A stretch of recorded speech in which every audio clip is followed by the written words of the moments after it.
Of the February 18, 2025 meeting. Any motion from the members? Mr. Chairman, may I move that we dispense with the reading of the minutes of the previous meeting held on February 18, 2026 and move for its approval. So move, Mr. Chair. Any second? Second. Motion to dispense with the reading and approval of the same is hereby approved. Good morning, everyone. Thank you for coming to the third meeting of the TRI-COMM. My esteemed co-chair, Jobo Aquino, Chair of the Committee on Public Information, honorable members of the Joint Committee, distinguished guests, ladies and gentlemen, magandang umaga po lahat sa atin. For the information of everyone, this is the continuation of the hearing of the TRI-COMM Committee, composed of the Committee on Public Order and Safety, Information and Communications Technology, and Public Information on the privileged speeches of Representative Robert H. Barbers delivered in the plenary on December 4, 2024, entitled Social Media Vloggers, and on December 16, 2024, entitled Bagong Pilipinas Condemn China Fake News. We convene today to continue our crucial inquiry into the pervasive issues of fake news and misinformation that have increasingly threatened our democratic processes, societal cohesion, and individual understanding of truth.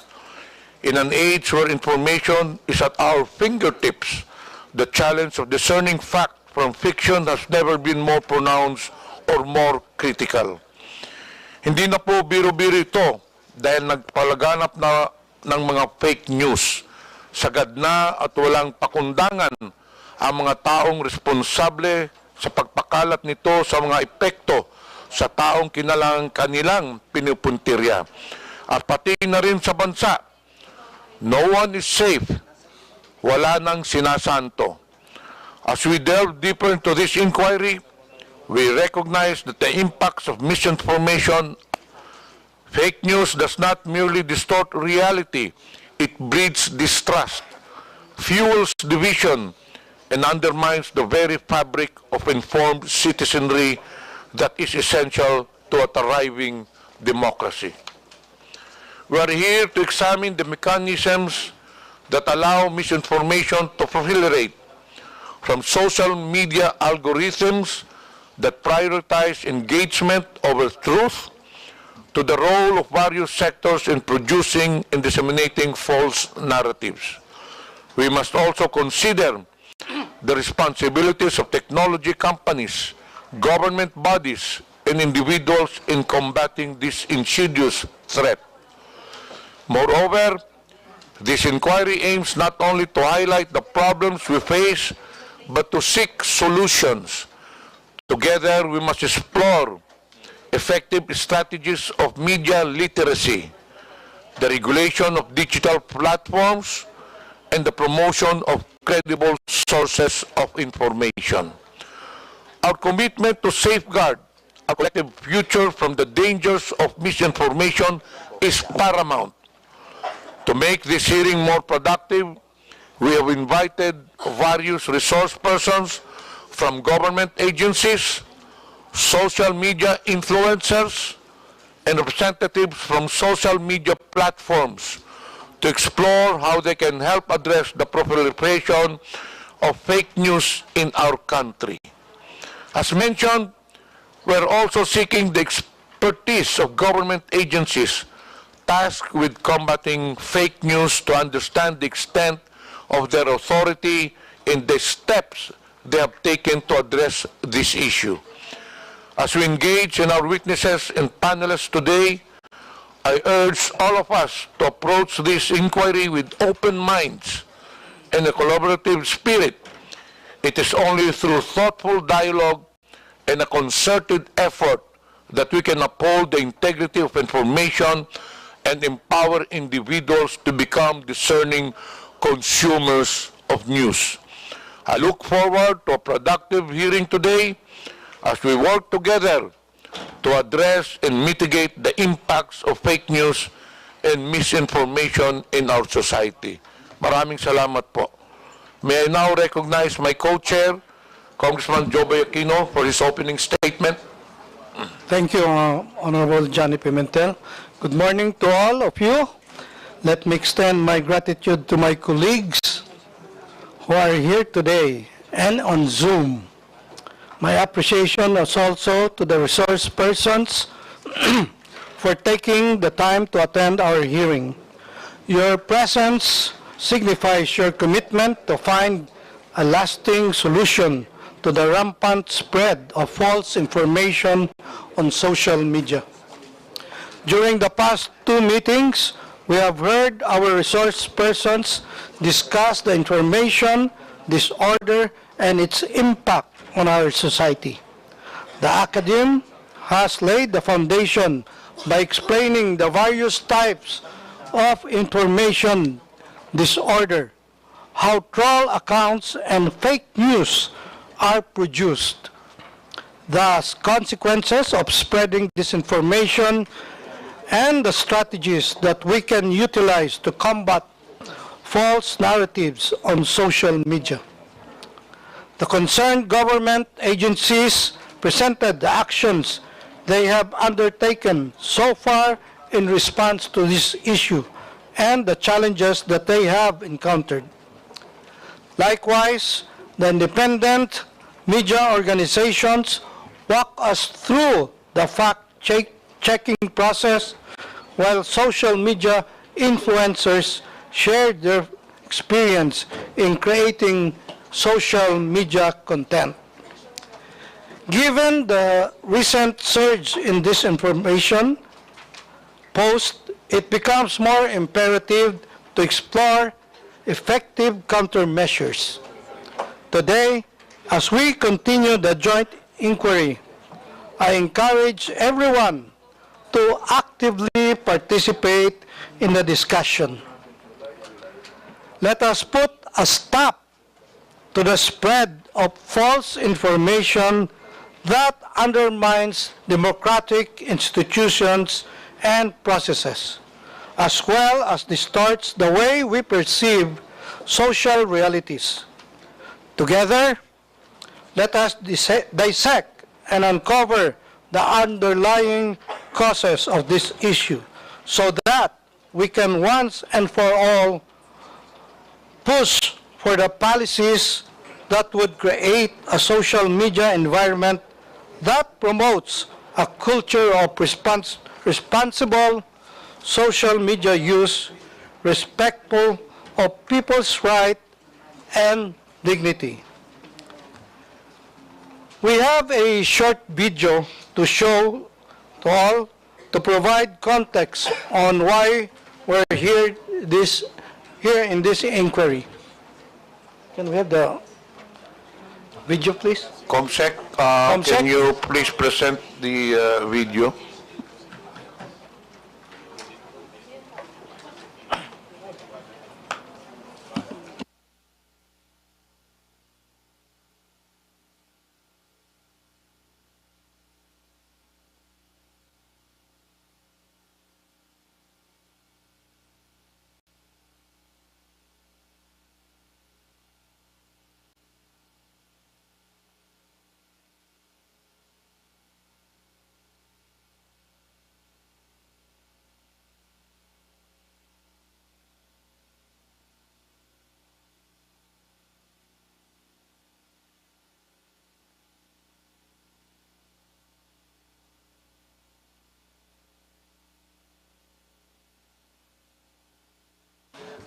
Do we have the video?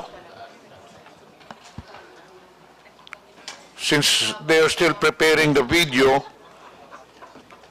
before we proceed to other matters, may I request the committee secretary to acknowledge the members of Congress present?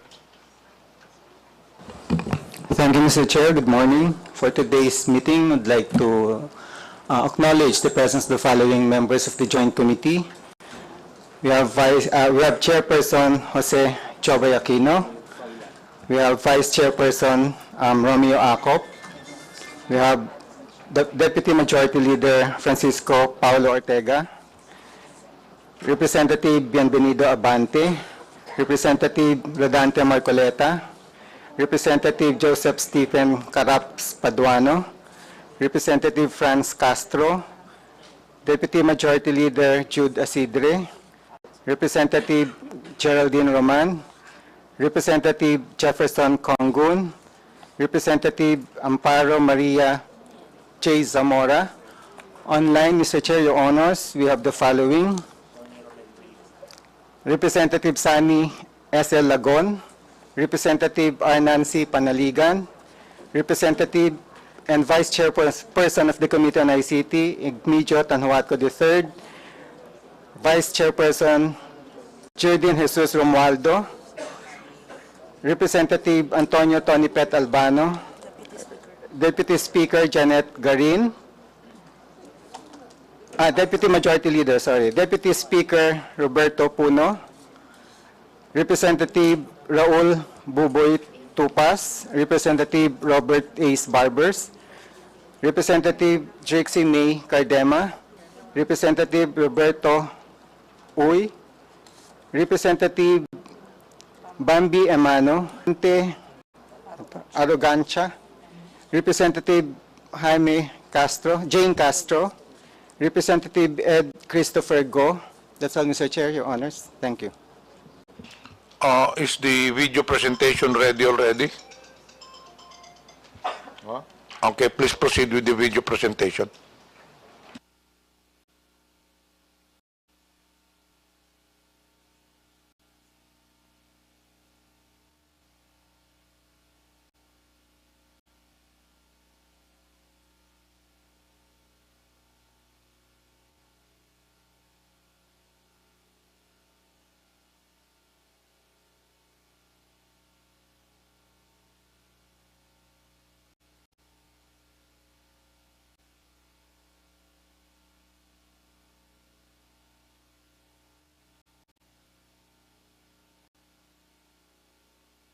It seems that there is a technical problem, so while waiting for the video presentation, COMSEC, can we acknowledge the resource persons present?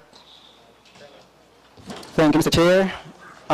For today's hearing, Before you proceed, may I request the resource persons, once your name is called, please raise your right hand so we can recognize you. thank you, Mr. Chair. For today's hearing, we're happy to have with us the following resource persons. From the Anti-Money Laundering Council, we have Attorney Romeo Trujillo.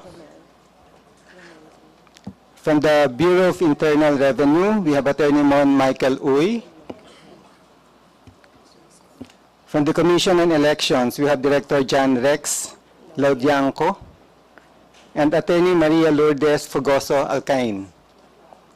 From the Cybercrime Investigation and Coordination Center, we have Undersecretary Alexander Ramos, the Executive Director, Attorney Alvin Navarro, the Director for Anti-Cybercrime Policy Planning and Legal Affairs. From the Department of Information and Communications Technology, we have Director Rodil Anibal and Mr. Anthony Martin Co. And I understand Undersecretary Jeffrey Iandi will be joining us a little later, Your Honors. From the Department of Justice, we have State Counsel Attorney Kirsten Bautista. From the National Bureau of Investigation, we have Attorney Joshua Raimundo, Anthony Alfred Vita, and the Executive Officer Israel McPenny Bausa. From the National Telecommunications Commission, we have Attorney Kath. From the Philippine Coast Guard, we have Commodore J. Tariela. From Police, we have Police Major General Nicolas Torre, Police Colonel Andres Simbahon, Police Colonel Larry Buansi, Police Lieutenant Colonel Anacleto Daliva, Police Colonel Columbo Alan Aberia, and Police Captain Yvette Balaudan. From the Supreme Court, from the Presidential Communications Office, we have Secretary J.B. Cruz and Undersecretary Claire Castro.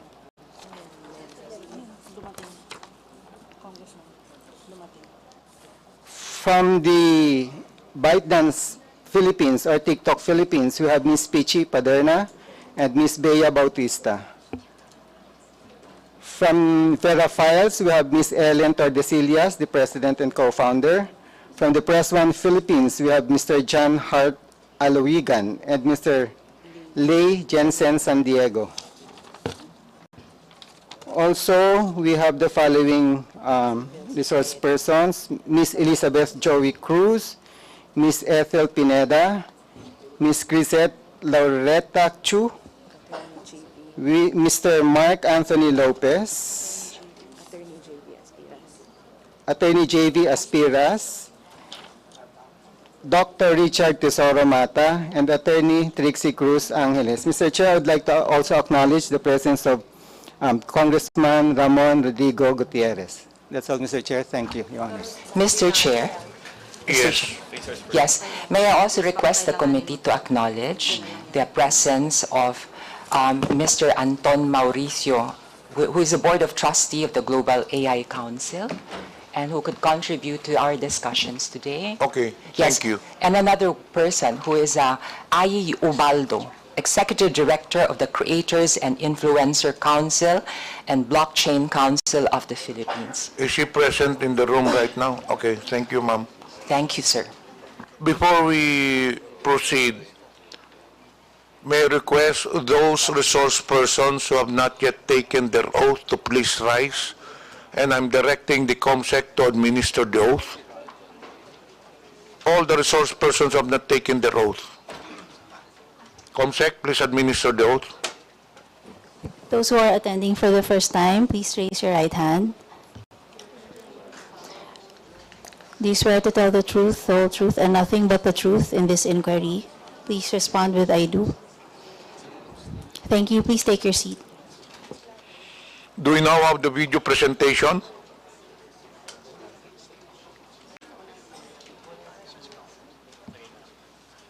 Can we now present the video, COMSEC?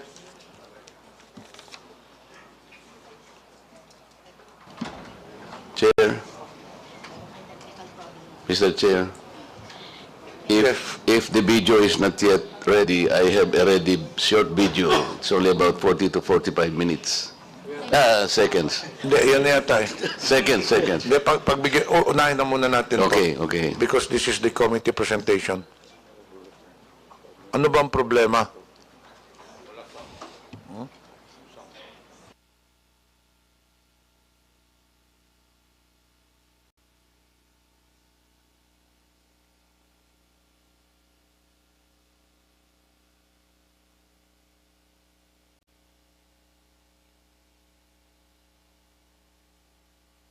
Do we have the presentation of Senator Marcoleta?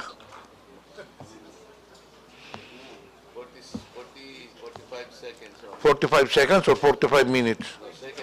What is the content of the video? It's about providing context to what Chair Gaboyakino said, false narratives and false information. Ano bang pwedeng ready dyan? What video is ready? Yung kay Marcoleta o yung sa presentation natin? May problema yung presentation natin. Okay na ba?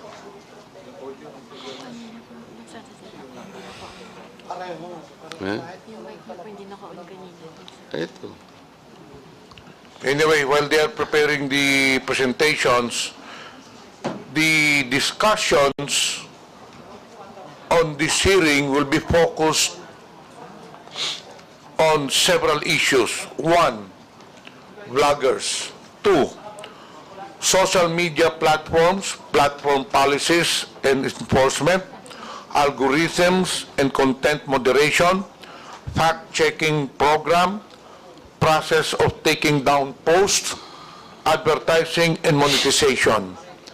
Number three, independent media organizations, involvement in fact-checking initiatives like Check.Philippines, database of fake posts and peddlers, engagement with the public, key insights and experience. And the government agencies, if they will have any presentation or statement, NBI, DICT, BIR, AMLAC, PNP, COMELEC, and PCO, of course.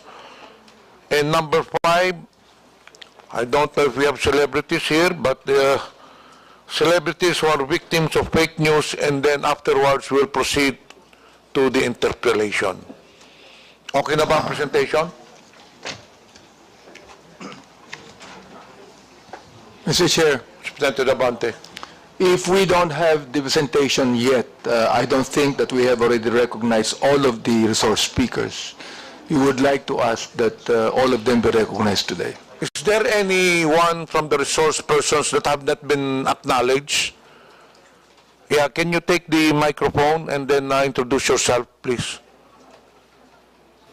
Magandang umaga po. Ako po si Mary Jean Kiambao Reyes or MJ Kiambao po sa Facebook. Good morning po, Mr. Chair. Si Aaron Peña po, Old School Pinoy po. Thank you po. Meron pa bang iba? Wala na? Rina Seco po for Manila Broadcasting Company. Okay. Yes. Please recognize yourself. Mark Gamboa po. From? Vlogger po. Okay. Mr. Chair, I remember also the committee committed during the last hearing that I attended that we will also invite representatives from Philippine Inquirer and Philippine Star because of the issue that I raised.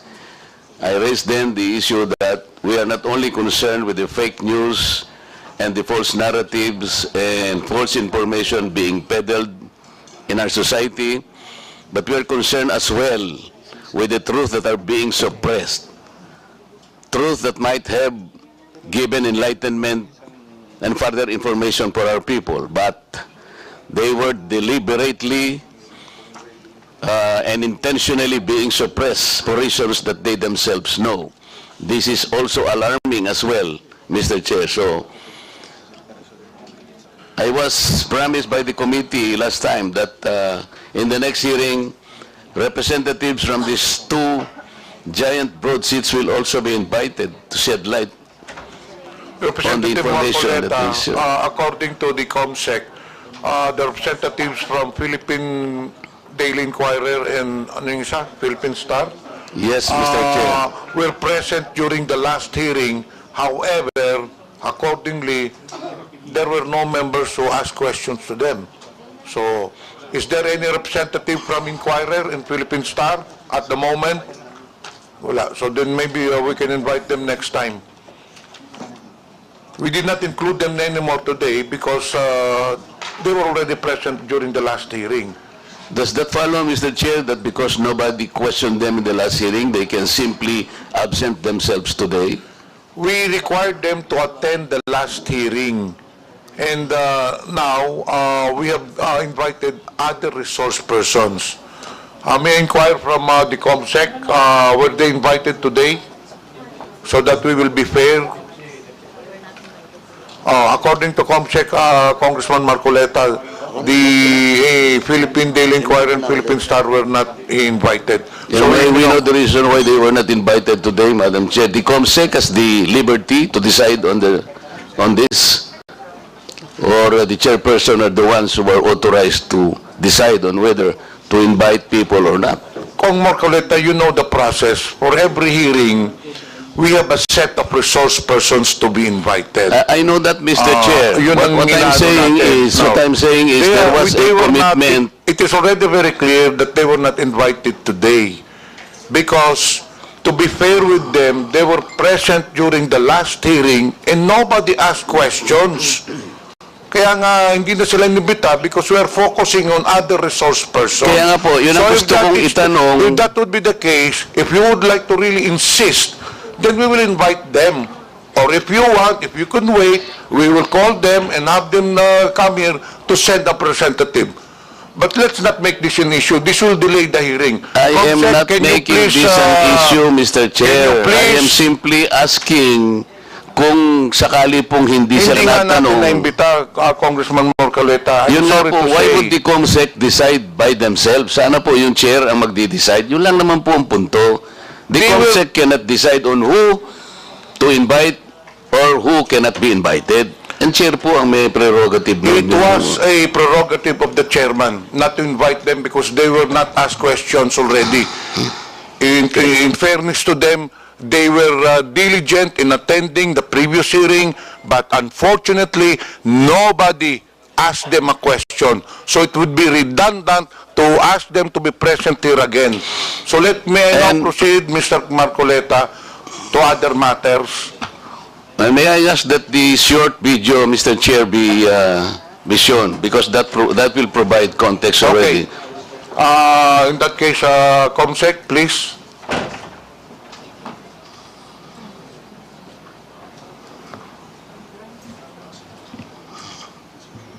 Ng Iglesia ni Manalo. Iglesia ni Manalo na Diablo na nagsasabing Iglesia daw ni Kristo. Itong si Marcoleta ay talagang demonyo din na katulad po ni Kibuloy. Paano ko nasabi? Mamaya po papaliwanag ko sa inyo kung gaano po kademonyo yung putang inang Marcoletang ito. Itong malaking matang itong diputang ito na masasabi mo talagang diablo rin katulad ni Kibulok. Mr. Chair, yung vlogger na yan, ang pangalan niya sa social media is Epifanio Labrador. Hindi ko po siya kilala. Narinig po ninyo kung murahin niya yung aking relihiyon na kinabibilangan.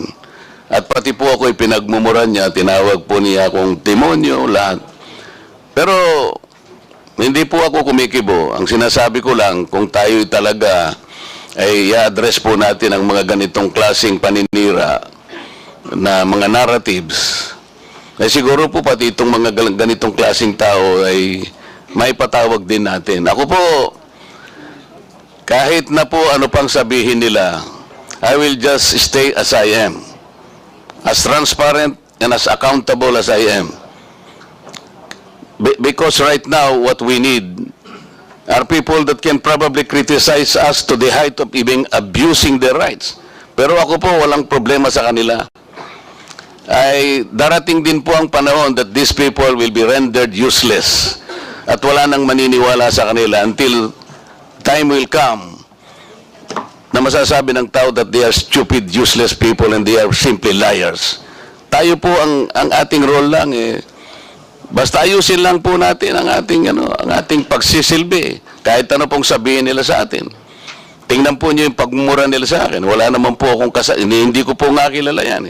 Kung murahin niya po ako, parang kayo po, narinig po ninyo lahat kung anong pinagsasabi niya. But people, I think, will not believe him. Dahil hindi po ako yun, yung sinasabihan niya. Maraming salamat po, Mr. Chair. That is precisely the objective of this hearing, Representative Marcoleta. So, are you requesting that Mr. Epifanio be called to be invited for the next hearing? By all means, Mr. Chair, and I will thank you for that. Comsec, please take note. The said person that has been mentioned earlier by Representative Marcoleta will be invited for the next hearing. Before we proceed, may I acknowledge the presence online of Representative Mix Villaferte, Representative Sandro Gonzales. And finally, can we now present the committee video presentation?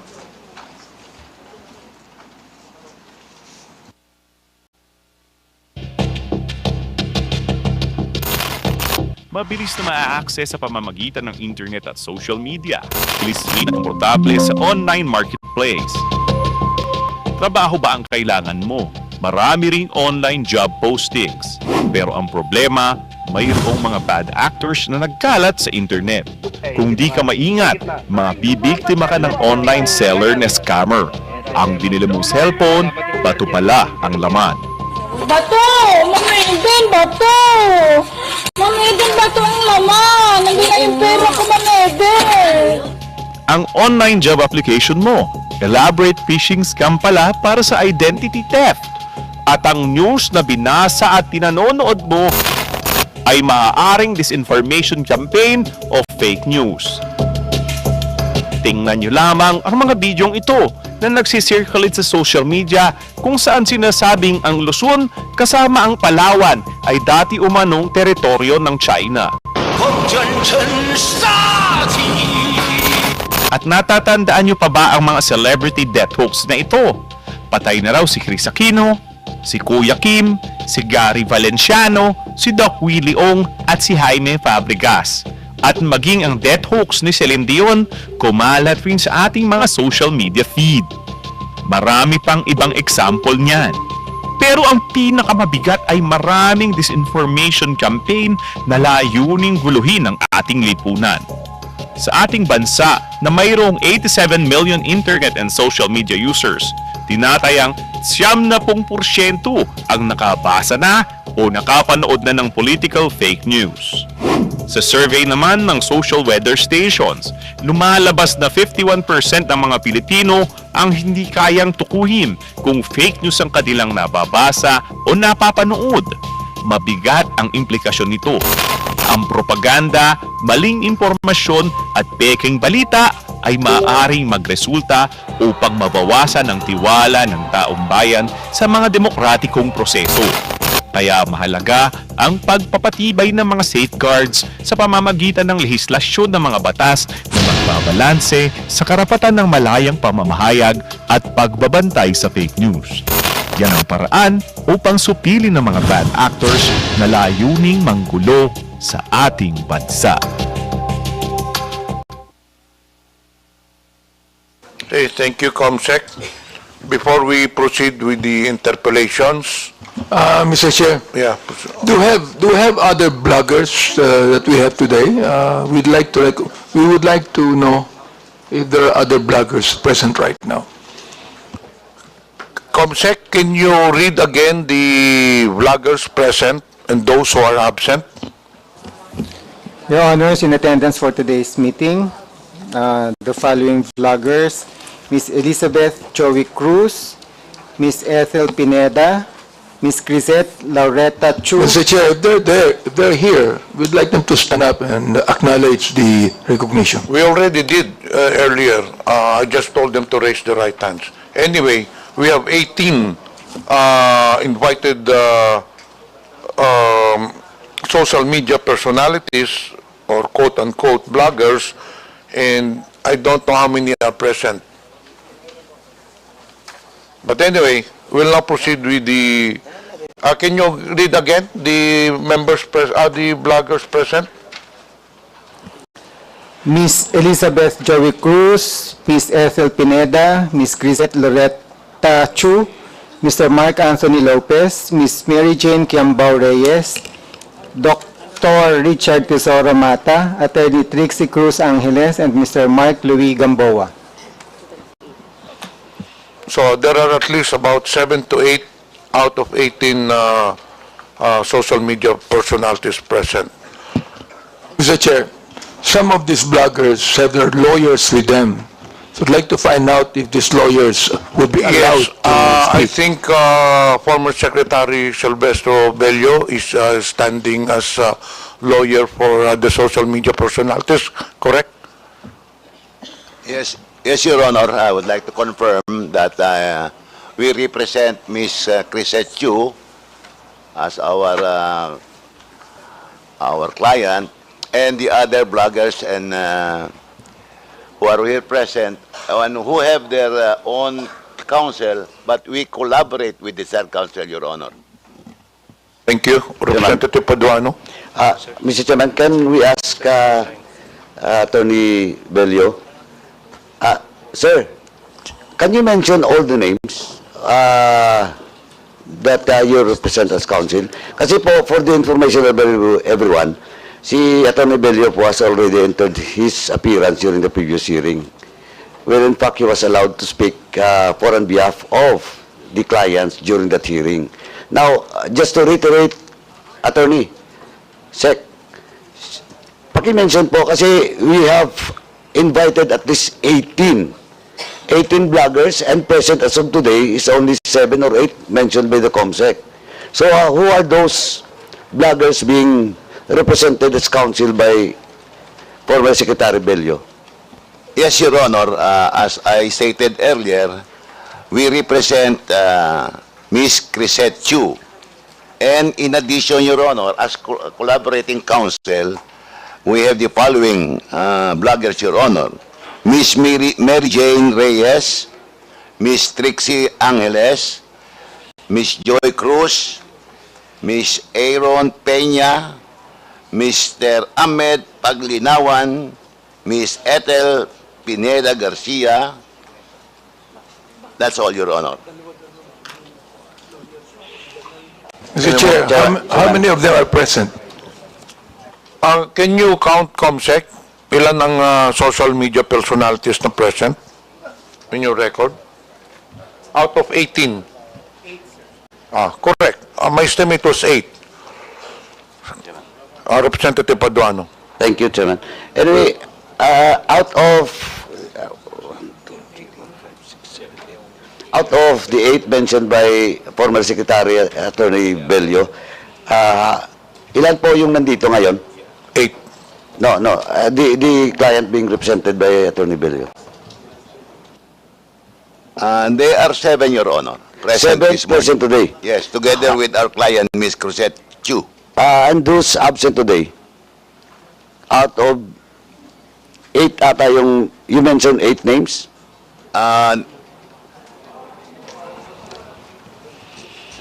In addition to our client on record, Miss Chu, Your Honor, we are collaborating with the counsel, with their counsel Attorney Gonzales. They are only 6 present this morning, Your Honor. And who are those absent today? Paki-mention na po yung absent. Para ma-check lang po sa record doon sa invitation that was sent to them. Kung ano pong status nun. We only represent, Your Honor, those, in collaboration, only those who are present this morning, Your Honor. Only those? Yes, Your Honor. So that's, Mr. Chairman, that's on record that they will only represent those present today. Yes, Your Honor, those present today. Only in collaboration with their counsel on record, Your Honor. Sec, hindi ko po ma-remember if the co-counsel of those bloggers have already entered their appearance during the previous hearing. No.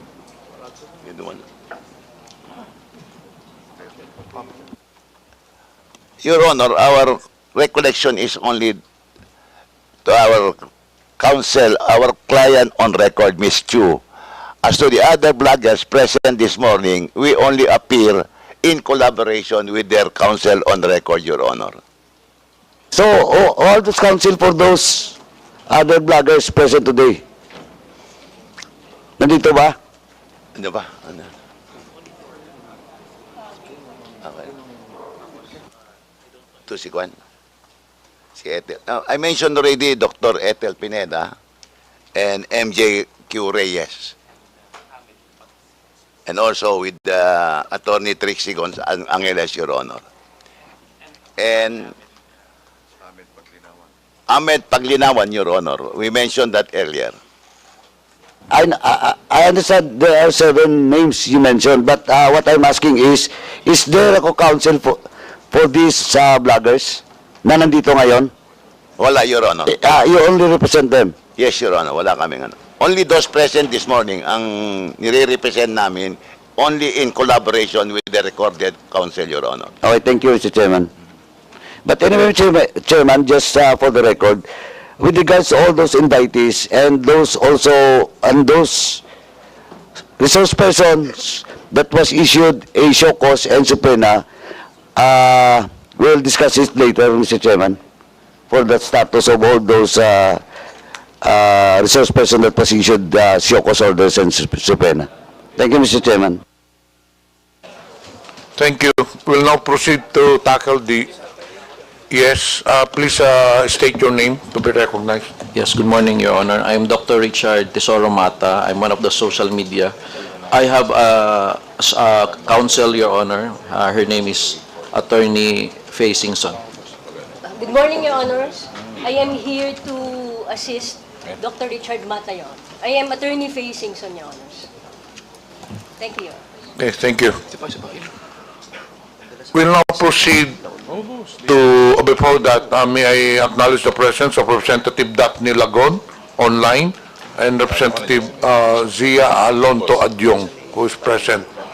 Dun sa ano. Please state your name.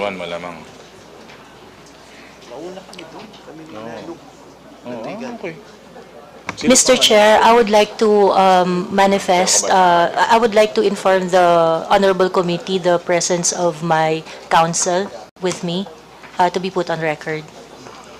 Okay, your counsel, please. Good morning, Mr. Chair. I'm Attorney Mark Anthony N. Manuel, counsel for Miss Elizabeth Joey Cruz. Thank you. Okay, noted. We'll now proceed. The first issue that to tackle is the social media personality. Representative Pablo Ortega. Sorry. Siguro po, Mr. Chair, maganda po na kunin din yung ginagamit nilang mga pangalan, yung mga vloggers. Kasi may parang account name po sila, saka screen name or aliases to be included po sa record as... Kasi may attendance po sila as their individual names. Maganda po siguro makuha din po yung account names. Comsec, Thank please you. attend to it. Para hindi na natin isa-isahin pa. Can you approach the social media personalities? What are the names that they're using in their blog? Are there any statements from the social media personalities? Do you have a leader or a spokesperson?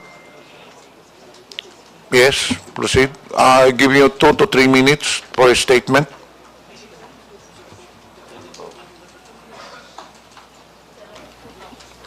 Good morning, Mr. Chair and Your Honor.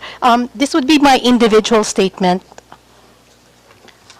I am appearing before your esteemed committees upon your invitation as a resource person and to give due honor to and respect to our public institutions. Ako po si Mary Jean Kiambao Reyes or MJ Kiambao sa Facebook, co-founder ng isang humanitarian organization. I am actively involved in providing assistance to indigent pediatric patients and communities affected by natural disasters for almost 2 decades now. And as such, I'm exposed to the sufferings of many of our countrymen. Dahilan kung bakit ho masidhi ang aking layunin na labanan ang korupsyon na siyang nagdudulot ng masidhing paghihirap.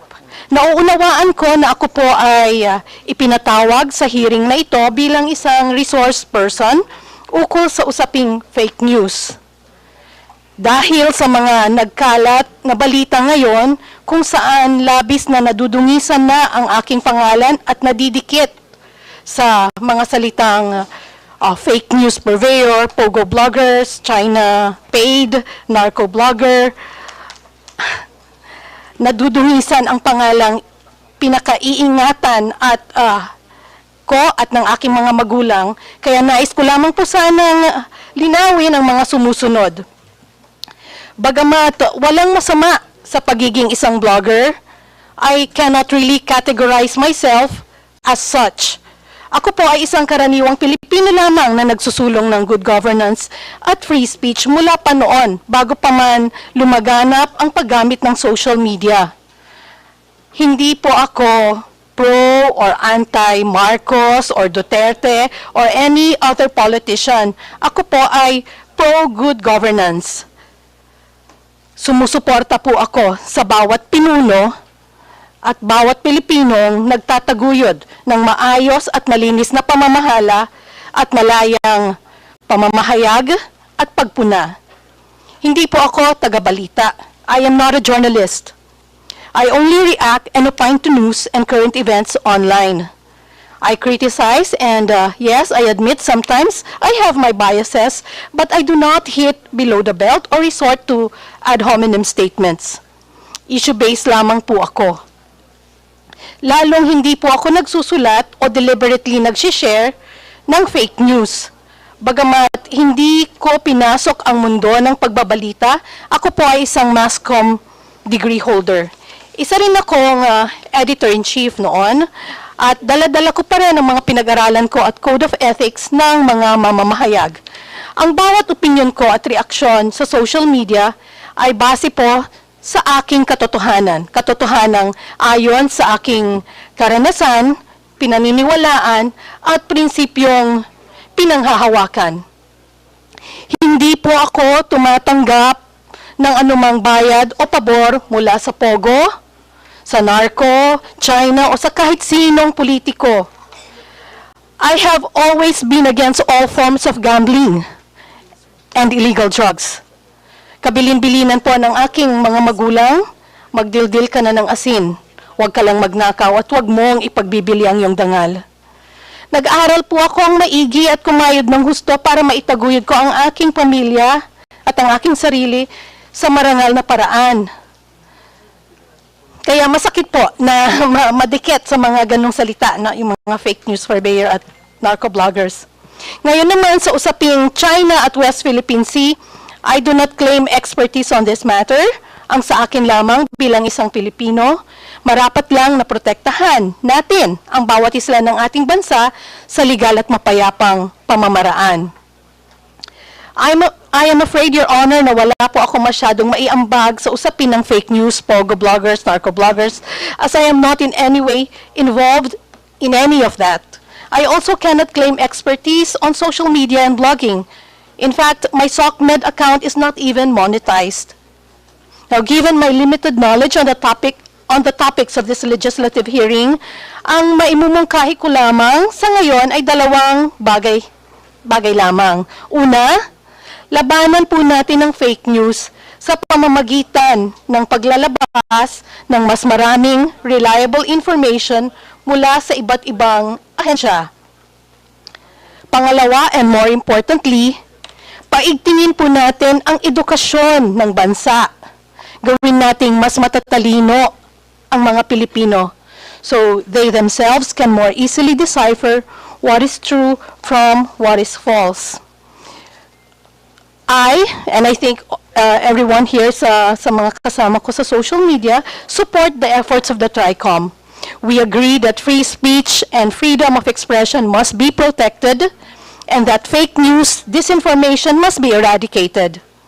These are our common grounds that unite us. We wish TRI-COMM every success. Yun lamang po sa ngayon ang aking maimumungkahi. Sakaling may mga issue sa mga susunod na pagkakataon ukol sa free speech, anti-corruption at disaster relief operations kung saan mas doon po ako linya, at doon yung mas marami kong maiaambag, ay handa po akong makipagtulungan. Muli, maraming salamat at magandang umaga po sa lahat. Thank you, Ms. Reyes. Just a reminder to the members, after the statements or discussing the issues, we will proceed to the interpellation. As usual, we have a rule for those who would like to interpellate. Please have your names listed for a proper and orderly hearing. Are there any other statement? Can you limit it to 2 minutes? Okay. Please state your name. Magandang umaga po sa inyong lahat. Ako po si Dr. Ethel Pineda Garcia, 64 na taong gulang at isang manggagamot. No, ako po ay pinadalhan ng imbitasyon na dumalo sa hearing, sa unang hearing, kung saan ako po ay magiging isang resource person tungkol sa fake news. Pwede ilapit po yung mic. Reminder to all the members and resource persons, may problema po tayo sa audio. So, when you speak, please ilapit lang po yung mikropono. Salamat po. Nang ako po ay pinadalhan ng imbitasyon na dumalo sa hearing kung saan ako po ay magiging isang resource person tungkol sa fake news at ang pagpondo ng mga pogo at narcos, ay nasurpresa po ako dahil sa mga sumusunod.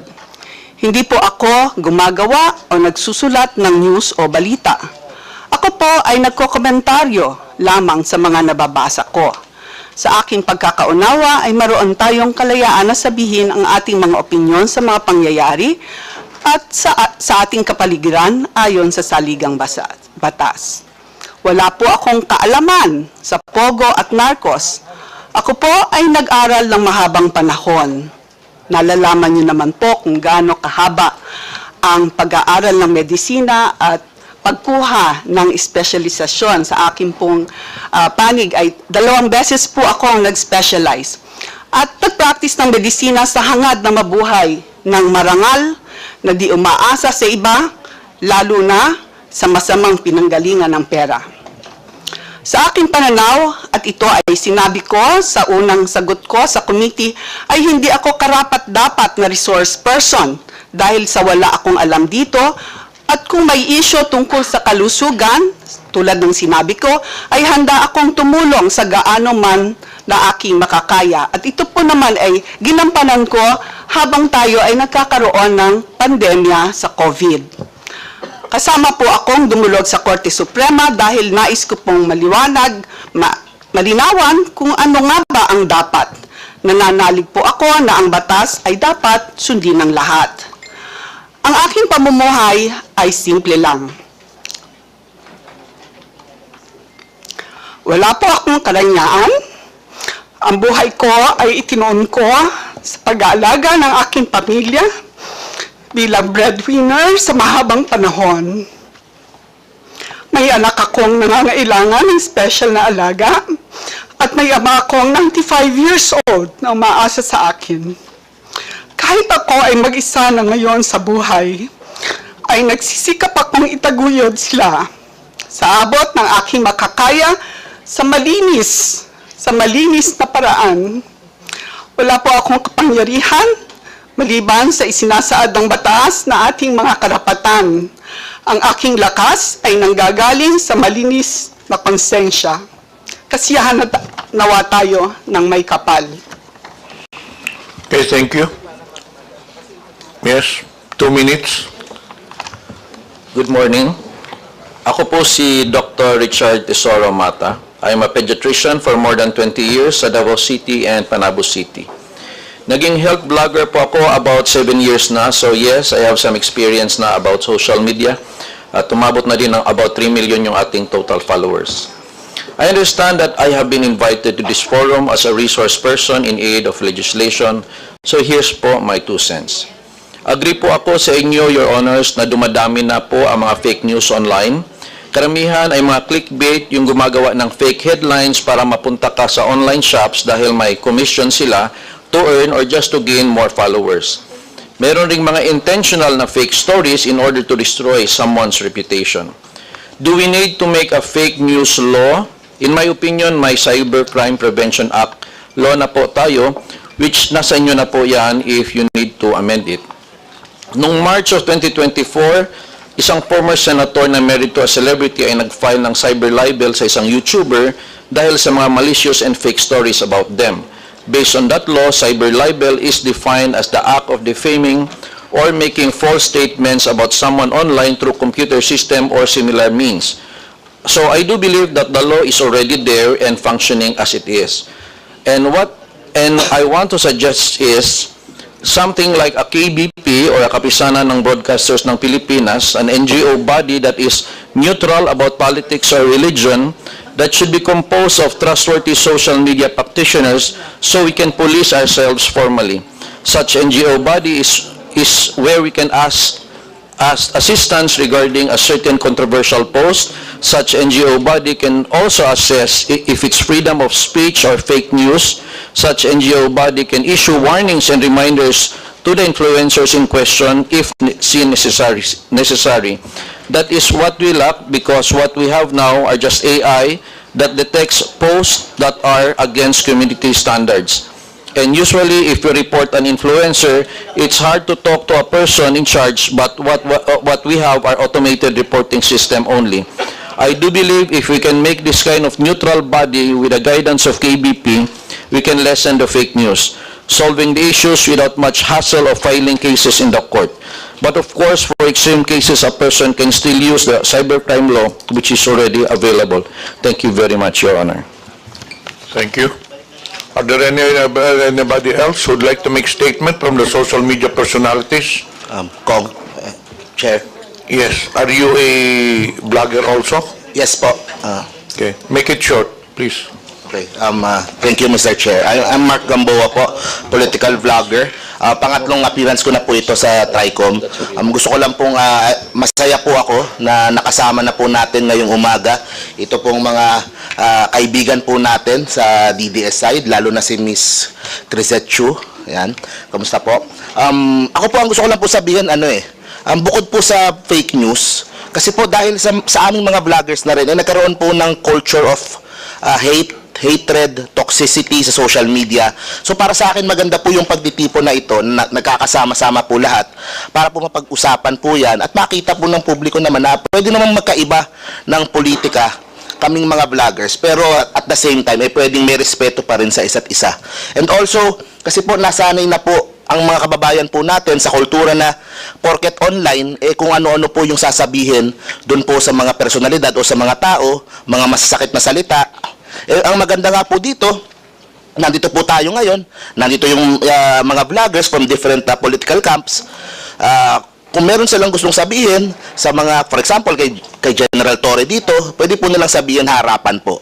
Hindi po yung sa social media lang, at pwede po nilang face-to-face po sabihin. Kasi po minsan po, ang nangyayari po dahil social media, sa pagka-toxic po, doon na po, kumaga mas tumatapang po yung mga kababayan po natin na hindi naman kayang sabihin face-to-face. So, yun lang naman po. Thank you po, Mr. Chair. Okay, we'll now proceed with the social media platforms.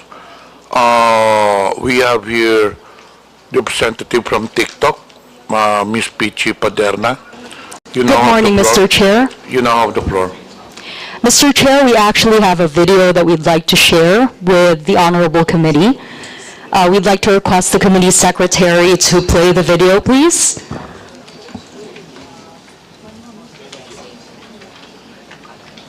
Comsec, is the video ready already? Then we'll get back to the social media platform.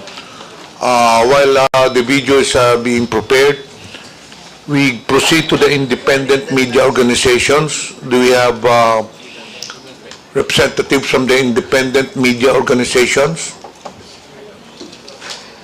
Meron po ba?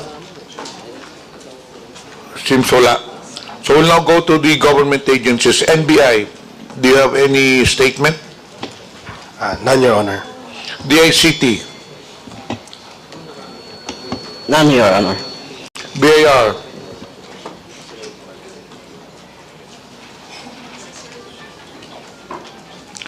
AMLA, PNP, General Torre, the flavor of the month of TikTok. None, Your Honor, sir. To the COMELEC, None, Your Honor. Thank you po. and of course to the PCO. Do you have any statement? Sir, I would like to make a statement. First of all, thank you for inviting the Presidential Communications Office in this very big fight against fake news. The Presidential Communications Office is pleased to speak at the Joint Committee hearing the Committee on Public Order and Safety, Information and Communications Technology and Public Information. The issue of fake news, illegal gambling, deep fakes, pornography, hate speech is the biggest fight right now of our generation. It destroys the very fabric of our society, and we have to protect our children not only of fake news, but all these bad things that we see in this technology platform that we have.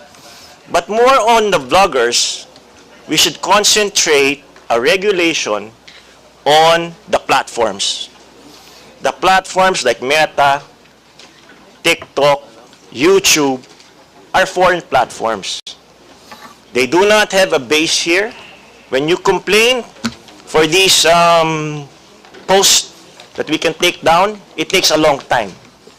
So we have to focus on the platforms, first of all, to self-regulate them.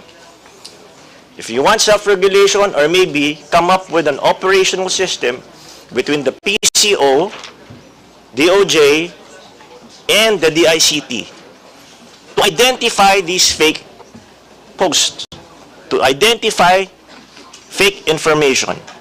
You see, what's happening to us is we are being divided online. It's very polarized. And yet, it's Filipinos and Filipinos fighting each other. It is not good for our country to see our countrymen being divided by hate speech, by pornography, that's very easily accessed by our generation. You know, I was talking to the West Philippine Sea earlier about communicating the West Philippine Sea issue to our countrymen. I said never again that the Philippines will lose any part of our country, just like what happened in Sabah. In the Sabah issue in the 1960s, if you look at it, Sabah was owned by the Royal Sultanate of Sulu for a long time. The Malaysians were paying rent to the Philippines. We tried to get it and claim it as our own. But what did the Malaysians do to us? They pitted Filipinos against Filipinos. They supported a Muslim secessionist movement in the South using religion and race or against each other. Filipino Christians, Filipino Muslims fighting each other. So eventually, because they divided us and eventually conquered part of our territory, we lost Sabah. And imagine if Sabah is like as rich as Mindanao, even probably richer than Mindanao. The Petronas Towers were built because of the minerals and properties of Sabah. It's happening again. This is happening, but now a foreign actor using fake news to destroy each other. So what we want on the PCO side, we urge Congress to join our digital crusade against combating fake news by strengthening our laws, such as the Cybercrime Prevention Act, and introducing internationally accepted policies and standards for content moderation on social media. I respectfully encourage our honorable lawmakers to consider the framework of the Digital Services Act, a recently adopted EU regulation which prevents illegal and harmful activities online and the spread of disinformation while still ensuring that the freedom of expression is upheld. The danger right now, sir, the greater danger right now, aside from fake news, is deep fake, wherein you put a person's face on another person. There were several complaints raised with the PCO that said, sir, tignan mo naman, may mga known personalities recruiting on advertising, mga scams. Yung mga OFW natin, nai-scam. Dahil nakalagay yung boses ng isang kilalang personality or isang kilalang negosyante. Pero hindi naman totoo yun. Imagine if you put the head of the COMELEC commissioner doon na ang nagsasabi, akala mo deepfake din. It is a national security concern that we really have to fight, not against each other, but collectively, we fight together. We fight as one. Because, you know, the fight against fake news should be prioritized.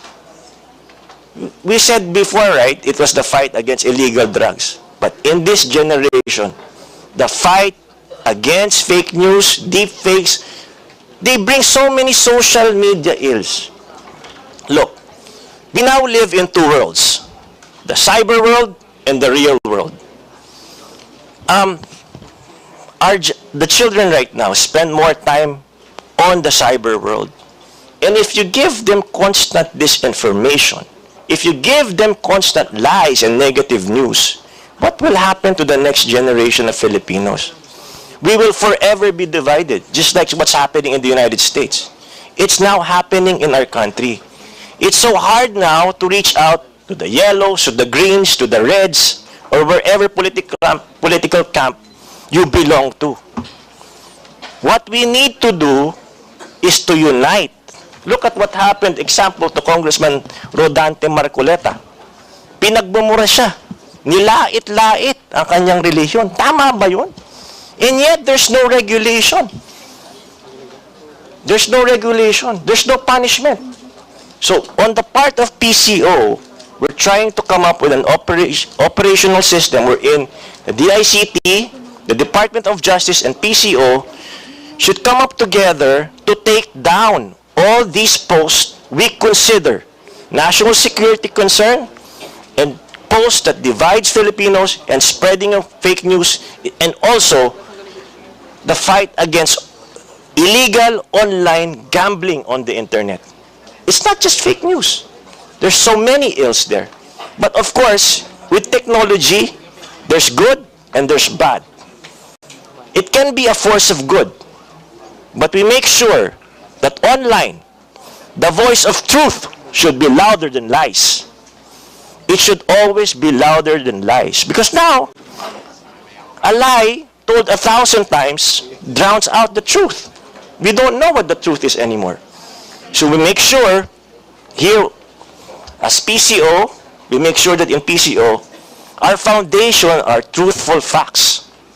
I urge everybody here, let's get our acts together. We are not the enemies. We should stand together. The enemy is fake news. Thank you very much, Mr. Chair.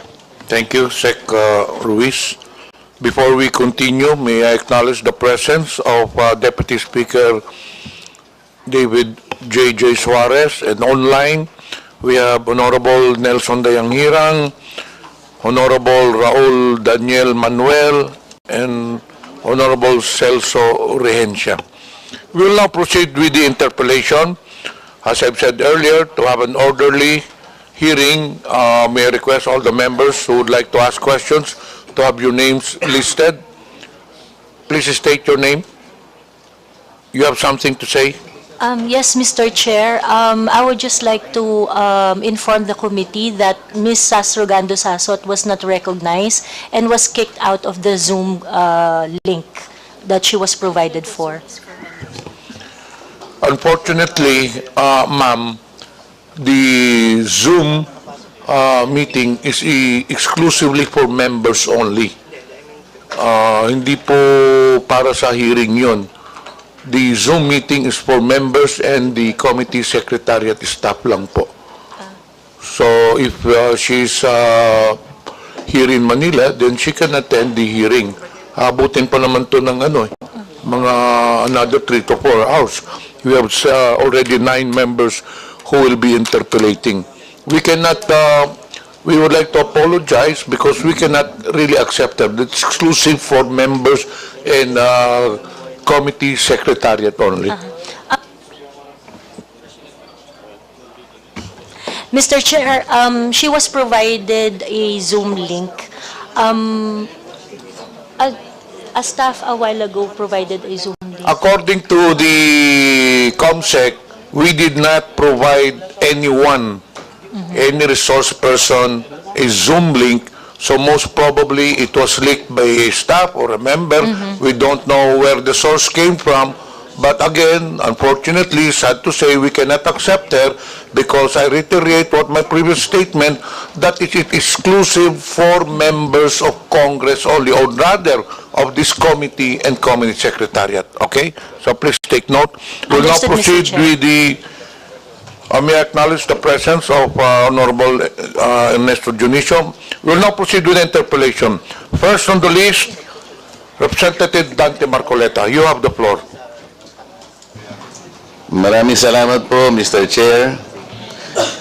What I would like to say is not an interpellation. Maybe I will just make a very general manifestation, Mr. Chair, because up to now, I am not yet sure how how can we address this looming problem that the country faces in relation to fake news and deep fakes, false narratives and false information in the face of certain gold standard set by our Supreme Court. This gold standard, Mr. Chair, came in the form of decisions. May I just cite at least 4 of them, Mr. Chair, for our sake. This concerns the conduct of public men, people in government, and how criticisms can be hurled against them and how should they respond to these criticisms. I think these are very important standards, Mr. Chair, in the wake of our desire to probably make laws in relation to free speech. The first one, Mr. Chair, is the case of Yabut versus Office of the Ombudsman, 303 Philippines 319. And I quote this: a public official, more especially an elected one, should not be onion-skinned. Strict personal discipline is expected of an occupant of a public office because a public official is a property of the public. He is looked upon to set the example how public officials should correctly conduct themselves, even in the face of extreme provocation. The second standard, or the second case that reiterates this standard, Mr. Chair, is United States versus Bustos, 37 Philippines 731. And I quote this: "The interest of society and the maintenance of good government demand a full discussion of public affairs, complete liberty to comment on the conduct of public men is a scalpel in the case of free speech. The sharp incision of its probe relieves the abscesses of officialdom. Men in public life may suffer under a hostile and unjust accusation. The wound can be assuaged with the balm of clear conscience. A public officer must not be too skinned with reference to comment upon his official acts." The third one, Mr. Chair, is Sason versus CA, 325 Philippines 1053. On this point, the rule is that defamatory remarks and comments on the conduct of acts of public officers which are related to the discharge of their official duties will not constitute libel if the defendant proves the truth of the imputation. And the last one, Mr. Chair, is De Leon versus People 776 Philippines 701. And I quote this: "While petitioners' declarations may be offensive, they are not actionable by themselves.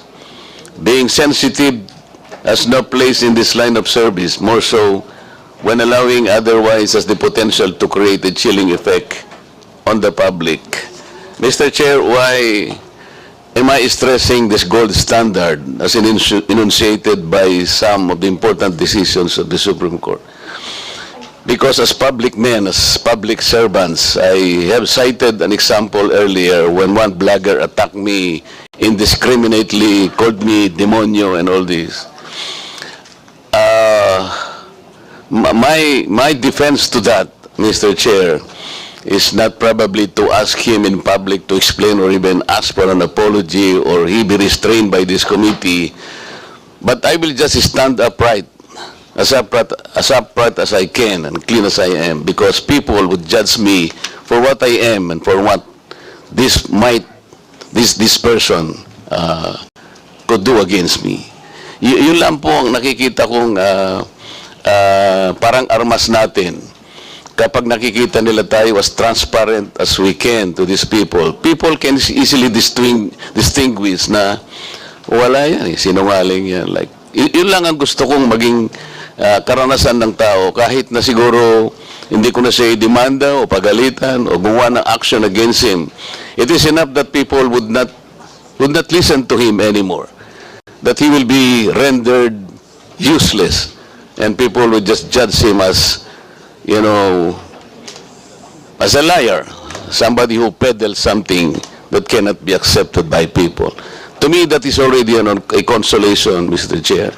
So kung ating pong mga vloggers ay maaring napapasobra po yung kanilang pagkikriticize sa atin, talaga kung minsan po ay ganon. We have to strike a balance between the public affairs, between the public issues that must be deliberated completely and in the light of an extensive discussion of public affairs of government. You have to strike a balance between the importance of these issues discussed in public and the hostile accusation that might arise from this. Yun po yung gusto ko po. May mga batas naman po tayo, once they attack us on a private side, ang sinasabi po ito very, very easily, that could constitute libel pagka personal na po. Kagaya po nung tinawag niya po akong demonyo, okay, yun na po, personal na po yun. It's up to me to act kung gagamitin ko pa po yun. Pero sa akin po ay parang ano na lang yun.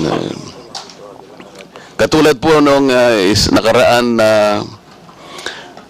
pagdinig po, hindi ko makalimutan, isang abogado pa naman yun na nagbablog po na sinabi niya na huwag kayong maniwala sa pakulo at panliling lang ni Marcoleta.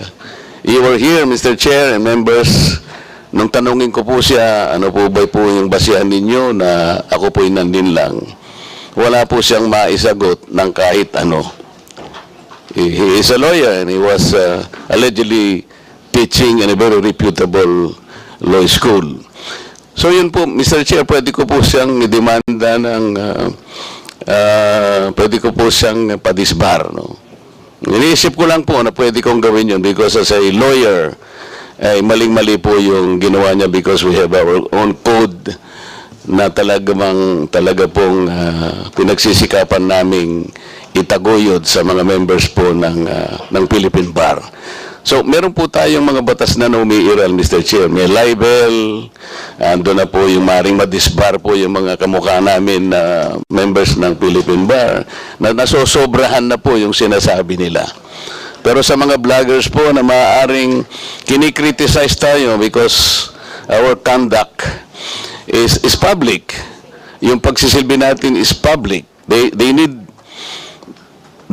some kind of a medium. Nakikita po nila tayo that we should be as transparent and accountable as we can be. Sa akin po ay binibigay ko na lang pong isang karapatan para sa kanila. Wag lang po sana yung sumobra po na maging personal na po ang mga pangyayari. Maraming salamat po, Mr. Chair. Paalala lang po sa lahat, pakilapit po yung mikropono dahil may problema tayo sa audio. Medyo mahina po. The next to interpolate, Representative Rods Gutierrez. You have the floor. Thank you, Mr. Chair. Mr. Chair, I understand we have quite a lot of topics to discuss today. And first of all, I'd like to express my gratitude to our resource persons for attending after this whole time that they have not, no? Although we have to recall that twofold po yung privileged speech ni Congressman Barbers.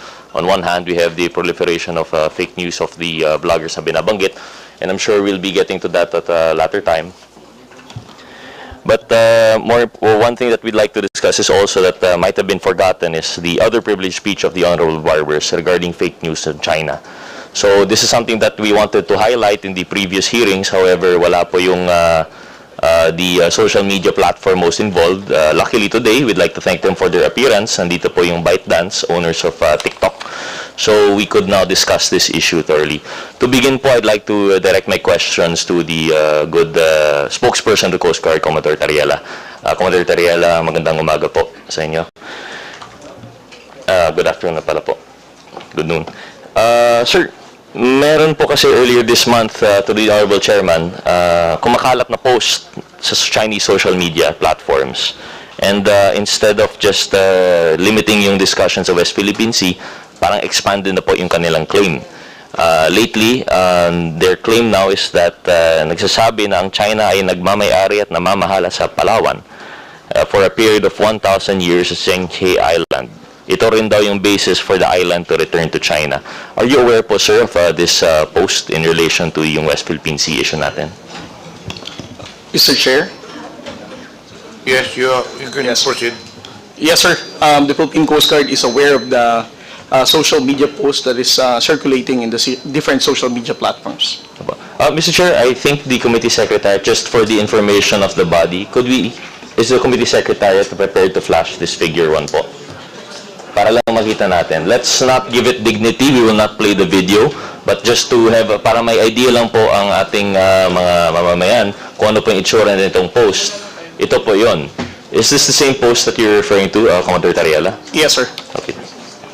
So, Mr. Chair, with your permission, I wish to bring attention to this honorable committee these screenshots showing an individual defending China's false claims over Palawan online. These comments were captured by the Facebook page Palawan Daily as part of efforts to debunk these false claims. This is a disturbing example of blatantly fake claims which are now spreading across the internet.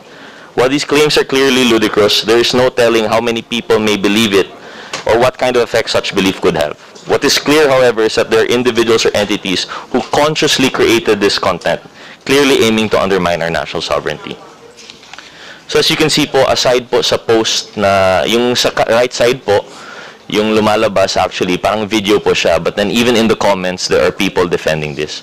And I think it would be hard for us to determine the authenticity of these persons, Chinese nga po yung characters, that is, an issue po ng fake news in relation to the West Philippine Sea is that some of the actors are beyond our territory po, no? So that's another aspect that would add complexity to the regulation of these things. But we'll go into that po siguro with TikTok later on. So, Commodore Tariela, sa buong panahon mo po sa PCG, nakarinig ka na ba ng parehong balita na kinaklaim ng China ang Palawan? Kailan po ninyo unang nalaman na may kumakalat na balita na sinasabing pag-ari ng China ang Palawan? Well, Mr. Chair, this is the first time that I heard about this, about the social media post. That kind of claim has never been done before by the People's Republic of China. This is their new narrative right now. Ang dating narrative po nila ay simply limited to the surface features in the West Philippine Sea po, no? But Yes, never have they claimed Palawan as having their ownership. Yes, sir. At kung nakita po ninyo yung comment, kasama rin po yung isang comment doon, kasama na rin daw yung Luzon Island na inhabited daw ng China at pagmamay-ari po nila. Is that the first time for you to hear this claim also? Yes, sir. Ano po ba ang, well, if this is the first time, then we, obviously, for us, walang claim, walang basis naman po yung claim. Upon hearing this po, I know this is now, ano po yung magiging reaction ng PCG in relation to this? Well, the reaction, sir, of the national government is that we asked the National Historical Commission to directly debunk such historical claim of the People's Republic of China or whoever spread that fake news or misinformation. The position of the Philippine government is saying that Palawan and the entire island of Luzon has long been part of the Philippine archipelago. So, ang usual response po natin is to fight it with information, proper information naman po. Yes, sir. But that does not take away the fact na this would be circulating pa rin online, sir, no? Yes, sir. Ang PCG po ba ay active in requesting for takedown of such information sa social media platforms? In this case, for example, TikTok. Yes, sir. In coordination with the Philippine Information Agency, sir. Sir, can you please give us an idea po kung ano yung proseso po ng PCG in relation to? Kasi the way that I see it, although lahat po tayo ay biktima nito, the agency most involved would be the PCG po, no? Kayo rin ang, parang ito ay attack sa inyo because this would be your area of responsibility. Ano po yung process po ninyo when trying to debunk these claims po? Well, especially if it concerns our operations, sir, that clearly countering our factual narrative. We relay our concern to the Philippine Information Agency, the PIA, which is also under the PCO. And since PIA has established connection with Meta, that's the only time that we can wait for any response, whether it will be taken down or we have to wait for, or we have to provide for additional information to be taken down by Meta, sir. Commodore Tariela, through the Honorable Chairman, meron po ba kayong opisina na task para ma-monitor mga online activities or information, lalo na nagmumula sa China? Right now, sir, the Commander of the Philippine Coast Guard, Admiral Ronnie Hilgavan. Originally, sir, my designation is the spokesperson of the Coast Guard for the West Philippine Sea. My office was only Philippine Coast Guard West Philippine Sea Transparency Office. But it has already upgraded to Philippine Coast Guard West Philippine Sea Transparency Group. And that now includes monitoring of social media platforms that spread fake news and misinformation. Sir, ito po ba ay kasama sa original mandate ng PCG? Or is this part of the evolving new frontier nga po na tinatawag nila sa conflict over the West Philippine Sea? This is part of our evolving role right now, especially that the national government is supporting the Transparency Initiative to make the Filipino people understand and be aware of what's happening in the West Philippine Sea. And the only way that we can be more successful in creating awareness and right information to the Filipino people is also to safeguard the spread of fake news, sir, to have it prevented to proliferate in the social media platforms. I see. Generally po kasi, Commodore, ang pagkakaintindi po namin sa PCG, no, ay napaka-physical po dapat ang ating role, no? Kayo po talaga ang defenders of the West Philippine Sea as our internal waters there. Kayo po ay nandun, kayo po ay talagang watching over yung mga transgressions.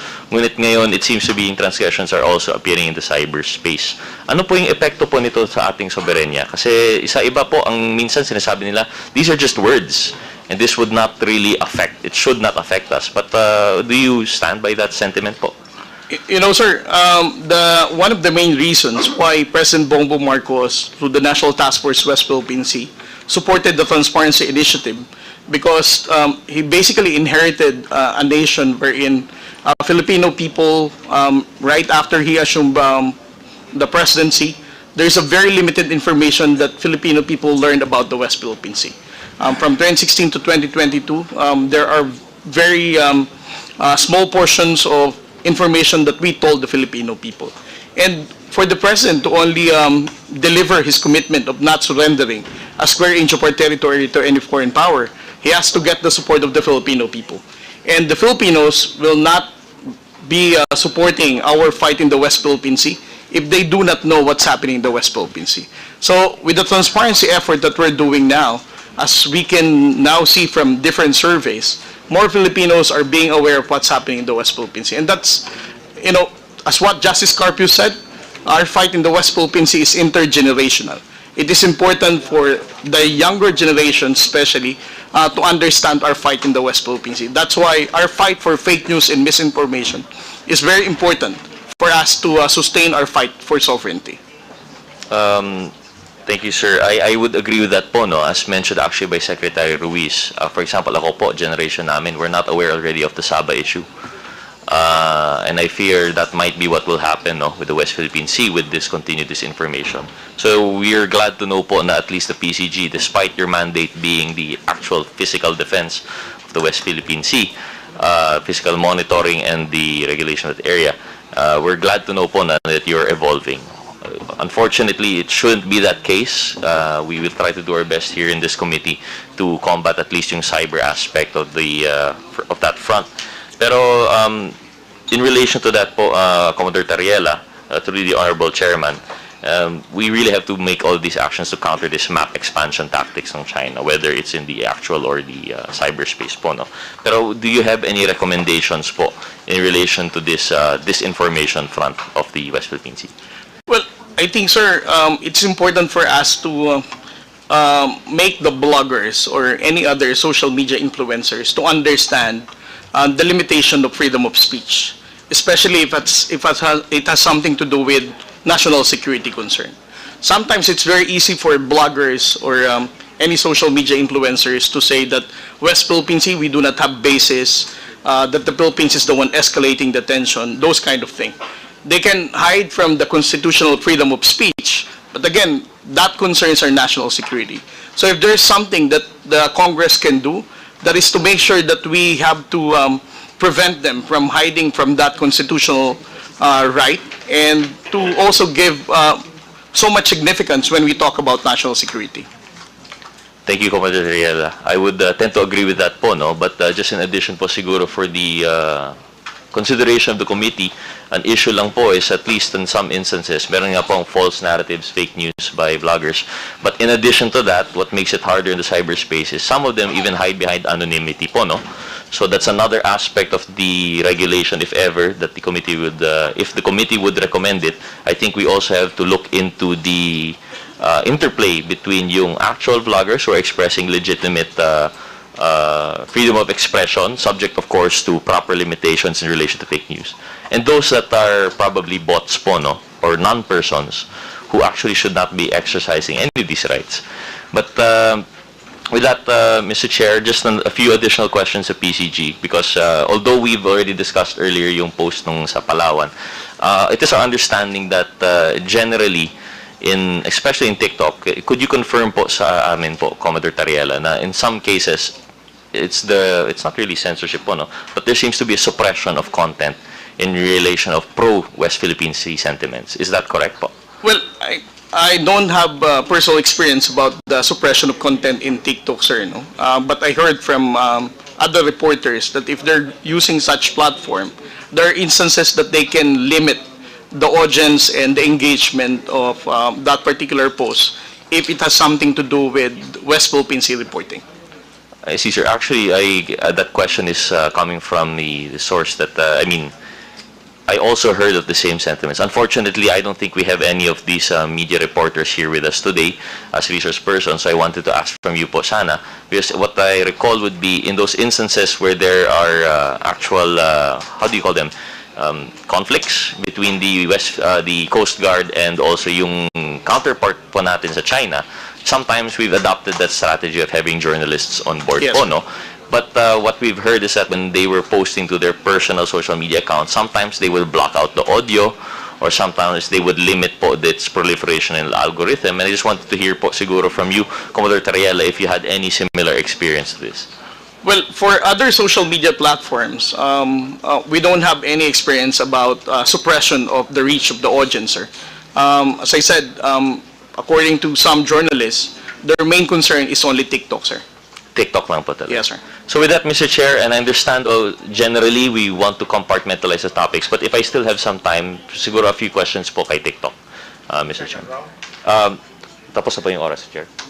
Okay lang. A few more interjection questions, a few questions na follow-up lang po. So, Mr. Chair, we'd like to acknowledge, we'd like to, if the Honorable Chair would acknowledge po yung representative ng TikTok. Hi, yes, good morning, Mr. Chair, and good morning to the Honorable Committee. I just wanted to clarify that I'm here to represent TikTok and not ByteDance.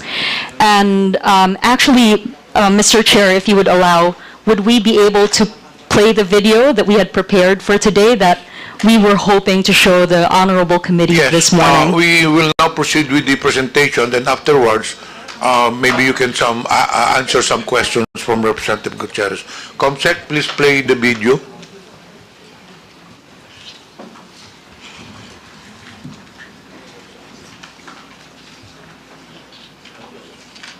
May audio po. May audio po yan.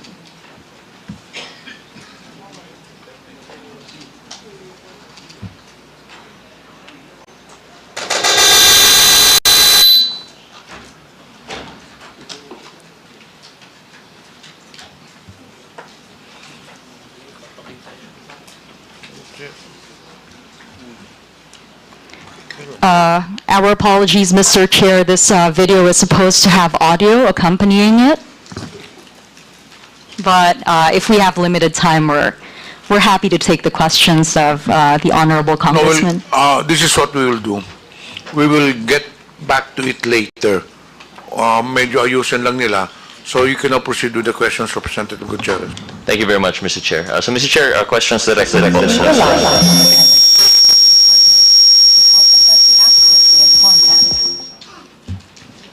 Mr. Chair, questions? While we... Yes, please proceed. Comsec, ayusin nyo muna yun. Then later on, we'll go back to it. Proceed with the questions. Thank you, Mr. Chair. So, Mr. Chair, questions directed to TikTok. So, I'm sure we've heard po, Paderna, yung ating sentiments from the PCG. Would you have any comment po in relation to the so-called, first part po, yung proliferating video with the fake news that China owns Palawan? And then the second point would be on the alleged suppression of journalist postings regarding to West Philippine Sea. Thank you, Mr. Chair. First of all, we're grateful to the Honorable Committee for having us today and giving us the opportunity to speak on behalf of TikTok. We do want to address the concerns of the Philippine Coast Guard and the Honorable Congressman here today.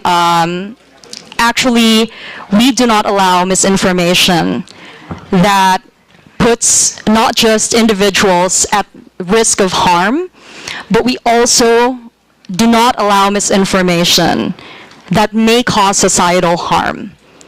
We have taken down posts in the past similar to these videos, citing territorial disputes, and we are happy to work with the Honorable Committee in securing links to these videos so we can endorse them to the appropriate teams within TikTok. We have already coordinated with the committee secretary to secure the links so that we can report them accordingly. Because as I said earlier, we have taken action on similar posts in the past. And we'd like to be able to get the opportunity to send this content to our teams for review. Thank you, Mr. Chair, and thank you, po, TikTok, for that response. So, Mr. Chair, in relation to disinformation such as this or fake news, the action on TikTok is actually more on a reactionary. Mr. Chair, we also take proactive measures, especially around misinformation that could cause severe harm. Every video that is posted on the platform undergoes a quick review by our machine technology, by our technology moderation.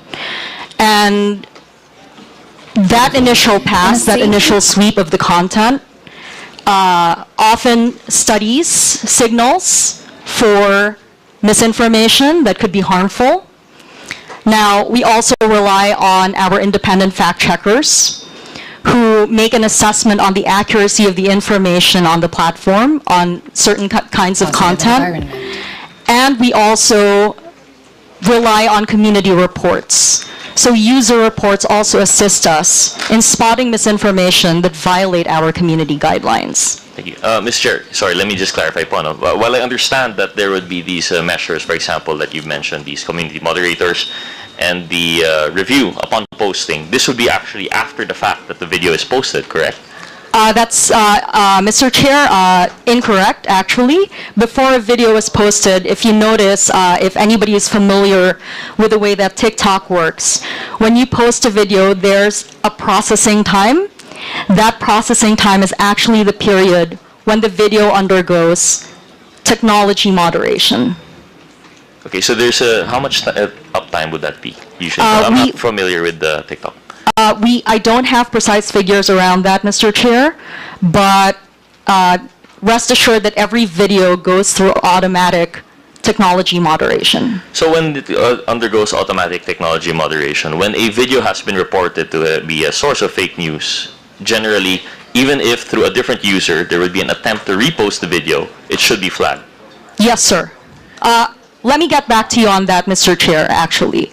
But one thing that we would love to share to the Honorable Committee is that between July to September, I believe, during a period last year, we removed over 4 million videos that violated our community guidelines. 99.5% of those videos were taken down proactively, and of the remaining percentage, 98% was taken down in less than 24 hours after being reported by users. So we're quite pleased to share that information with the Honorable Committee because we'd like to demonstrate that we are doing everything that we can in terms of our moderation practices to catch posts and to catch content that violate our community guidelines. Mr. Chair, most respectfully, while we laud the attempts, the measures being taken by TikTok in relation to this, and we appreciate the numbers that are being put forward, one issue that we have really is that anecdotally, that doesn't seem to be the case. For example, when we're talking about fake news in relation to China, when we see one video posted and it has been reported, we would see the same video posted by a different person. So that's why I wanted to ask if how do we ensure that a video that has been flagged for disinformation is not posted again? And quite frankly, perhaps we'd have to get cold hard evidence one. We'd like to have a resource person invited in this. But it tends to be that when once there is a narrative being taken by certain bad actors in relation to fake news and it's posted and they take it down, they just post it through another user. So I hope you'd understand the frustration that this committee would have in relation to the social media posts. And that's not even going into yet the issue of suppression that our journalists are facing in relation to the territorial dispute of the West Philippine Sea. So in relation to that, if we could move on, Ms. Padera, most respectfully to the Honorable Chairman, in relation to the suppression, what measures do we have? Are we aware of this suppression of postings in relation to coverage of the West Philippine Sea? Thank you, Mr. Chair, for the question. We do not suppress any content that pertains to the West Philippine Sea. We welcome the diversity of political expression, and what we can share is that if a video is muted, there is a possibility that the content may have committed a violation of our guidelines, specifically perhaps around intellectual property. That kind of action, muting a video, is typically something that we do when there is an intellectual property violation. So we want to reassure the Honorable Committee that we do not silence voices that advocate for greater awareness on West Philippine Sea issues. Thank you, Mr. Chair. I guess we are forced to take that on face value po, no? But as far as anecdotally, if I recall right, the video that was suppressed, I don't think there's an intellectual property issue. That was a coverage of yung journalist po having an altercation with yung counterparts sa China. Walang music naman na nagpo-play doon. In fact, nagmumurahan pa po sila. So, Mr. Chair, I guess to advance, to progress this issue siguro, we can ask the Honorable COMSEC to, if we may po, Commodore Tariela, if you could point us in the right direction kung sinong journalist po ito that were allegedly suppressed, we could probably invite them or communicate with them through the committee secretariat. Then we can probably have them coordinate with TikTok, and we'll get to the bottom of this at a latter hearing po, no? Because as it stands, it's going to be a anecdote versus general guidelines. So if we're going to get into the specifics, probably at a latter time when the resource person will be available po, no? Yes, Mr. Chair, and if I may, we're also happy to engage these personalities, these individuals from the press, to understand their experience. Our technology moderation is very sensitive around audio. And so even though two people might be speaking and just speaking, our moderation technology is able to pick up signals of background audio. And as I emphasized earlier, often when a video is muted, it's not because of the content. If content violates our guidelines, we take them down. If content violates intellectual property rights, quite frequently, the action that is taken is to mute the audio. So we want to reassure the Honorable Committee of that. Thank you, Mr. Chair. So I guess we'll have to leave that to the discussion at a later time when we have the resource persons available. So, Mr. Chair, I understand my time is up. I had more questions for TikTok, but I'll probably reserve it for the second round. With that, Mr. Chair, I yield the floor. Thank you very much, Mr. Chairman. Thank you. Secretary Ruiz has a previous engagement, so this committee has decided that he will be excused. Anyway, Jose Castro will be here to attend. Thank you for your presence, Secretary Ruiz. Thank you very much, Mr. Chair. Before we continue, may I acknowledge the presence online, Representative Jonathan Flores, Representative Ambrosio Cruz, and we have some social media personalities who arrived also, or present rather. Mr. Ramon Gerardo San Luis, are you here?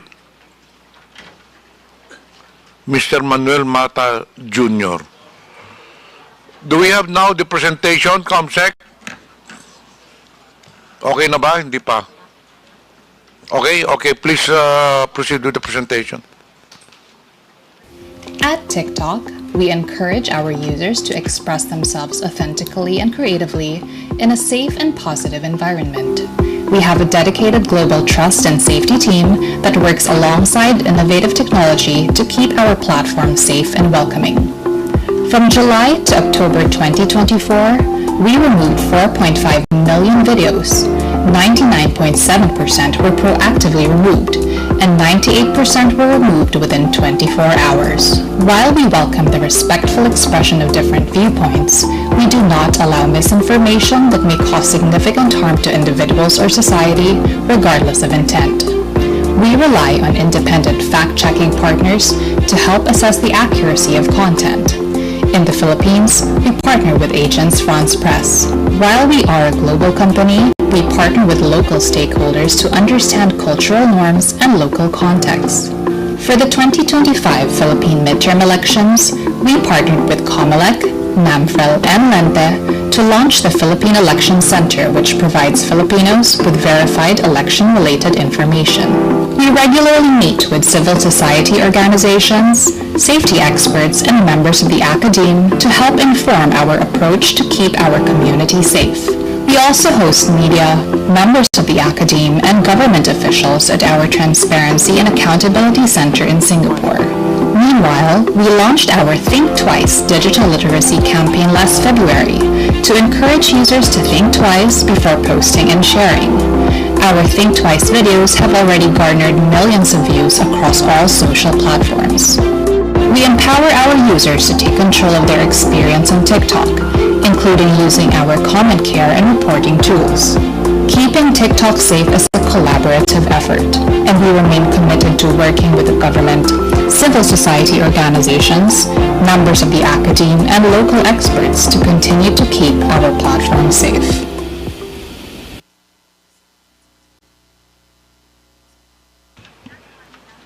Thank you for the presentation. Do you have any further statement? TikTok? None for now, Mr. Chair. Thank you so much. We'll proceed with the next interpolator. May I recognize Representative Jude Asedre? You have the floor. Mr. Chair, before I proceed to my interpellation, may I be allowed to make a brief manifestation? Good morning, dear colleagues, Mr. Chair. Today we gather to confront the troubling and complex reality of our times, the spread of fake news on social media, and the powerful role that repetition plays in shaping what people believe. It has been said that repeat a lie often enough and it becomes the truth, a phrase widely attributed to Joseph Goebbels, the propaganda minister of Nazi Germany. While those words come from a dark chapter in history, they reveal something deeply psychological and disturbingly relevant today. Modern psychologists would call it the illusion of truth effect. When people hear something over and over again, whether it's true or not, they begin to believe it. Repetition creates familiarity, and familiarity often masquerades as truth. In today's digital world, this effect is supercharged. Social media platforms, algorithms, and virality amplify repetition at unprecedented speeds. And at the heart of this ecosystem are individuals, influencers, who shape the opinion, values, and even the beliefs of millions. That influence carries weight, and with that weight comes responsibility. I believe, Mr. Chair, this hearing is not about silencing voices. It is about understanding how truth and lies compete in our public discourse and what role social media influencers play in tipping the balance. If truth is repeated more often than lies, even by a margin, say 51 to 49%, then truth can prevail. But if lies dominate the feed, even well-intentioned citizens may find themselves misled, manipulated, and misinformed. So today, we have the opportunity to ask tough questions. We seek accountability, and more than that, we call for a shared commitment to making truth more visible, more frequent, and more powerful than the lie.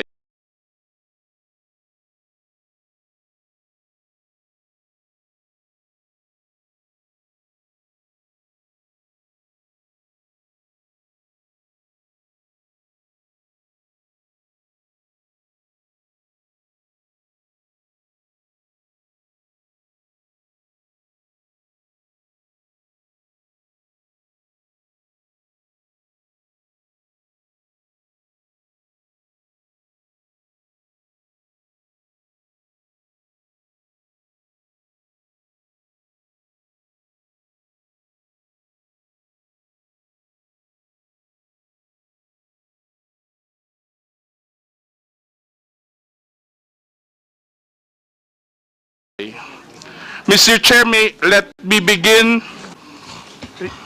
I have a new Facebook account because on Feb 7, my Facebook was deactivated, so I created a new Facebook account just probably a week ago or less than a week ago. Maliban sa Facebook, ano pong mga social media platforms pa ang iyong ginagamit? I use TikTok but sparingly. That's it. Tinuturing niyo ba na trabaho in addition to your professional affiliations itong pag-post nyo o paggamit nyo ng social media? Personally, no, because I don't earn. My accounts are not monetized. But because I'm the social media head of Manila Bulletin, I have to be on top of what's happening on social media. So you consider, again for the record, na your social media activities in a way complement your professional affiliation with Manila Bulletin? I would say so because if you're a journalist, if you're a writer, if you're an editor, you listen to what people are saying on social media because that's how you get the pulse of the people. Okay, thank you. Kailan ka nagsimula sa social media, if you still remember? I'm sorry, I don't remember. Probably as soon as Facebook was created, I think maybe a year or two after I had an account. I don't remember exactly when. So how do you decide on choosing your topics for your content? My personal content? Yes, for your personal account. I don't decide. Facebook has a what's on your mind field, and what's on my mind in that moment is what I write about. So you would say that all this are simply random, spontaneous thoughts that you have over? Yes. So, do you consider yourself, tinuturing mo ba sarili mo na influencer in addition to your professional role as a journalist? I do not know. I'm not a self-identified influencer. I cannot say that I am an influencer, even if I do have a modest following that's below 500,000, because I don't do lives, I don't do YouTube, I have never gone. I only write on Facebook, that's it. I only write on Facebook. I don't do YouTube, I don't do lives, I don't do podcasts, so.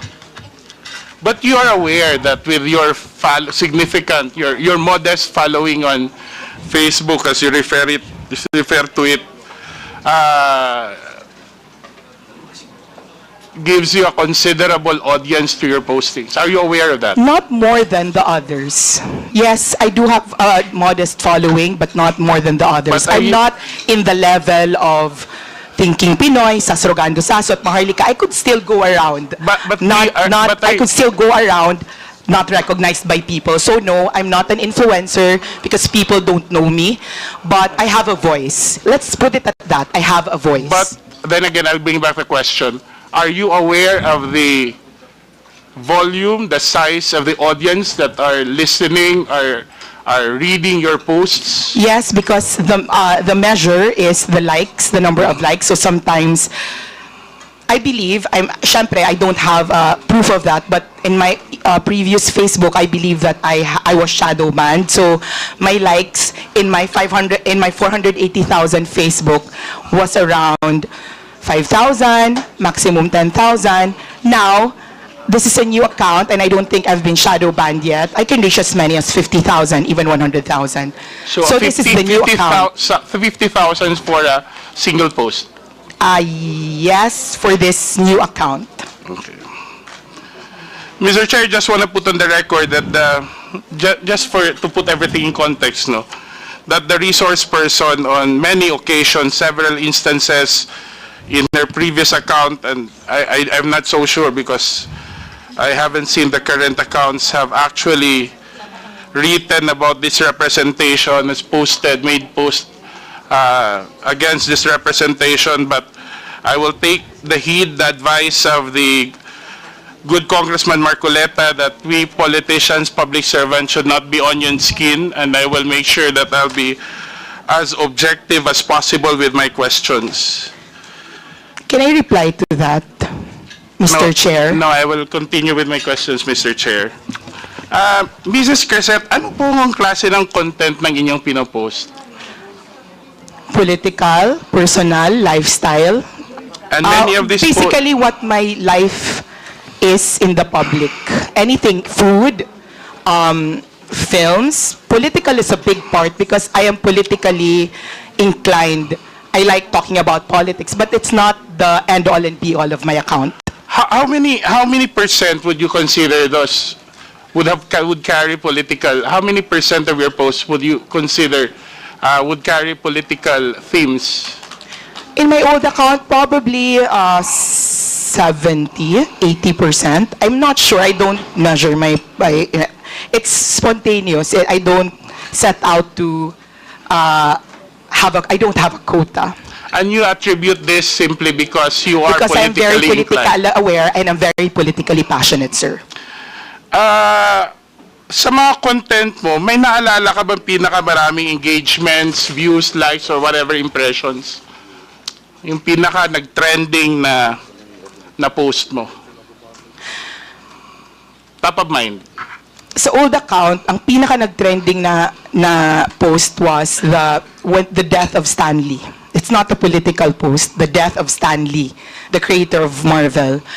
Sa new account, my sadness over PRRD spending his birthday alone in his cell in The Hague. Yung sa mga political post mo in the previous account, ano po yung pinaka nag-trending? I don't remember exactly, but it's always about the former president. So sa tingin mo, bakit nag-trending isang post ni Cresetchu? I don't know. Maybe because it resonates with people. Because I have never boosted a post. I'd have never bought likes, or I have never paid to get liked or followed. So I cannot speak for my audience or readers, but it's probably common sense that it resonates with them that there are a lot of people who love President Duterte. May mga contents na sinasabi na non-political o may mga post ka naman na masasabi mong hindi nag-viral, ano? Actually, I don't know what the parameters are for what is considered viral. I don't know. Or let's say, anong klase ng content naman in your experience ang hindi nagkaroon ng maraming engagement? May naalala ka ba na... It does not, I do not look at how many likes I get. And whether or not they go viral is not very important to me. I write what I write, whether I have 1 reader or 1,000 readers. But when you post something, do you also engage with your those who make comments? When I have time, and when you do that, have you considered ano yung mga dominant demographic ng yung audience na usually mo napapansin? Are these like-minded people? Are these... Mr. Chair.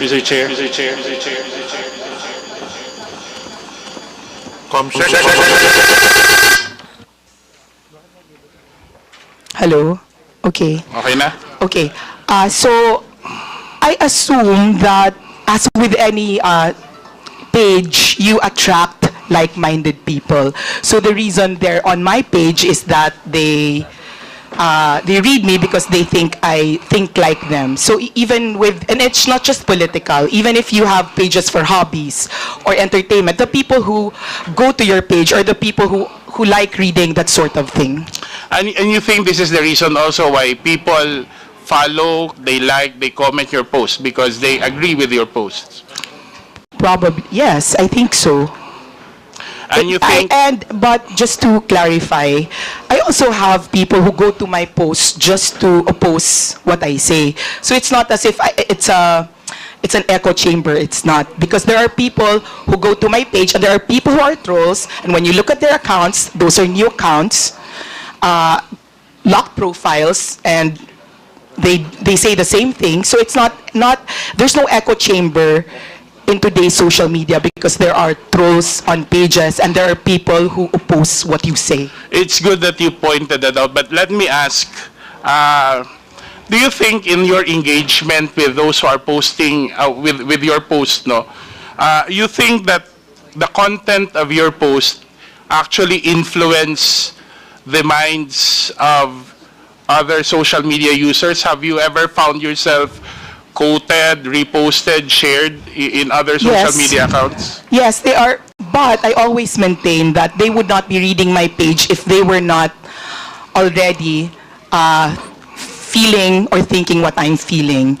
And a lot of the feedback that I get is that people saying, you articulate what I am feeling, except that I do not have the words or the talent to say that. So I think majority of my readers are those people who want to say, want to express their frustrations or express their hopes, and are not just, I do not have my writing skills. It's good that you mentioned about feedback. So, have you ever received feedback that people are actually saying it's good that you expose this, that you wrote about this because I'm learning, I get to know what's happening, I get to understand the issue more? Yes, but that's not specific to social media. I am an editor, and if I write articles for the newspaper, it's always all the articles that you write, whether they're for social media or for traditional media, you're writing it to expose, inform, entertain, empower. But let me go back to the social media. Let me limit to the social media posts. Have you ever received feedback saying that they have learned, they're thankful that you have exposed, they have learned something, they've been influenced by the information that you posted in your social media account? Sir, I do not think that I am at the level of investigative journalist who have exposed something. I just say what unfortunately, I'm not the kind of journalist who can do exposés. So unless it's something of my personal knowledge, I don't think that somebody has thanked me for exposing something. So are you sure that in your social media posts, whether in your previous posts or not, you have not exposed any public official or agency of the government whatsoever? Remember, you're under oath. Not that I remember, and I know that I'm under oath. I don't remember anything exposing a public. And if I'm going to do it, I'm going to do it in my job for Manila Bulletin, not on my page. So I am more protected by my office. I will go back to the question. Ibig sabihin ba sa social media posts mo, wala kang sinabi na nag-e-expose ka sa sino mang opisyal o ehensya ng gobyerno tungkol sa in the conduct of their official duties? I don't remember any exposés I have done. Mr. Chair, is it possible that the committee subpoena Meta for a copy? I understand that Meta keeps a digital copy of all the postings over a considerable time. I move that we subpoena the social media posts of Mrs. Crisette Chu. There's a motion. Any second? Second. Any objection? There being none, motion is approved. Thank you, Mr. Chair. I know you're a professional journalist, Crisette, and I know you're well trained and you studied abroad, and you have a good appreciation of what it takes to be a journalist. By referencing from that, would you describe the extent of your influence? How would you describe the extent of your influence online, and what responsibility do you think comes with that influence? I am I'm not comfy with the idea that I am responsible for something because I just write. As I said, I'm very careful before all these things. Before, sir, Mr. Chair, before I was included in the top 40 vloggers, fake news, Pogo funded, I have never spoken my politics. Not on YouTube, not on Facebook. I just write. So I don't feel like I am an important political commentator. I write what I feel. But I'm not one of those people na people will think about because I have discussed it. I have engaged with other people. I write what I say. I write what I think, and that's it. Sometimes I answer the comments on my page, but that's the limit of my political conversation. So if you're going to ask me what I think my influence is, then I cannot answer it. Maybe it's better to ask other people if they're affected by what I write, and if they feel like I influence them. Earlier you mentioned you have a following right now of how many? 200, about 250. 250,000? And in your previous account, how many? 480,000. And then in your average impressions for every post is around 10,000, if I'm not mistaken. That's the number you said earlier. In my new page, in my old page, about 5,000 to... In your new page? About 10,000. 10,000 in my per new post. page.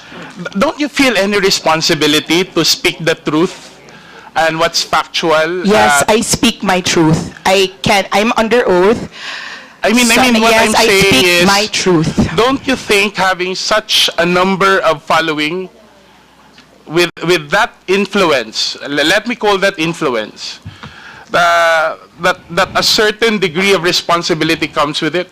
Of course, there's a responsibility. That's why I use my training in journalism to make sure that nobody can ever call me out and say it's fake news. I can make mistakes, but they're not glaring mistakes. And they're still going to be, I'm still going to have the same opinion from that same Mrs. mistake. Preset, you stand by saying that you are faithful to your journalistic training in the course of determining or choosing the content, the tenor, and the language of your post. Yes or no? Sorry, can you please repeat that? Do you stand by your statement saying that you make sure that you're faithful to your journalistic Yes, training sir. in I terms make sure that in terms as of, far as let me continue first. In terms of the content, the language, the demeanor with which you post, you make your postings. As far as I can, as far as I'm knowledgeable, I post what I feel. Maybe at the moment, maybe when I'm very angry, I post some things that are more inflammatory than when I'm more calm. But basically, those are my feelings. So, sir, there will be times that I will be more angry towards one politician over another time. I'm still going to be angry at them. Let me ask a question.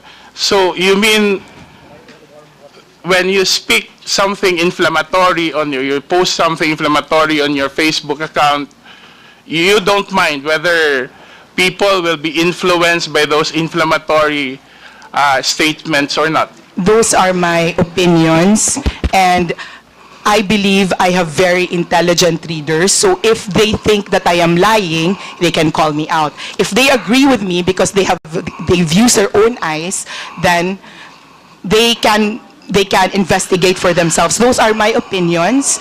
Those are what I feel. If I say I don't like this person, I stand by it.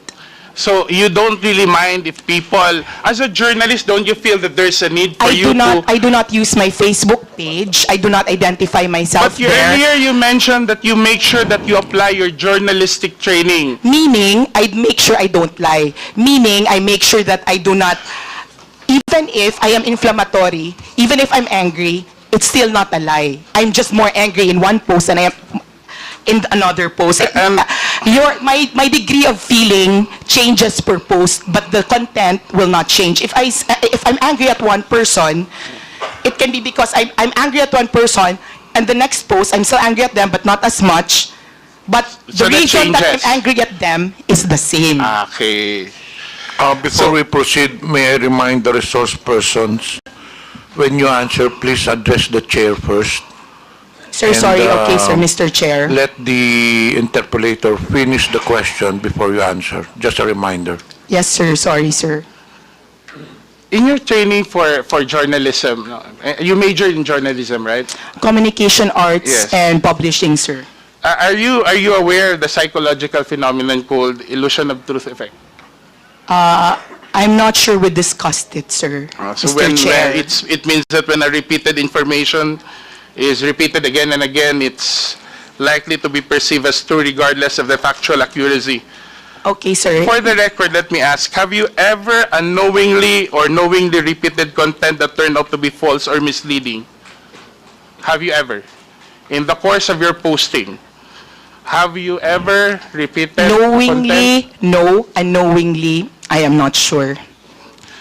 Mr. Chair, I ask it because I would like to draw your attention to this post dated March 13 under her new account, Chrisette Chu. May I ask the Secretariat to flash it on the screen,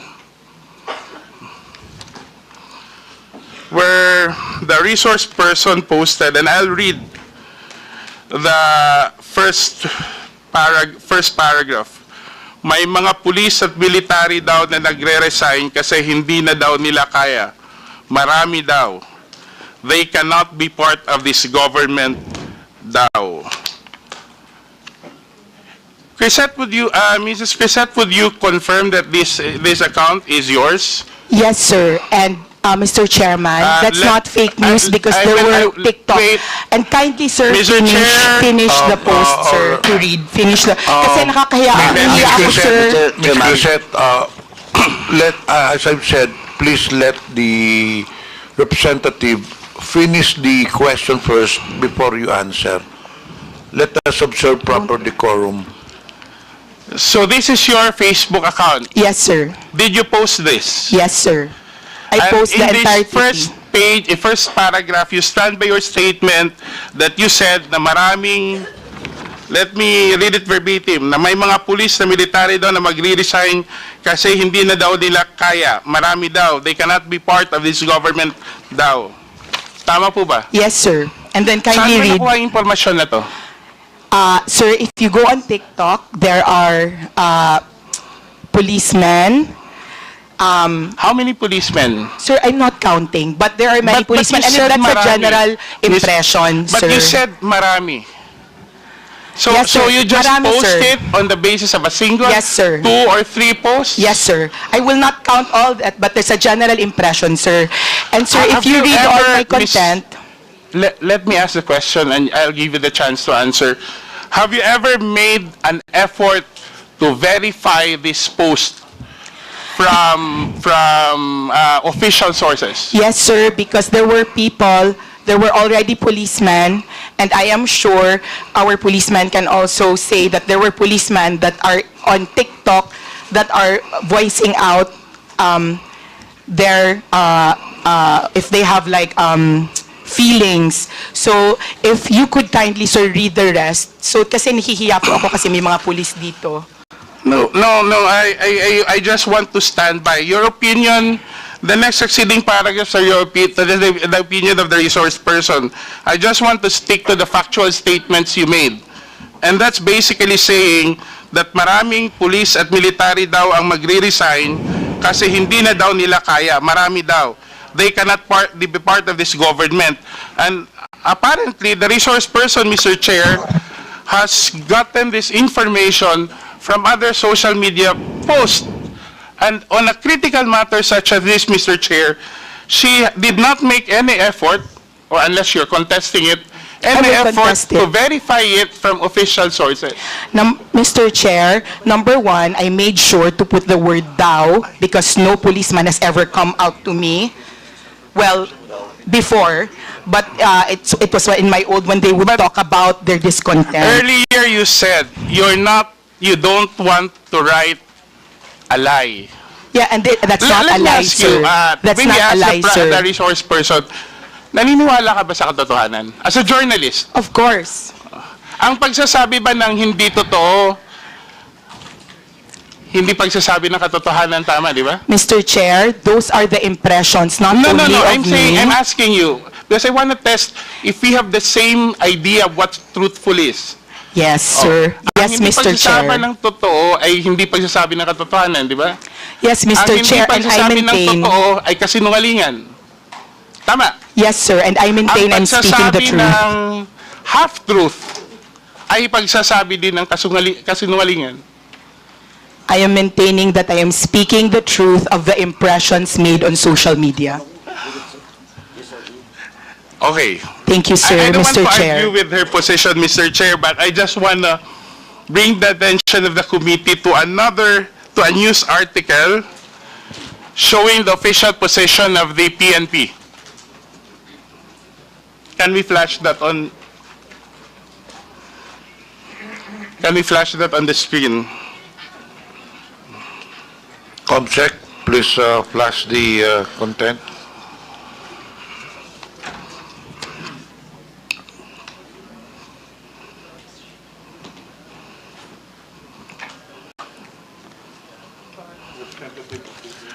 Okay, this is a press release. I think this is a news article from, if I'm not mistaken, from the Philippine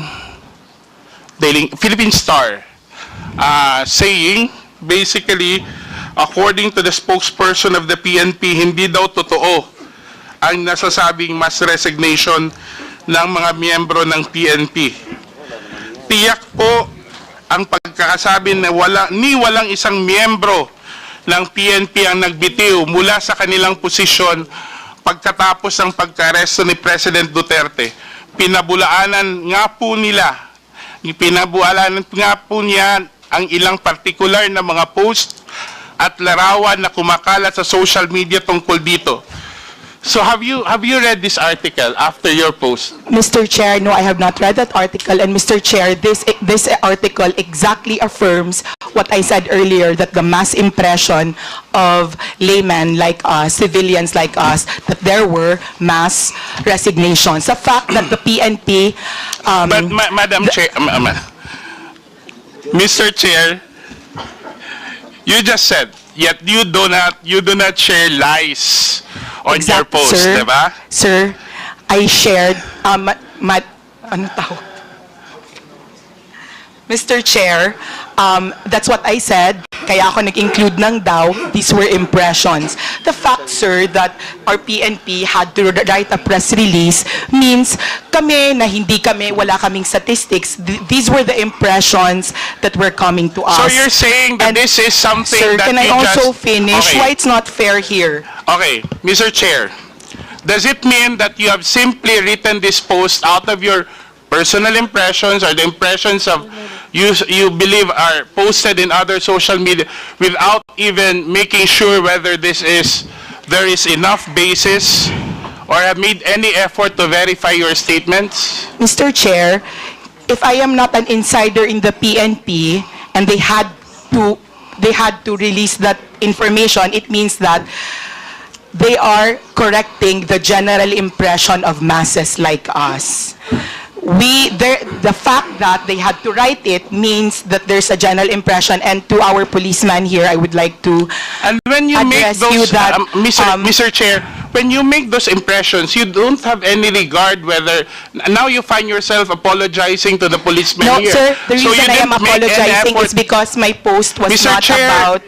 Mr. Chair, can I Point of just order. please give me time to explain? Because it's been talked, Ms. sir, Rosette, kindly... in accordance with our rules, as I've said earlier, this will be the third time that I'm telling all the resource persons, let the interpellator finish the question first. And in fact, if I impose the rule strictly, the resource persons can only speak until I recognize you. Thank so, you, sir. kung pwede lang patapusin nyo yung tanong bago kayo sumakot para hindi tayo magkakagulo rito. Babalikan ko yung tanong ko. Thank you, Mr. Chair. Ms. Garcet, sa dami ng followers ninyo, in putting out information or posting items such as what has been presented before this committee, are you saying categorically that you do not feel any responsibility for the weight and for the consequences of your posts? Can I answer now? Yes. Okay. Mr. Chair, I am saying that I am merely writing about what I see as the pulse of the masses, which is that they were afraid that there were policemen That's why also I am very careful that I said thou.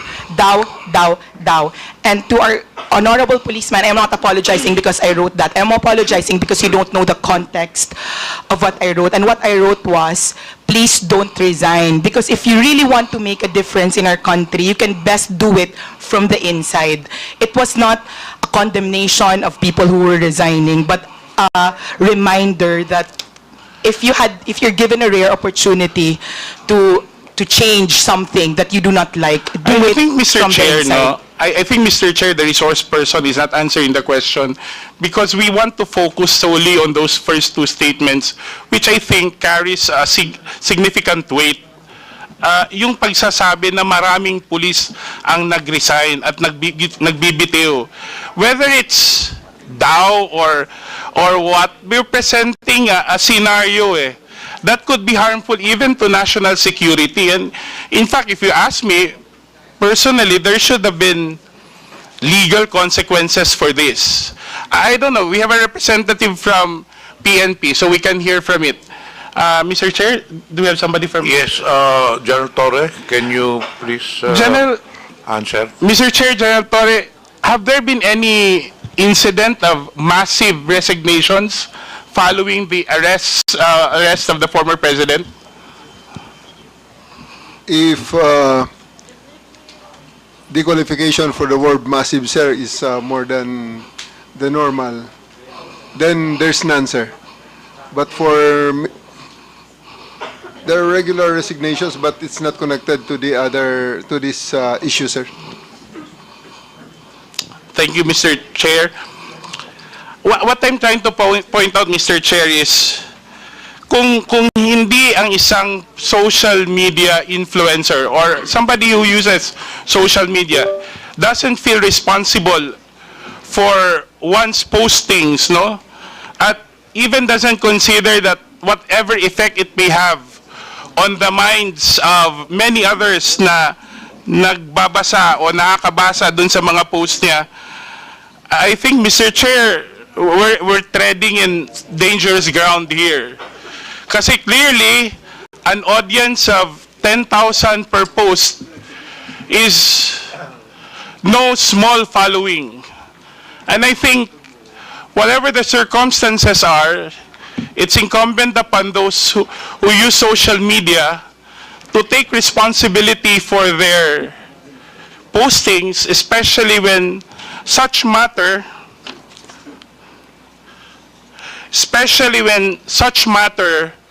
actually affect national security and affect our society as a whole. And I think in this case, this is something that we should carefully consider, especially that the resource person, Mr. Chair, in many of her posts, have actually made accusations, criticism, or exposés about public officials, about public offices and agencies.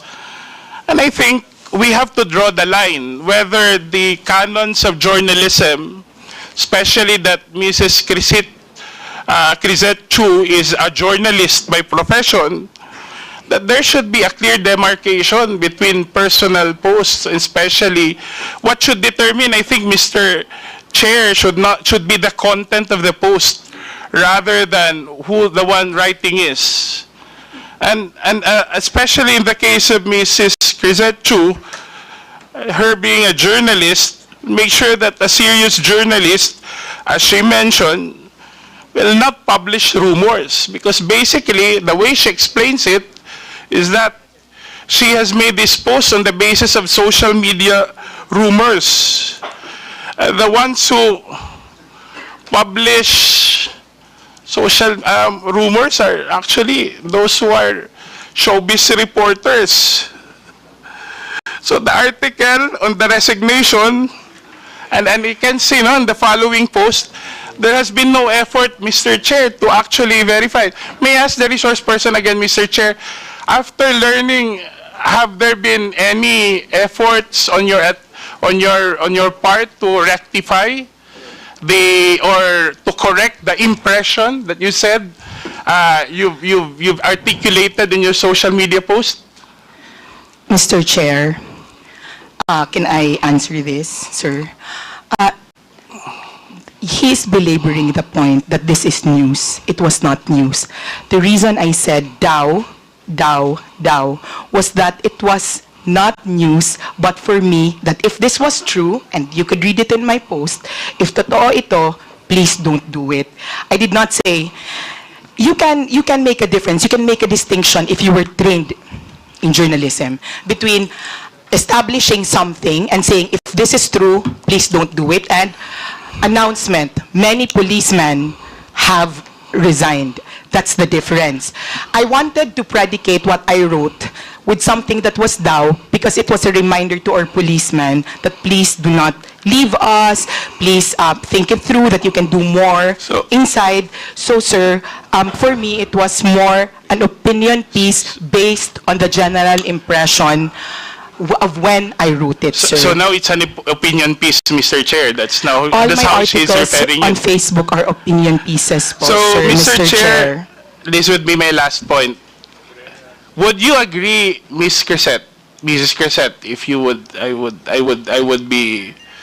would be so direct that what you've written on your post is simply somebody's ranting, sensationalizing a rumor heard on social media without no effort to verify, with simply the effort to create some questions or to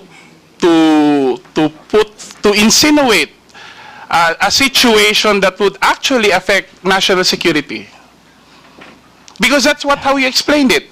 You simply sensationalized a rumor you heard online without considering, without even taking the effort to verify, and without considering the possible effects on national security on a matter that is very sensitive given the political situation of the country right now. And you feel no responsibility whatsoever to the 10,000 impressions or readers that may have, who may be influenced by the opinions that you raised. You really don't care about what people will do or say or take after reading your post. Is that correct, Mrs. Crescent? Mr. Chair, I will reply now. Okay, sir, I do not feel any responsibility because my conscience is clear. It was not phrased as news. It was something. I agree na, Mr. Chair. Sir. I agree na. I'm not saying, I agree with what you're saying. It's not news. But you simply sensationalized on social media a rumor that you've heard or read or whatsoever without any effort to verify it as a responsible social media user, and without consideration that given your following, the people who read and actually listen to you on a matter that's sensitive to national security. Mr. Wala Chair, kang pakialam kung anong gagawin at iisipin ng mga tao, basta sinulat ni Crisette Chu, naniniwala yung mga tao, bahala maniwala sila, hindi. Wala kang pakialam doon. Mr. Chair, may I already reply? The fact that the PNP felt there was a need to issue a clarification meant it was not me who thought about it, that it was the general sentiment of a lot of people because there were a lot of posts going around. I never claimed to have first-hand information about this. That's why it was very important to me to say But neither did you, Mr. Chair, neither did you say also in the same post that I do not have a first-hand information about this. Diba? Yes, Wala ka Mr. naman Chair, sinabi. that was why I said daw, and it was not phrased as a news. 3 words but does not, but for me as a reminder to our policemen, sir. Okay, granted, arguendo that that's the case, no? Now that the PNP has actually explained, and you even hear General Torres say, Mr. Chair, Mrs. Crisette, that it's not true. Are you willing to apologize for anybody who may have thought wrongfully? You should say, you claim is not your attention. Are you willing to apologize to those who may have thought or have taken your statement as truthful and factual. Sir, I will not apologize only because if you read the entire post, it was to support the PNP and it was a good post. It was not news. So, sir, I'm sorry if you think if Mr. Chair, I'm saying, aminado naman ho ng resource person na nakuha lang niya yung chismis sa social media. 'Di ba? Tapos ginawa niya ng buong kwento na yung mga police, this and that. That I would leave it to you because that's your opinion, calling on the police for whatever. But I'm asking you now the police itself, the police organization, officially, and General Torre has now confirmed that, saying that there has been no mass resignation. Are you willing to rectify? Because many would have read your statement and read it without the doubts. Maybe some people actually, we have more than 30 clippings of your post, and people in their comments actually take in your statements as truthful. Now you're presented with an example that your statement has been debunked officially by the police and General Torre, who's here with us.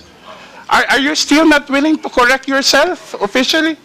Sir, Mr. Chairman, in my training for journalism, the DAO is very important, sir. Mr. Chair, And the also, problem sir, with our resource to our person police, is she claims to be a journalist whenever it's convenient and a private person whenever it's convenient. And if you go back to my manifestation earlier, Mr. Chair, that's actually the problem that we have today. You have people who are able to amplify issues without being bound by the canons of journalism. Diba? Subukan kaya ng komentaristang sabihin yan on air, on radio, kung hindi yan matanggal yung license niya sa KBP. And our social media influence, well, not everyone, but those who are able to peddle on sensationalized news or rumors on the basis of mere rumors, no? And I'm not bound by any accountability. Don't even, as the resource person has said, Mr. Chair, doesn't even feel responsible for the consequences of her statements. And I think we're treading on dangerous grounds here.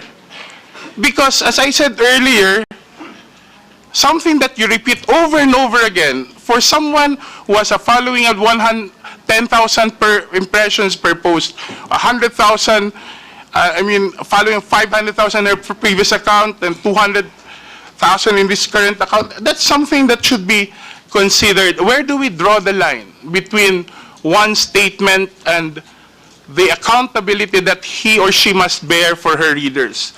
If this was a matter, Mr. Chair, and I'd like to wind up now, that affects my person, I wouldn't really mind, because I think being criticized openly comes with the job that we have. It comes with being elected to public office. But when it is a matter of national security, when it is a time when the country should be protected rather than weakened by all this misinformation and disinformation, I think we need to draw the line.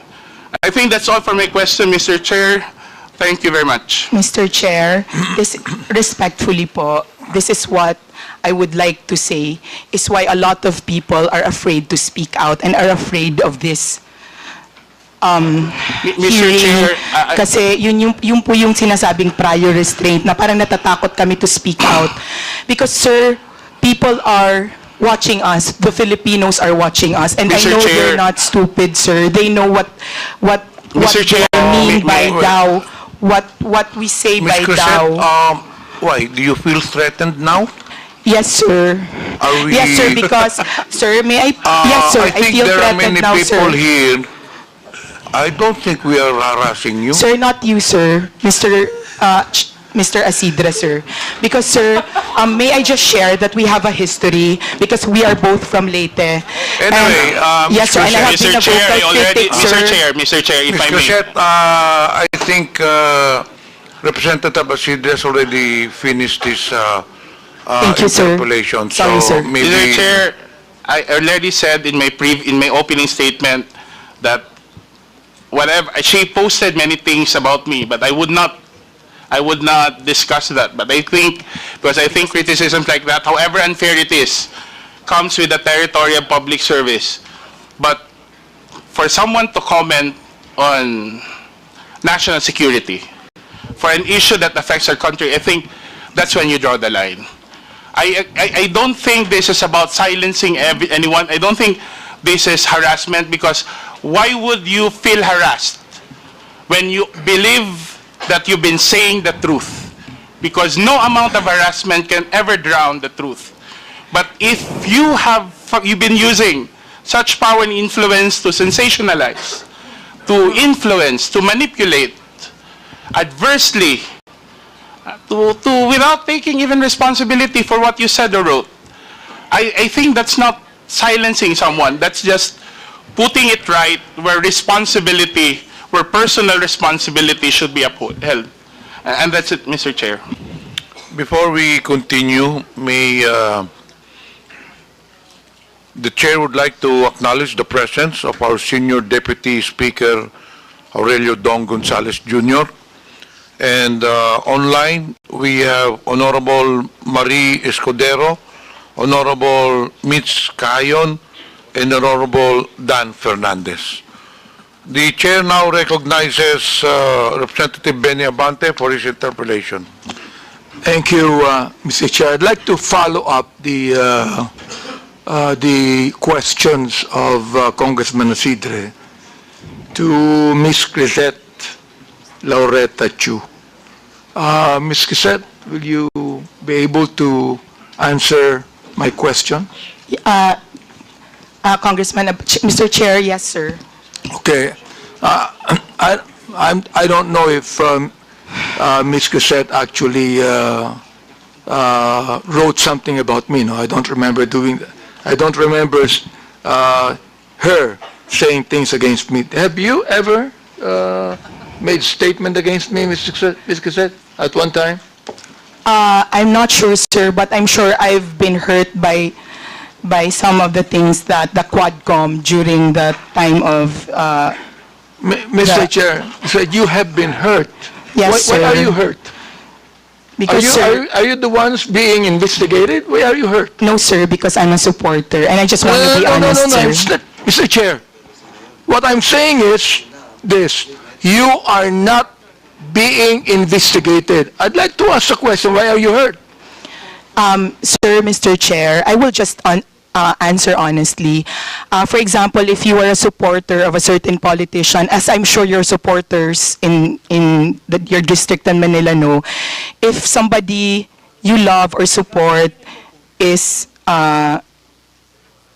attacked or investigated, it hurts you. But, sir, I'm just being honest because I don't remember that I said anything about you. I'm just saying that I'm sure that maybe there were... I'm not sure, sir. I'm sorry. I don't think I've said anything bad Mr. about Chair, you. I will not belabor anymore on what she said about me, no? But I just would like to reiterate what Congressman Jude has been saying all along. You said, you're a journalist, right? Yes, sir. Okay, I'm not a journalist. Yes, sir. And you said a while ago that you write what you feel. Am I right? On my Facebook, sir, not on my job. Yeah, you said you write what you feel. Am I right? Yes, sir. Okay. Now, I do not need to be a journalist to write what I feel. Am I right? Yes, sir. All right. So why do you always say you're a journalist? Because they asked me, sir, what I do. You were not asked about being a journalist. You said it, that you are a journalist. Now, sir, being a journalist, Mr. Chair, binanggit mo yung daw. Is that what you feel? Or are you trying to say now that that is what the masses feel? Mr. Chairman, that's what the impression I got from the social media platforms The like TikTok. impression Yes, sir. that you got. We call it social media impression, sir. Well, I'm quite ignorant with the social media impression, Mr. Chair. But what I'm saying is this. You said that you write what you feel. Now, when you said daw, na maraming nag-resign na mga pulis, daw, all right? You were not writing what you feel. You were actually writing what you think the masses feel. Am I right? Sir, in the first part of the sentence, yes, sir. And then the second part of the post where I had my own opinion, it was what I felt, sir. So you believe that what you were writing, what you believe to be what the masses feel. Yes, sir, that's right, sir. All right. So you're not writing what you feel, actually. Yes, sir, as well, sir. Therefore, you were wrong in your first statement. Yes, sir. Okay, sir. Good. Very good. I'm so glad that you admitted that. All right. Now here it's... In light of the new information, sir, in light of the press I do not need release, you sir. to explain. I don't need you to explain, Mr. Chair. Yes, sir, thank you. You admitted you're wrong, and that's it. Yes, sir, thank All you. right? Now, I'd like to ask General Torre here. You answered a moment ago, General Torre, that when you speak of a mass resignation, there's none. There's none. Will you please explain further so that Ms. Crisette Chu will be able to understand that is not what the masses feel? Well, there's really nobody on record who filed their resignation, sir, just because of the Duterte arrest, sir. There's none on record right now, sir. Do you believe that, Ms. Crisette? Do you believe the statement of General Torre? Yes, sir, because he has the insider information. I believe him, sir. Would you now please write something about that? Even if you do not apologize, would you now please write Yes, something sir, about if you that, wish, that you sir. believe, now, just a moment, that you believe that with the statement of General Torre? Would you please write that? Yes, sir, I will write, sir, that according to the PNP, there were no mass resignations due to the Duterte arrest. Thank you, sir. And therefore, you were wrong. Yes or no? Yes, sir. Okay, thank you very much for admitting that again. All right, now, I would like to understand what you wrote also here, December 28, 2024. I have the copy here, and the picture, I was actually asking my colleagues here, who is this lady in that picture, and I was told that this is the daughter of the former president. Now, you said, yung anak ka ng presidente, kapatid ka ng VP, mayor at congressman, pero kailangan mo magbenta ng deodorant sa TikTok with matching actual application of deodorant sa kilikili mo because sayang ang pera para may pambili ka ng luho.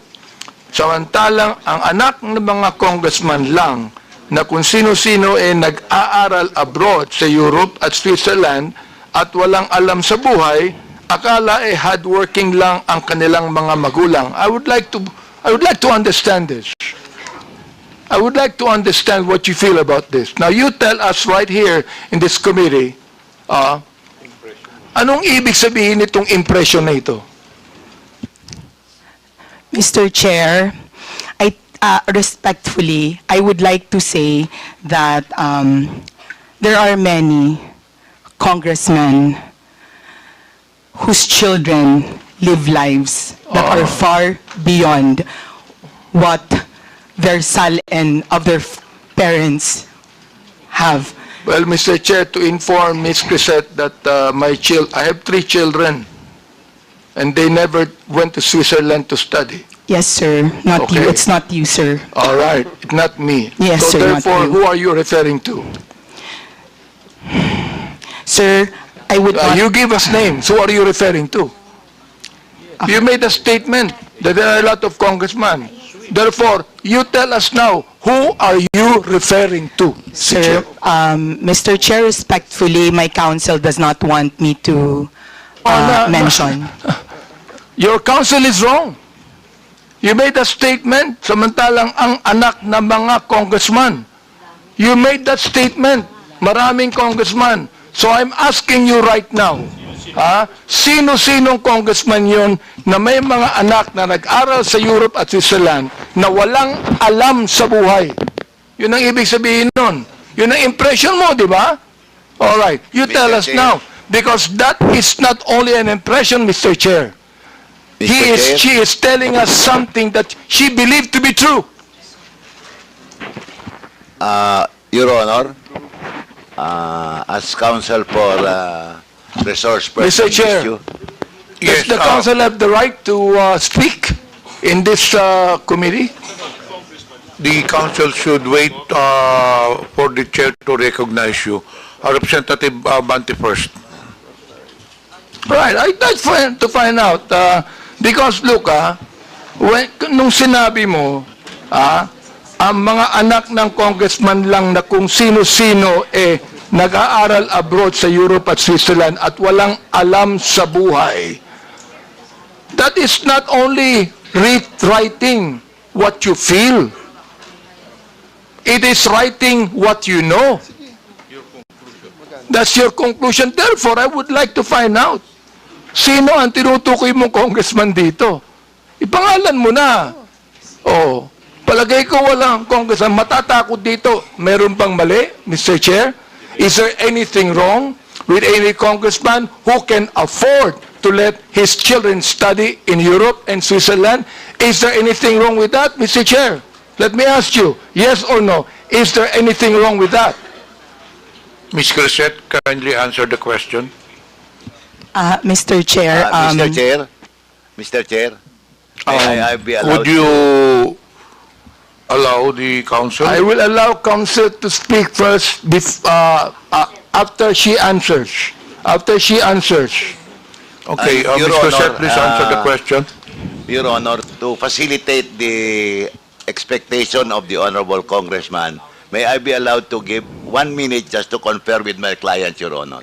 Attorney Bello, tapusin muna natin yung question to Crisette. Pag na answer niya na satisfactorily, then we can proceed with your manifestation. Ms. Crisette, please answer the question. Yes, sir. Your Honor, Chair. my request is Mr. Chair, Sec Your Bello, Honor. wait until you are recognized. Crisette Chu is being recognized as of now. We have rules to follow in this. Ms. Crisette, kindly answer the question. Sir, Your Honor, just reconsideration, Your Honor. My request, Your Honor, is that before my client will answer, may I be allowed 1 minute to confer Mr. with Chair. Your Honor, to Mr. Chair, clarify hold on. with the Are permission you of the referring to Honorable a Congressman. legal advice? Would you like to confer with your client?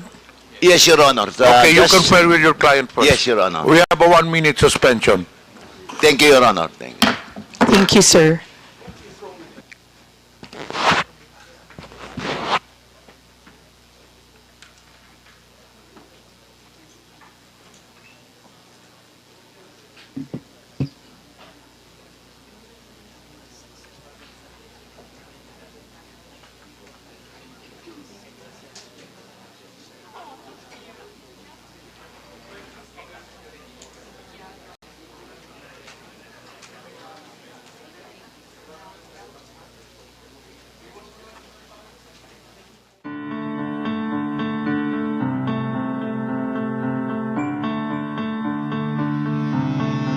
Gintod pilak Inaakit ang iyong mga mata Kapangyarihan sa labi Hinihila ka sa lugar na tila di mo tansya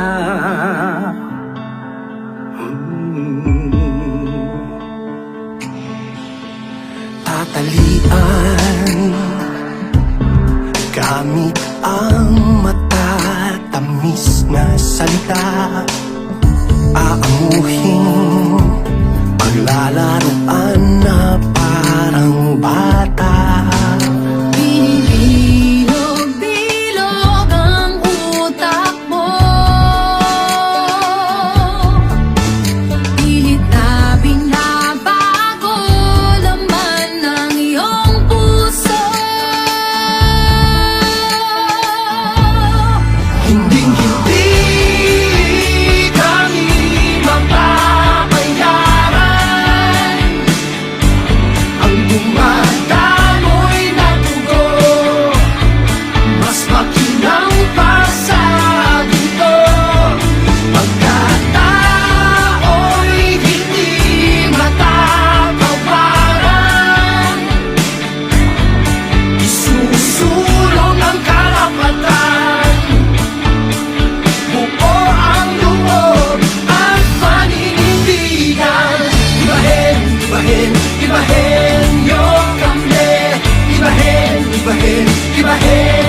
Sunuran sa gusto nila. Hindi kami mapapayaran ang dumadaloy na gulo. Mas makinang pa sa akin pagkatao'y hindi makatawaran. Isusulong ang karapatan, buo ang loob at paninindigan. Akitin tatalian, gagamitin, aamuhin, hindi nila. Reiterate the question. Your Honor, thank I you just very much. asked Ms. Chu if there's anything wrong with any congressman who can afford to send his children to Europe and Switzerland. Is there anything wrong with that, Mr. Chair? The only answer is yes or no. Yun lang po. Your Honor, may I be allowed to approach the Honorable Congressman after my consultation with my client? Hearing, Yes, hearing suspended. Please approach. Thank you, Your Honor.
Chair, I would like to give way to what her attorney said, no? And again, I would like to ask Ms. Chu to respond according to how her attorney advised her.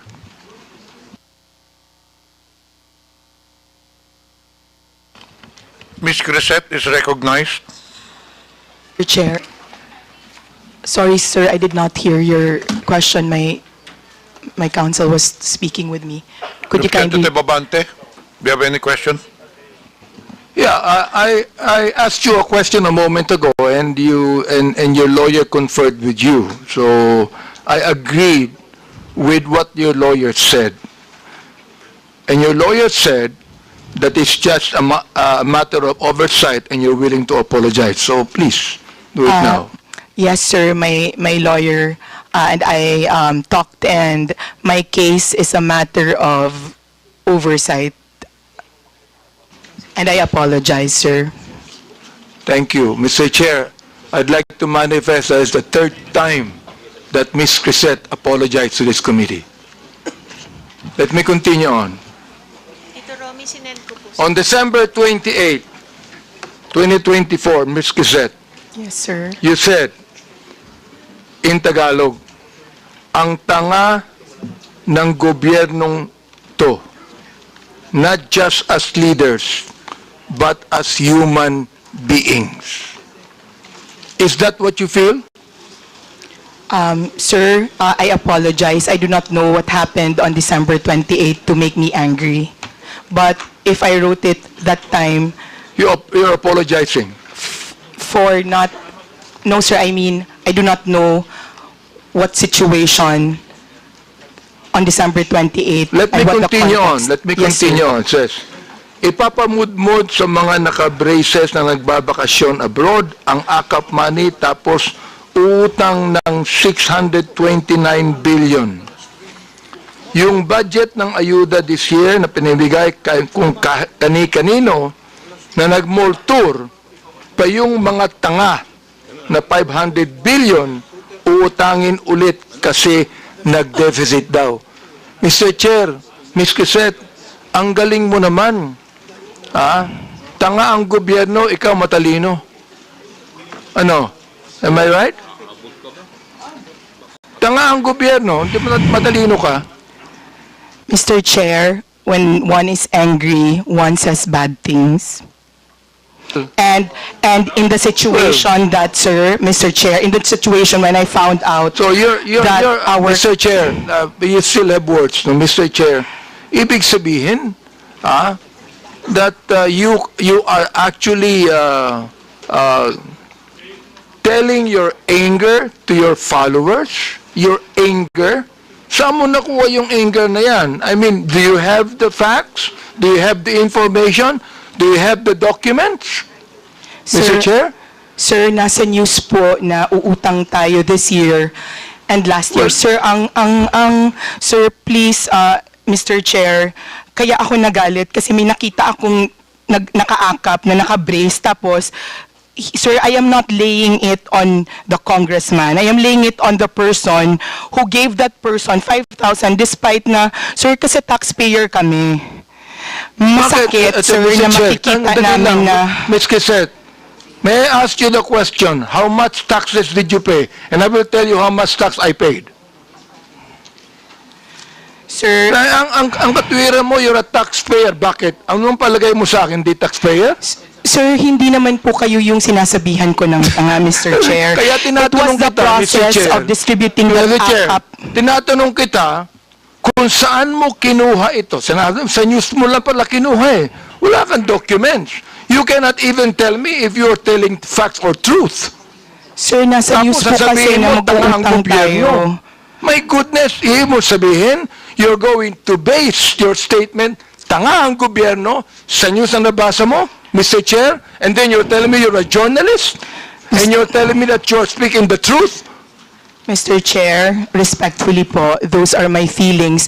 Kasi binamigay natin yung pera sa Therefore, AKAP. if that's your feeling, Mr. Chair, I demand that you apologize to this committee. I will apologize, Mr. Chair, for my bad words or for... I apologize for my bad words, sir. I Mr. apologize for saying the word tanga in my post. Maraming salamat, Mr. Chair, for admitting that, no? Siguro naman, makikita mo naman ang gobyerno, sasabihin mo mga tanga kami, siguro, pinapalagay mo, alam mo sa akin, Mr. Chair, ang pinapalagay ni Ms. Quisette, yung audience niya, mga tanga eh. Yun ang pinapalagay mo. Hindi ang gobyerno. Yung audience mo, mga tanga, kaya papaniwalaan nila ang sinasabi mo sapagkat yung audience mo mismo ang hindi nakakaintindi. That is fake news, Mr. Chair, and that is what we're investigating right now. You see? I hope that you understand that, Mr. Chair. Ms. Quisette, do you understand what I'm trying to say? Ikaw, nandito sa akin yung mga sinabi mo tungkol sa amin, ha? Hindi ako sumagot dyan, eh. Hindi ko na kinakailangan pang i-belabor yan. So, anyway, Mr. Chair, anyway, nakita ko naman na Ms. Quisette is now apologetic to what she said. I'd like to continue on, and I would like to ask TikTok here. Ms. Peachy, I can see that you are a very good English speaker. Hello, good afternoon, Mr. Chair. Yes, you are a very good English speaker. Are you an American or a Filipino? Bisaya ko, sir. Yun. Bisaya pala. Bisaya pala. Oh. Okay. Eh, kanina English ka na English. Nakala ko, Amerikano ka eh. Mr. Diba? Chair, wa may makasabot og Bisaya diri. Gamay ra. Oh. Bisaya. Makasabot si Chairman Bisaya. Makasabot Yes, sir. si Bisaya. May hapon, sir. Oh. Maayong hapon Kita po. mo. May hapon. Okay, Representative Ito, Abante. Mr. Chair, I'd like to ask you a question. Who owns TikTok? Mr. Chair, ByteDance is the parent company of TikTok. Who? ByteDance. ByteDance. Yes, Mr. Chair. Where is that located? What's the ByteDance- headquarters of ByteDance? I believe, Mr. Chair, the headquarters of ByteDance is in China. In China. Yes, Mr. Chair. ByteDance in China. I heard that ByteDance has connection with the Communist Party of China. Mr. Chair, no, that's not true, respectfully. So you have that information, it's not true. Mr. But I Chair, have some that's correct, information, it's it's not true. true. Yes, it's not Meron true, ako Mr. Chair. information na totoo. I'm na sorry, mayroong Mr. Chair? connection ang ByteDance sa People's Republic of China. Wala. No, Mr. Chair. The Chinese government Miss is... Pichi, Mr. Chair, no company in China can exist without any connection with the People's Republic of China. Communist Party of China. No company in China would ever exist without any connection with the Communist Party in China, Mr. Chair.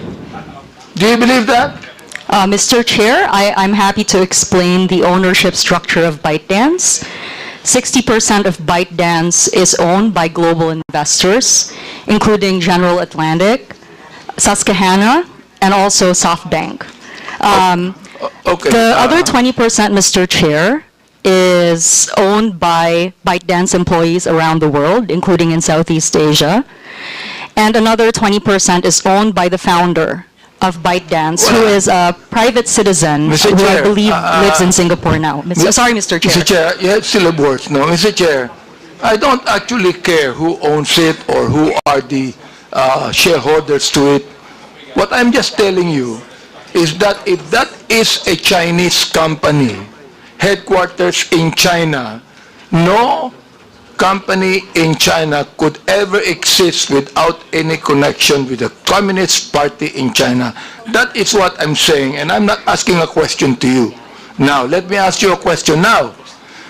Who is the Filipino counterpart that owns TikTok? Mr. Chair, there's no Filipino counterpart. No Filipino counterpart. Therefore, Mr. Chair. it is totally a foreign company. Mr. Chair, it is a company headquartered in Singapore and Los Angeles. So with that, Mr. Chair, it means that you do not have to pay taxes in the Philippines for that? Mr. Chair, we comply with all tax regulations that are imposed on us in this country. It means that the BIR has imposed some tax liability on you? Mr. Chair, we have the digital services tax, which will be an implementation, I think, within the year. I'm not quite sure, but we have the digital services tax. Can you Mr. Chair. give us a document stating that fact, Mr. Chair? Mr. Chair, we're happy to discuss this and provide more information. Mr. Chair, I'd like to make a motion that Ms. Pichi submit to us documentation on the payment of taxes of TikTok. Any second? Second, Mr. Chair. There's a motion. Motion is approved. Ms. Pichi, Mr. Chair,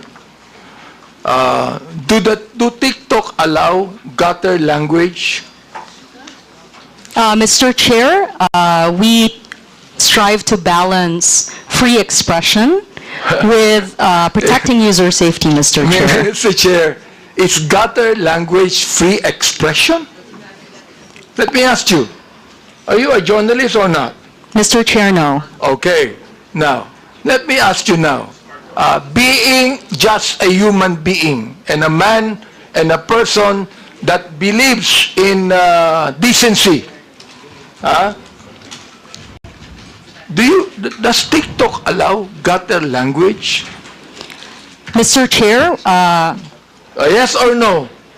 Mr. Chair, we allow various expressions on the platform, but we do restrict profanity for You restrict underage, profanity. yes, for underage users. And sir. what do you do when you restrict profanity? It is not allowed on the For You feed, Well, Mr. Chair. here is an example of profanity right there. Hindi ko nga kayang basahin eh. Yes, Mr. Chair. This is profanity. That is profanity right here. Oh.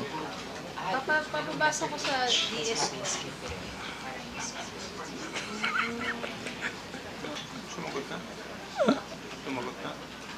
Di ba?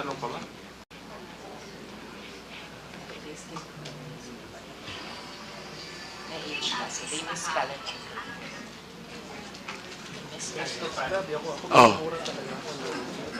So you said that you do not allow, you restrict profanity, Mr. Chair.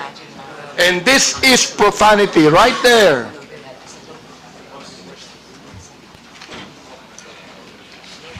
Understand, Mr. Chair. We do not allow hateful expression, if I may, Mr. Chair. We don't allow hate speech. Well, you should put this out then. Yes, because Mr. Chair. you can be accountable to this. Mr. Chair, we're glad to work with this honorable committee to study the content that you are showing to us. All right?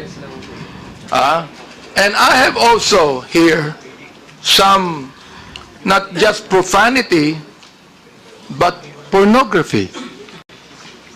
Dance, people who do not have bra, who only wear skimpy clothes, dancing in TikTok. Do you allow that?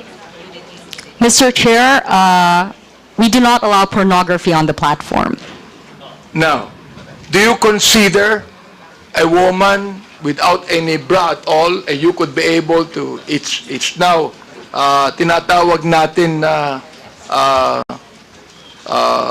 wala nang naiwan sa imahinasyon. Eka nga, ano?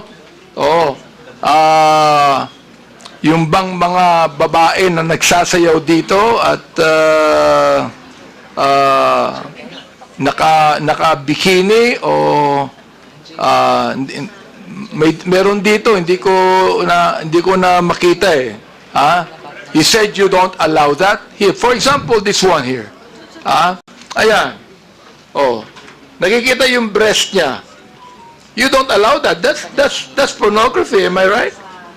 Mr. Chair, we're happy to once again work with this honorable committee to study the content that you're presenting to us Well, I'm so glad. so that Mr. we can Chair. coordinate.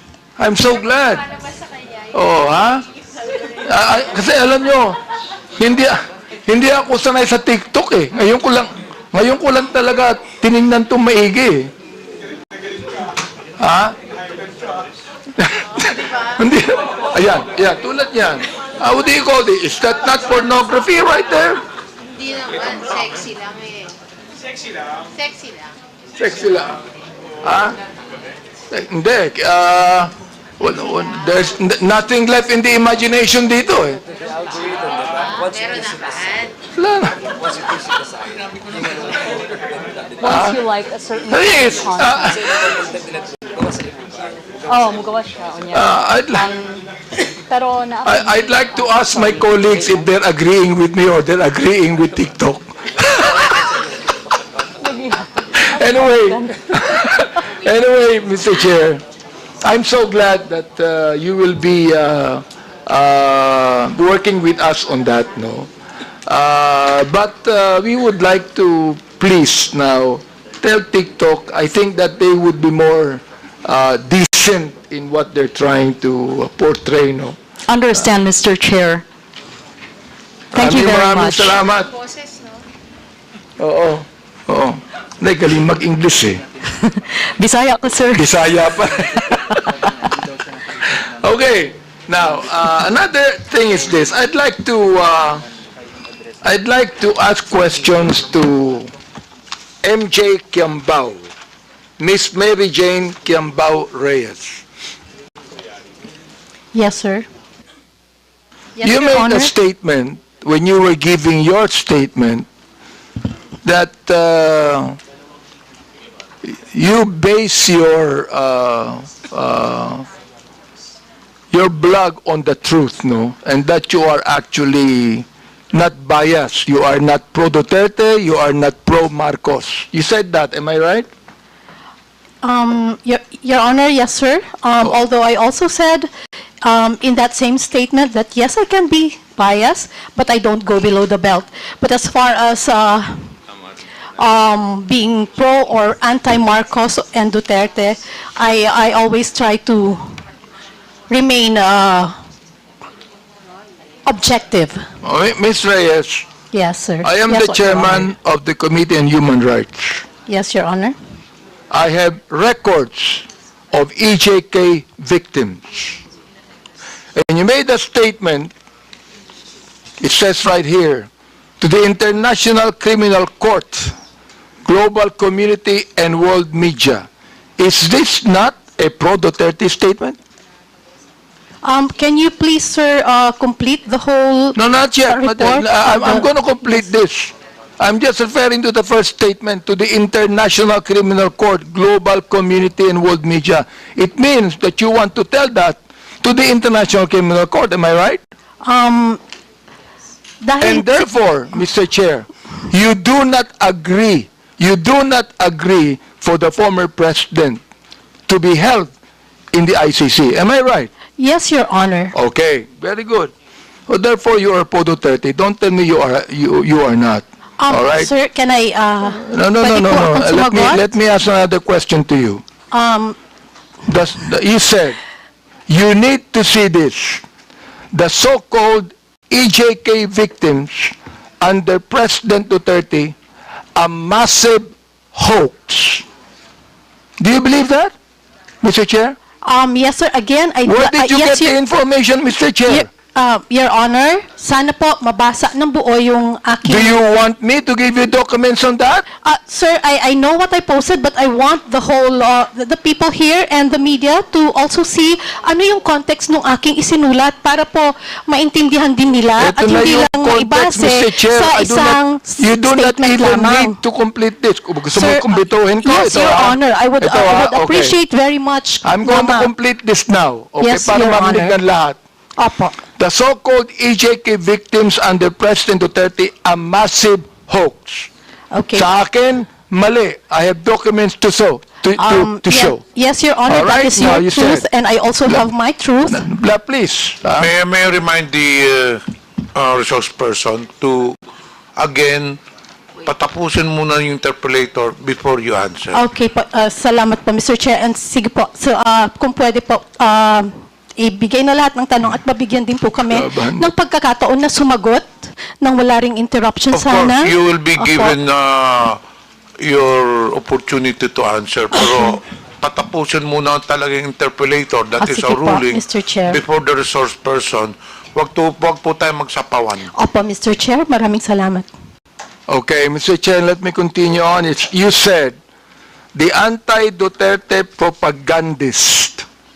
So alam ko na kung ano yung bias mo, di ba? May bias ka na rito eh. Oo.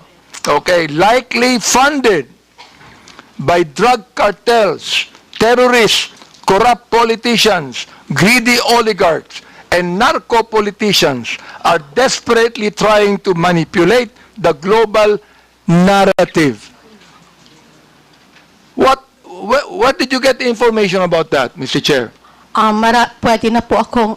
Go ahead. Sige. Yes, Mr. Chair, pwede na po akong sumagot? Yes. Okay.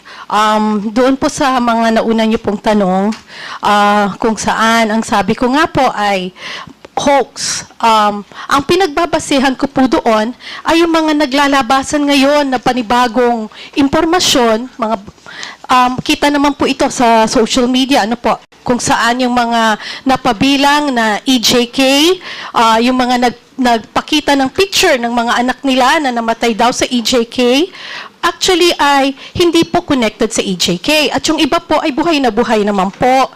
That's why, ang sabi ko nga ay hoax dahil yung mga pinakita ng mga nagrarally at pinapakita nila na namatay sa EJK ay hindi naman po patay. Mr. Chair, nag-a-attend ba kayo ng Quadcom hearing? Mr. Chair? Nag-a-attend ba kayo ng Quadcom hearing? Yung mga biktima ng EJK ay nandoon at nagkaroon pa sila ng prayer rally, Mr. Chair.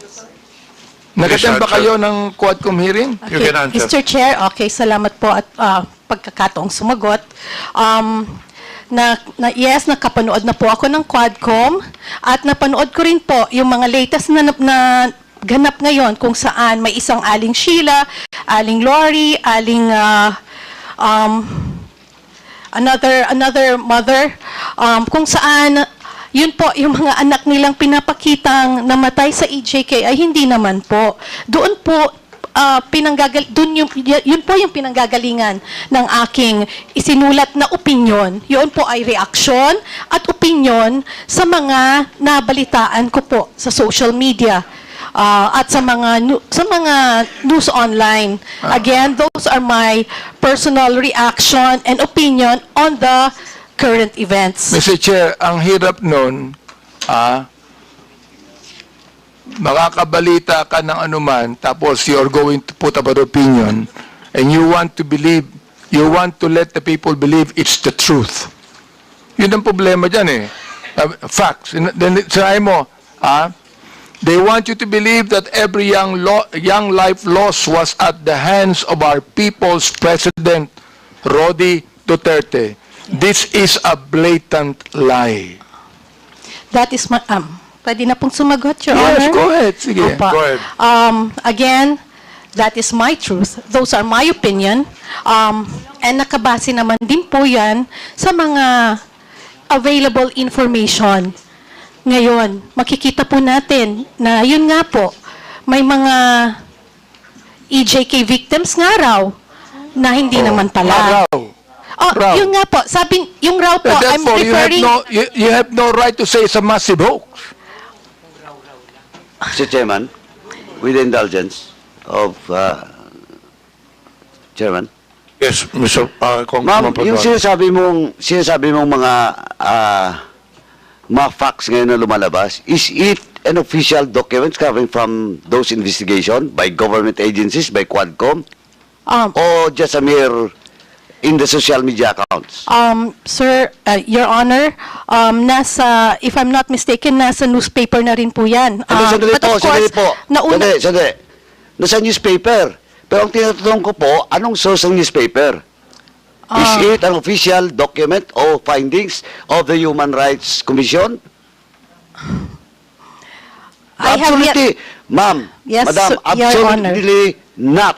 Because during our hearing, the Quadcom, all those victims, yung mga families na nandun, was confirmed by Human Rights Commission. Okay, Your Honor. In fact, we have all the list. Your Honor, can I also answer now, kung pwede po? Okay. Lumabas po na may mga kapatid, yung mga biktima, na sila po mismo ang nagdi-deny doon sa mga ibinabalita ngayon Mr. Chair, I'd like to interject for a while here, while you're answering. Ang binabanggit mo, may nabalitaan ka? May nabalitaan ka? I mean, my goodness, if you would like to be a resource person here in this committee, kinakailangan, meron kang basis, meron kang tunay na basis, meron kang dokumento na masasabi. Sapagkat, Luka, ang Commission on Human Rights, for example, nag-imbestiga ng EJK at maraming nakita. Kami, in my Committee of Human Rights, marami kaming nakita Oo. Samantalang ikaw, sinasabi mo, massive ha? Massive hoax ito. Wag naman, Mr. Chair. Oh, gusto kong maniwala sa statement mo kanina. Pero ngayon, itong statement na ito, hindi na maganda eh. Oh, nagsabi ka pa ng facts. Some of these so-called victims died years before or after Duterte's presidency. Where'd you get the information? Nasa balita po, Your Honor. Yung iba po ay namatay ngayong last year lang po, Madam, 2024. Mr. Chairman, Opo. Madam, sa Quadcom po, sa hearing namin, at it was confirmed by Human Rights Commission, lahat po na nakalista doon, under our records, was confirmed by Human Rights Commission. Wala po doon yung prior and after ng Duterte's administration. And, Mr. Chairman, kindly, let me just remind that, sir, is he your counsel? No, sir. Oh. From the House of Representatives po siya. From the House? Nagpapapirma po. Sabi ko mamaya na kasi busy pa po tayo. Anyway, madam. Apo. Ma'am. Yes, Wala Your po Honor. Now you're talking about those mga disclaimer ng family. Now, ang tanong ko po, is it documented, under oath? Do you have a document for that? Or just a mere media reports? Alin po, sir, yung tinatanong po ninyong documented or media reports? Sinasabi mo na may mga families of victims na dininay, na-refute yung claims. Posted po ng mga ayun nga problema, nila, posted sa social media. Ang sinasabi ko, madam,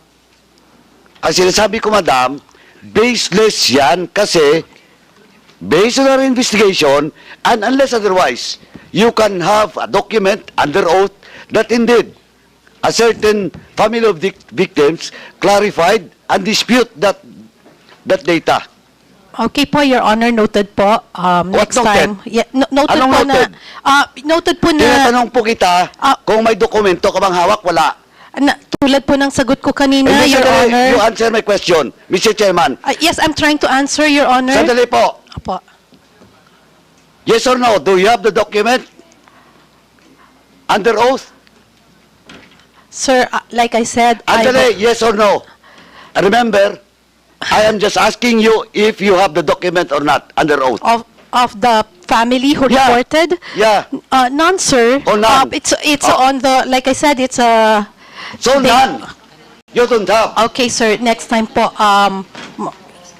What's kukuha next po time? next time po, bago po tayo magsulat ng mga ganon, kailangan kumuha po muna tayo ng mga dokumento under oath.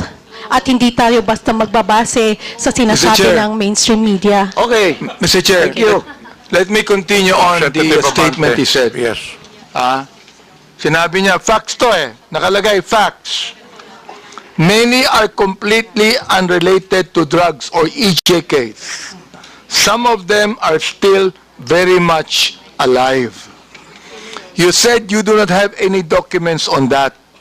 Now look, Miss MJ na lang po. Para hindi po Miss MJ, po.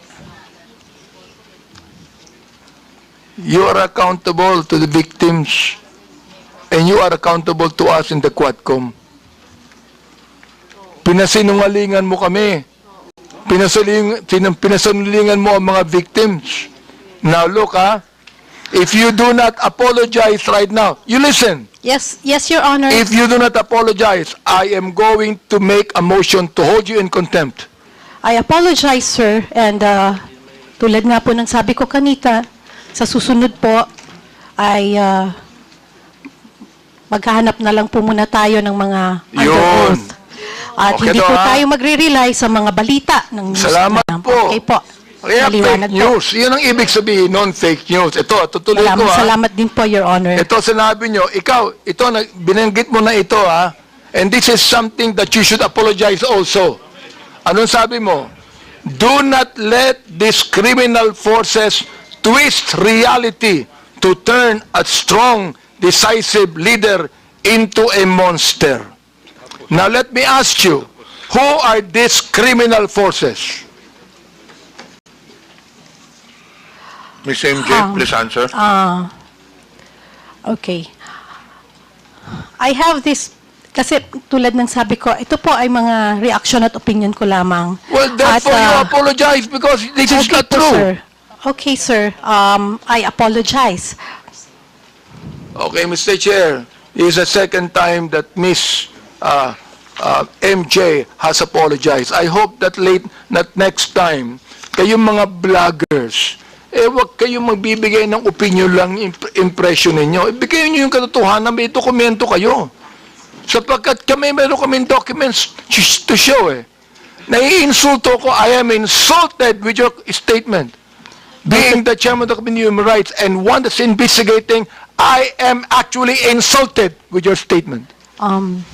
Again, my apologies, sir, and noted po sa mga suggestions po ninyo.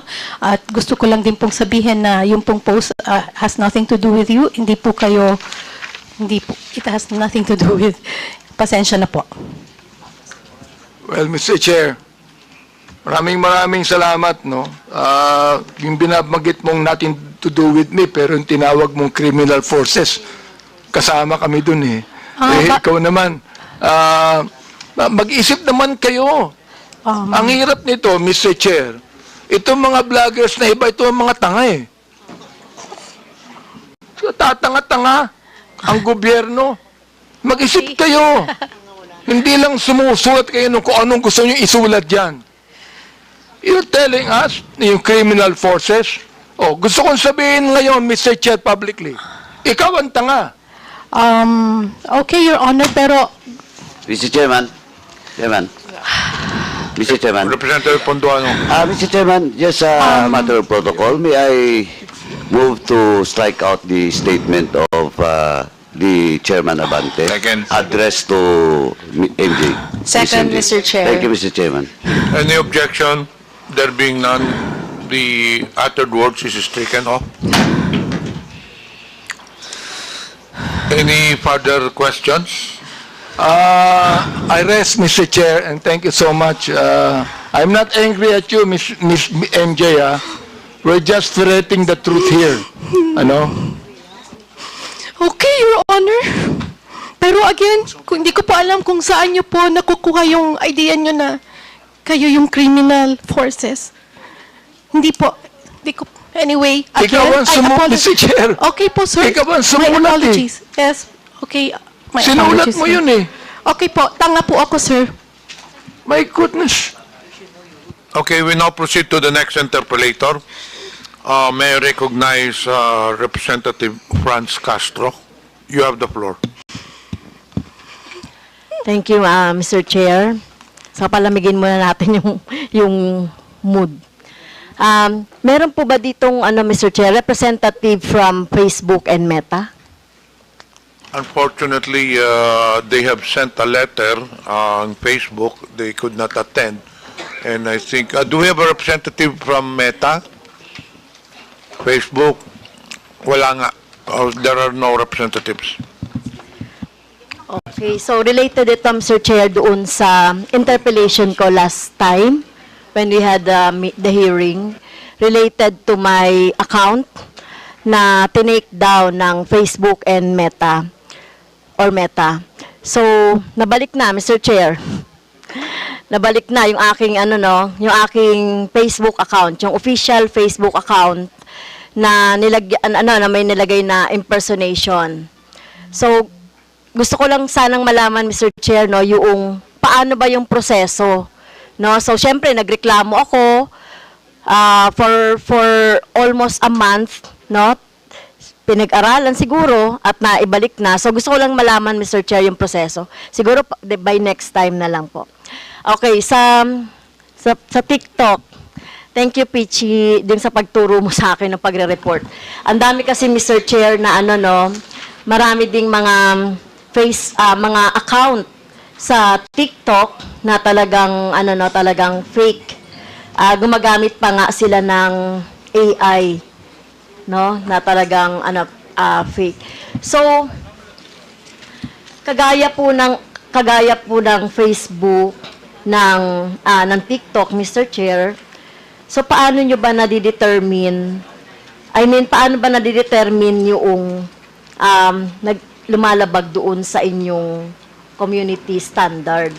Kasi wala bang, Mr. Chair, wala bang mechanisms ang mga social media na parang automatic yon kapag nagkaroon ng ganong violation based on your standard, ay natitake down na. Kasi katulad ng sinabi kanina, Mr. Chair, ni PCO Secretary, there must be a mechanisms, no?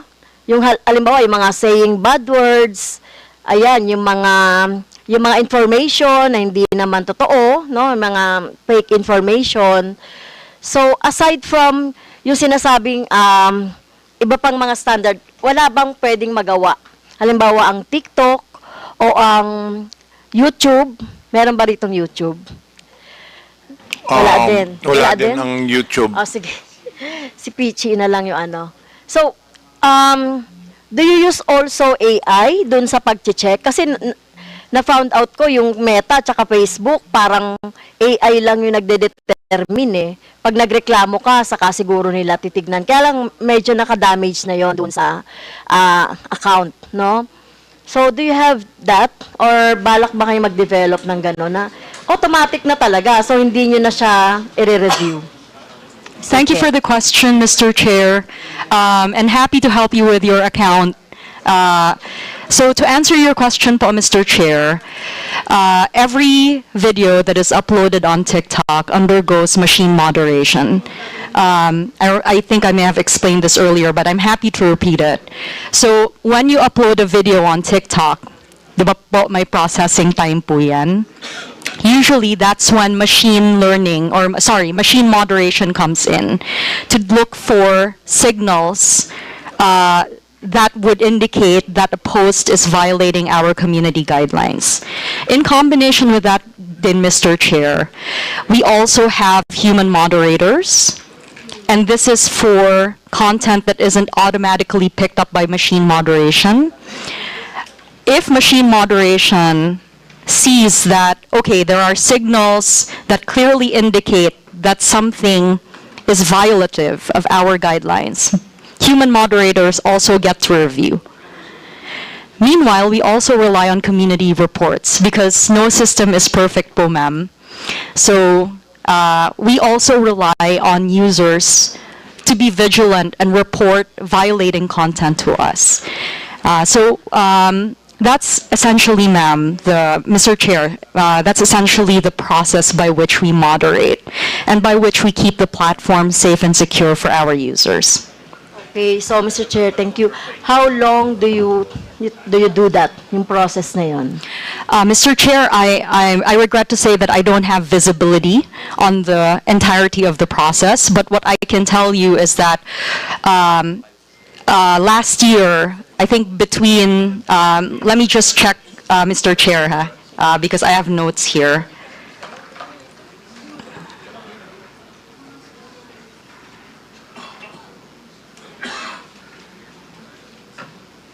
I believe, and I'll get back to you with the facts, Mr. Chair, but I believe between June to September last year, or July to September last year, we removed over 4 million videos that violated our community guidelines. I think 4.5, sorry, the numbers escape me right now. I may actually be able to find it. Yes, so I'll get back to you, ma'am, with the precise figures, but we have over 4 million videos removed, 99% of which was removed proactively, and of the remaining 1% that wasn't removed proactively, content, in other words, users reported it, Mr. Chair, 98% was taken down within 24 hours. Okay, so it's in your presentation. Yes, Mr. Chair. Yeah, next question po. Kasi dito sa TikTok, may mga nagsasabing namamonetize. Totoo ba yun? Yung mga namamonetize na mga ano. Kasi napapansin ko, Mr. Chair, talaga makikita natin yung mga nagti-TikTok na fake news ang fake news ang pinapropagate, at saka nagmumura, at saka yung mga kung ano-anong sinasabi against a person, parang yun ang nagigain ng maraming views. No? How does it work? Paano ba sila? Kumikita ba sila? Or, kasi may nagsasabi din sa TikTok na kumikita sila in dollars. Do you confirm that? Mr. Chair, creators in the Philippines cannot monetize on TikTok. Okay. So unlike maybe, I can't speak for other platforms, but we don't monetize per like, per view. We don't do that. In addition, yeah, that's it. Creators cannot monetize on TikTok. So, fake news pala yung mga nagko-content na may nakukuha silang monetization. You look at your TikTok, check mo yun kasi fake yun eh. In the Philippines, Mr. Chair, creators cannot monetize on TikTok. Pero kung nasa ibang bansa, I don't have visibility on that, Mr. Chair. Apologies because I focus on the Philippine market. But if you need additional information, we're happy to supply it, Mr. Chair. yes, kasi isa rin itong fake news, Mr. Chair, kung talagang totoo yung sinasabi niya or di pa niya alam kung merong mga in other countries aside from the Philippines ay merong nag-monetize. Kasi may mga Filipino content creator na nasa ibang bansa. So, baka yun. Can you check on that? Madam Yes, Mr. Christine? Chair, we're happy to do that. Thank you. Okay. Next, sa COMELEC, Mr. Chair, sayang wala dito talaga yung Facebook eh. Kasi, nag-ano po ako, Mr. Chair, nag-submit ako sa COMELEC ng using AI, deepfake, na-receive naman ng COMELEC na. So, siguro nakita niyo na yon. So, any update po? Sabi nyo kasi meron kayong coordination with other social media. Kasi Facebook po yun. Yung gumawa po nun ay merong account name na Makabayan. So, any update po, Mr. Chair, on that? Magandang umaga po, Mr. Chair, Your Honors. Maraming salamat po for the kind submission, Your Honor. Naghingi po kami ng tulong sa CICC kasi nung nakarang araw lang po, we were thankfully capacitated by the CICC with deepfake identification tools. Naipadala na rin po namin ito dun sa concerned platform at nagpapatulong po kami para po malaman at ma-identify, hindi lamang po mapruebahan na talagang deepfake po siya, kundi matrace po kung saan po nanggaling. It's currently being investigated po by the Task Force KKK, Your Honors. So, basically, Mr. Chair, red tagging yon, no? Yung lahat naman, basta Makabayan, red tag talaga. At nakita yung mga complaint na na-receive nyo po, parang 63% ay mga red tagging. So, parang instead na, Mr. Chair, napansin natin, instead na mabawasan, no, yung mga ganyang fake red tagging, based on your resolution, Mr. Chair, parang dumarami pa po. So, ibig sabihin po, hindi po natin siya nakokontrol or kung meron lang mag-complaint. So, paano po kayo paano nag-work yung inyong resolution po against doon sa mga red tagging? Mr. Chair, Your Honors, Your Honors is speaking about Resolution 1115, the anti-discrimination and the anti-bullying resolution. Yes po, the thrust of the resolution po kasi is that when somebody complains for an act of bullying pertaining to the gender, for being a person with disability, regarding HIV and AIDS, violation of the Safe Spaces Act, for being indigenous peoples, we really welcome po the complaint. And the thrust of that resolution, first, is it's made with this use of social media.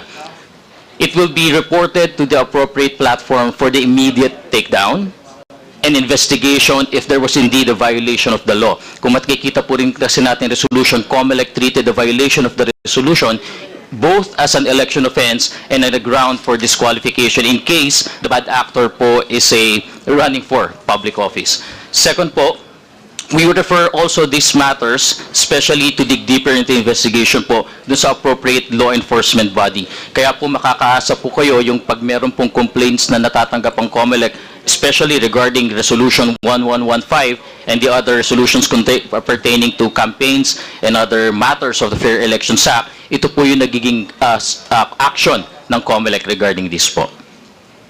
Okay, thank you, Mr. Chair. So, including ba dito yung mga political belief, halimbawa, kasama doon sa anti-discrimination? No po, not necessarily, Your Honors, Mr. Chair. Specifically, that's why in the first resolution of COMELEC governing the use of AI, prohibition on the fake news and disinformation, yan po yung resolution 11064. And in order to clarify na hindi po kasama yung protected yung ating free speech, freedom of expression, yung pag-express ng advocacy, naglabas po ang COMELEC ng amended resolution 11064A to ensure na yung protected rights under our Constitution ay masigundahan at masundan po ng ating COMELEC rules. Okay, so marami pong darating sa inyo na complaint, Mr. Chair, sa COMELEC. Kasi sa pag-iikot talaga namin, nakaranas din kami ng harassment, intimidation, red tagging, related dun sa pagkakampanya po ng Makabayan. So, Mr. Chair, naranasan namin yan sa Palawan. So, yun po, Mr. Chair. So, sana po meron ding gawin siguro na, so, ilan po ba yung, meron po ba kayong committee na nag-address ng mga complaint about that po, or related po dun sa resolution ninyo po? Yes, Mr. Chair, Your Honors, it's the Committee on Safe. It is being headed by Commissioner Ernesto Ferdinand P. Maceda Jr. Kaya makakaasa po kayo na talagang tututukan po ni Commissioner Maceda at ng kanyang committee yung mga paglabag sa Resolution 1115. Yes, siyempre, yung ginagawa natin, Mr. Chair, di ba, in aid of legislation, hindi naman para i-curtail yung freedom of speech ng ating mga vloggers or ng ating mga citizen. So gusto lang natin na talagang ang lumalabas sa mga social media platform ay yung totoo rin. Kasi worried tayo yung paulit-ulit na nakikita ng mga bata, kasi ang dami nang nanonood or nang gumagamit ng social media. Nakikita nila yun na paulit-ulit na mali o paulit-ulit na pinopost, ang daming post, ay kala nila ay totoo. Kaya nga nandito yung yung DICT rin, Mr. Chair, para malaman din natin ano po ba din yung ginagawa ninyo, Mr. Chair, doon sa DICT as regards dito sa mga fake news at saka dito sa mga disinformation. Good afternoon po, Mr. Chair. Sa DICT po, sa part po namin, we have coordinations with Facebook, TikTok, and then YouTube. Meron po tayong MOA with them. May mga request po sa amin na ipapa-take down yung mga certain post. Kinikater po namin yon. Through doon sa amin po, sinesend namin yung mga materials to support na gusto natin ipa-take down. At the same time po, meron din kaming tinatawag na threat monitoring. So ito po, sa side po ng Cybersecurity Bureau, nagkakandak po kami ng monitoring, but hindi po namin tinitake down kaagad unless wala pong nagko-complain sa amin. If meron pong cyber crime, pwede pong maging cybercrime yung nare-reklamo, ini-endorse po namin yun through PNP, ACG, o doon po sa CICC para po ma-collect lahat ng information. Mr. Chair, can we have a copy of that MOA with SOCMED na binanggit nyo kanina? Para makita natin yung scope ng MOA as regards to yung sinasabi nyo, mga fake news or mga disinformation. Can we have that copy? Yes po, Mr. Chair. We can provide po the information. I will ask from our office po with those material po. Mr. Chair, can we ask the Secretariat to get that MOA Comsec, please take note. Can we have a copy of that MOA? Okay. Thank you, Mr. Chair. So, yun na lang po kasi wala yung Facebook. Thank you, Representative Castro. Next interpolator will be Representative Gerald Roman. You now have the floor. Magandang hapon po, Mr. Chair. Magandang hapon po sa ating mga resource persons and to my dear colleagues. Today, we are holding the third meeting of the TRI-COMM, and I'm very, very glad na yung mga inimbitahan natin sa mga nakaraang TRI-COMM na nung una ay nag-hesitate mag-attend, I finally have decided to come here. Today's exchange of ideas has been a very, very good eye-opener. Namulat po sa ating mga mata thanks to the brilliant interpellation of our colleague, Representative Benny Abante, that sometimes the anonymity of a vlogger or his or her condition as a journalist or the use of the excuse of just expressing my opinion is being abused. And simply, we can draw the line by limiting ourselves to upholding the truth, what is verified, what is substantial, and what can be proven. Otherwise, it is simply a rumor. And spreading rumors that have dire consequences on national security and even shaping the opinion of the public is unacceptable. Alam niyo po, ako po, nagbabasa rin ako ng mga articles ni Ms. Crisette Laureta Chu.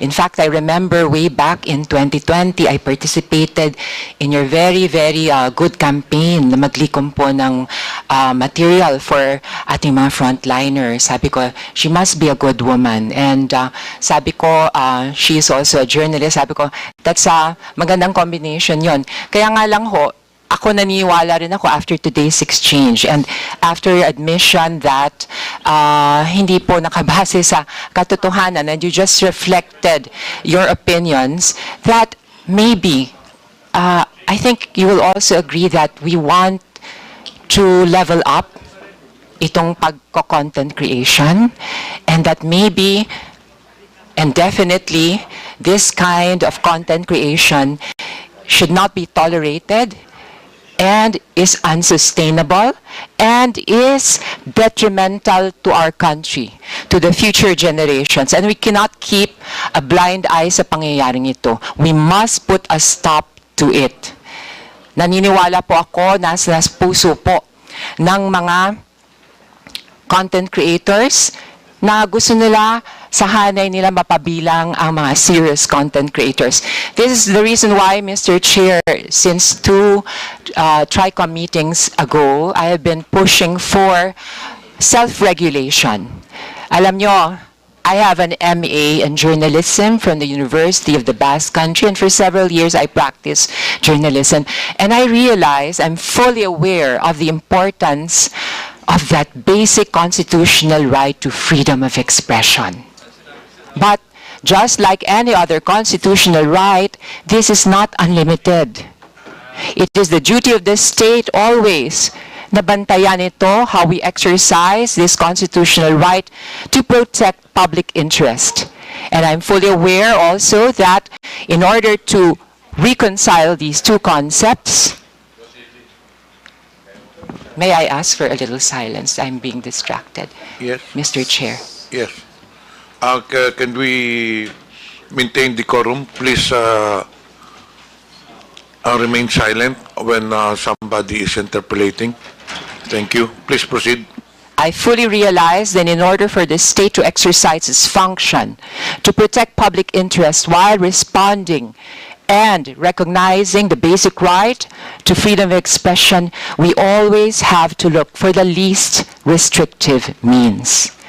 This is the scrutiny test that we as legislators should always apply. And this is the purpose why we in fact have this TRI-COMM. This is an investigation in aid of legislation. To give you a brief background, and later on I'll be asking some of our resource persons, including the guests who did not attend in previous committee hearings, what their opinion is. I will briefly detail to you what the Digital Council of the Philippines is. Basically, this is a council that hopefully among your ranks you will take the initiative to form. Similar to the Ad Standards Council of the Philippines, similar to the kapisanan ng mga broadcasters ng Filipinas. Now, What is the purpose of this Digital Council of the Philippines? Among yourselves, you should come up with a code of conduct and standards and regulations na galing sa inyo. Wag po galing sa amin. Dahil naniniwala ako na bilang mga manunulat, bilang content creators, you would want to uphold what is true. Not necessarily what is beautiful, because sometimes the truth hurts and sometimes the truth is ugly. We recognize that. And now, once you have your code of conduct and your code of ethics, what do? You apply it to your members. So, who will compose this Digital Council of the Philippines? Number 1, associations of content creators. Number 2, advertisers. Kasi alam ko, dyan sa mundo ng social media, marami po tayong advertising nagaganap at malaking pera rin po ang gumagalaw at umiikot dyan. Number 3, we should also have the DICT. Kinakailangan din natin kahit paano may representation ang government. Dapat din po na dyan ang the world of, the academe, so that we can also use this digital council to educate the people on critical thinking and responsible use of social media. Nariyan din po, maaari nating ilagay mga PR practitioners and what have you. So this Digital Council of the Philippines serves many purposes. As I said, education. Number 2, I don't want to use the word self-policing, but how should I term it?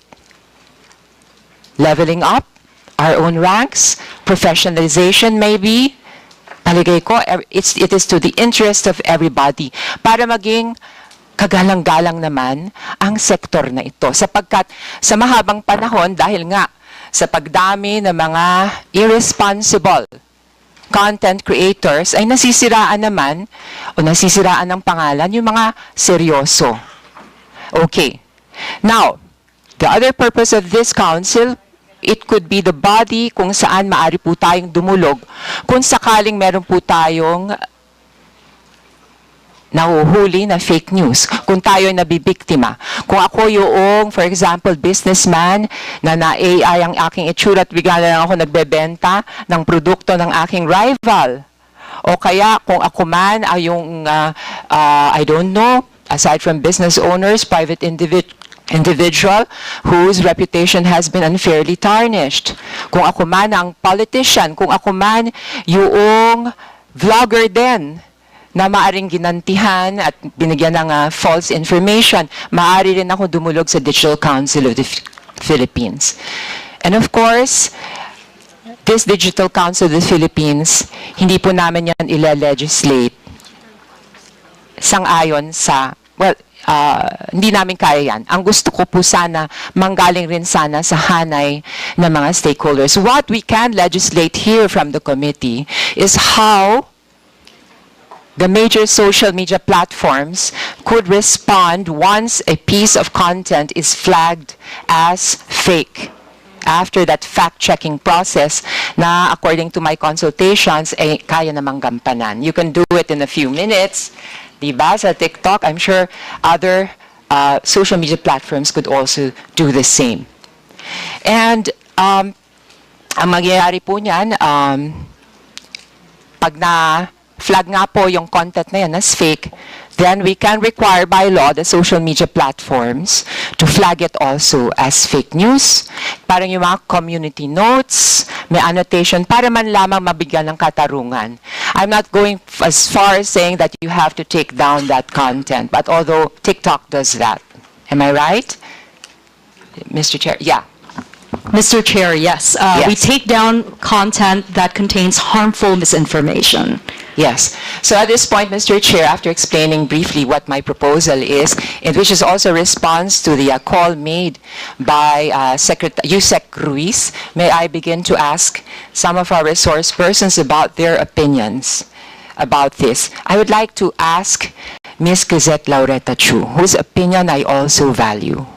Ms. Laureta Chu, anong palagay nyo kung tayo ay magpo-form ng isang Digital Council of the Philippines? Tapos kasama na rin dyan yung registry ng mga vloggers at content creators. Mr. Chair, maaari... Ay? Yes, please go ahead, Ms. Laureta Chu. Yes, ma'am. Good afternoon.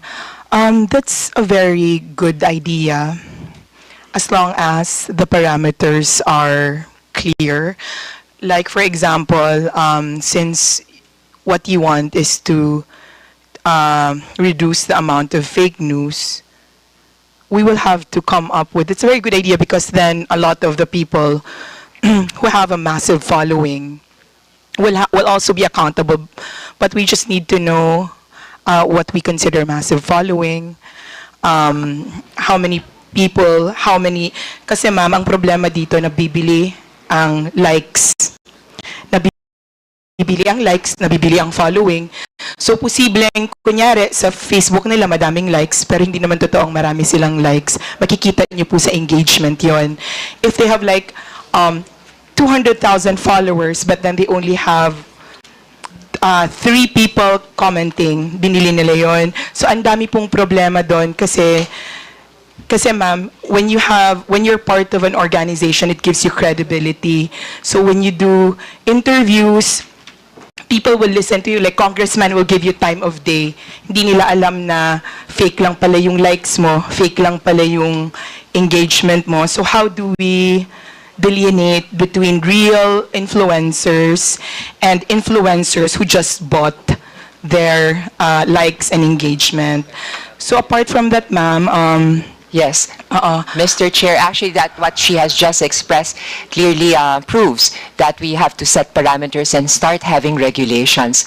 But the idea of having a registry of social media content creators, may I have your opinion? Because recently I have been bashed and accused of trying to exercise censorship and trying to curtail the basic freedom, this basic constitutional freedom to freedom of expression. What is your honest opinion on coming up with a registry of content creators? Hindi ko naman sabihin lahat kasi sapagkat sa Facebook, pag tinanong ko anong occupation mo, lahat nakasulat content creator. Siyempre, hindi naman po pwede yon. Siguro, katulad nga po ng sinabi ng ating resource person, dapat merong minimum number of followers or ano, which we can decide later on. But I'd like to ask, ano po bang opinion ninyo tungkol doon sa the very idea of having a registry? Mr. Chair. Yes, ma'am.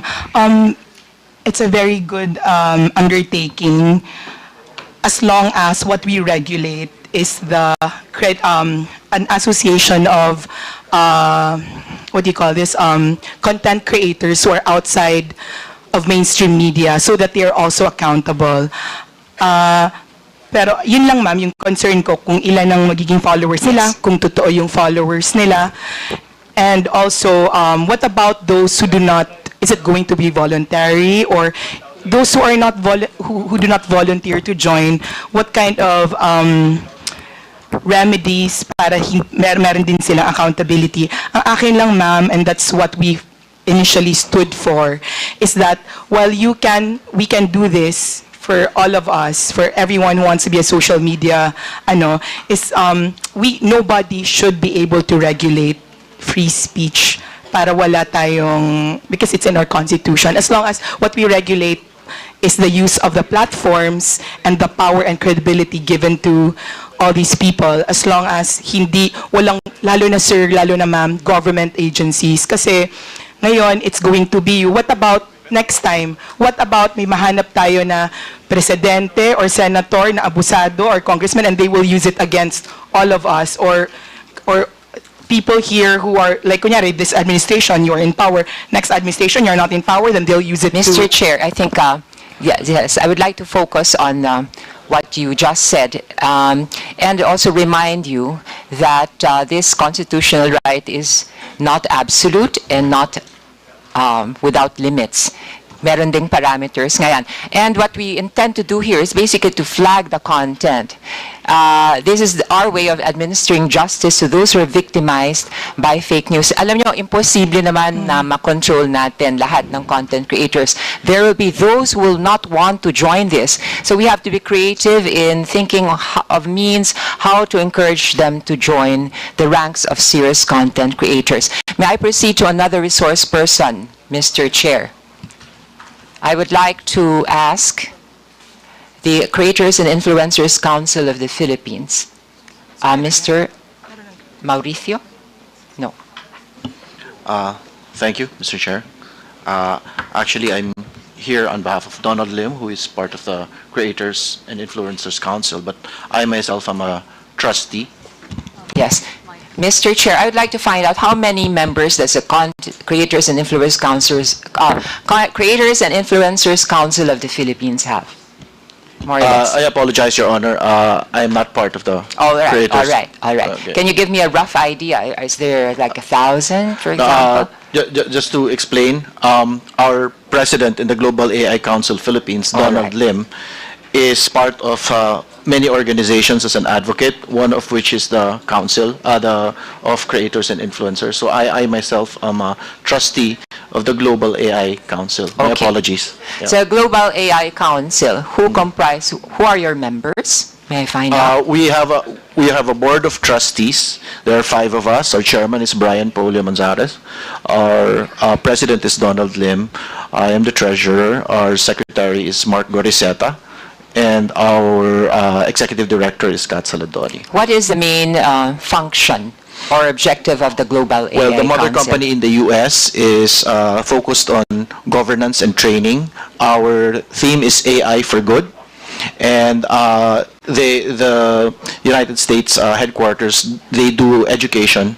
On the Philippines side, what we aim to do is partly ethics and governance and partly looking at a roadmap for the Philippines, coordinating with the public and private sector in order for us to use AI for development. Regarding the topic in particular, Mr. Chair, if I may continue. Yes, regarding the topic in particular, the AI here, we view it in the Global AI Council, is that AI is used not for good, but for bots or fake news and all of those things. So we believe that if the problem is using AI not for good, then the solution mostly will also be AI to combat it.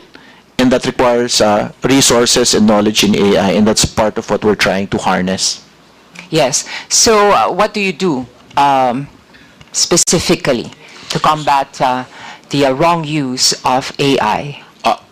In particular, the generation of fake news. Just as a correction, we are just a convener. So the combating of wrong use of AI, I think, is for the CICC under USEC Alex Ramos, and we do coordinate with the ICT and CICC regarding that. What the Global AI Council does is to convene all stakeholders concerned in order to arrive at a roadmap or a solution. So we had the State of the Nation in AI last January. We're going to come up with a Philippine AI report and a Philippine ecosystem directory. But if I may, Mr. Chair,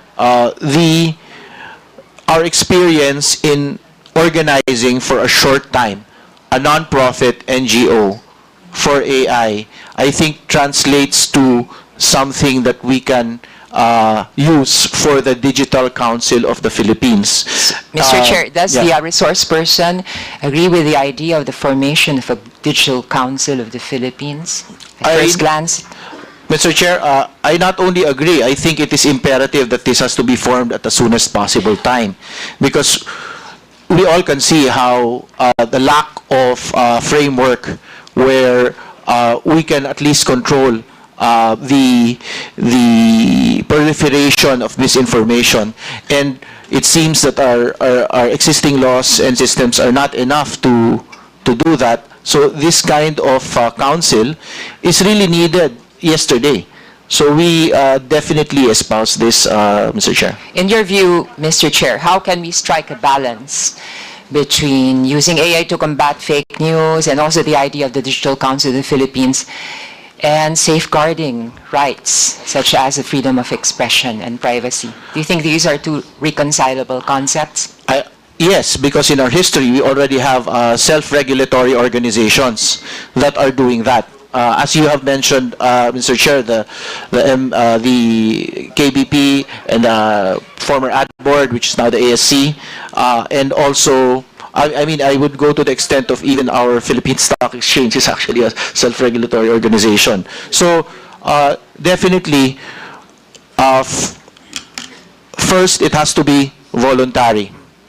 Second, there has to be a trust mechanism, meaning if you comply with the criteria that is being set upon you, then you have some sort of, Better Business Bureau brand, no?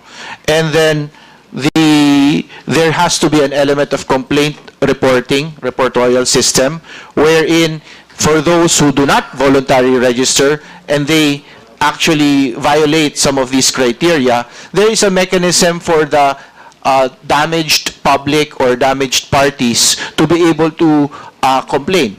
And and if the members themselves who are having themselves part of the council, there is also a mechanism for complaint. No? Mr. Chair, actually one of the objectives of this Digital Council of the Philippines is to report fake news to the major social media platforms. So the final action would be taken actually by the social media platforms, and that would include also those who may not want to join the Digital Council of the Philippines if they are reported to have generated fake news. So I think that purpose is also met by the creation of this council.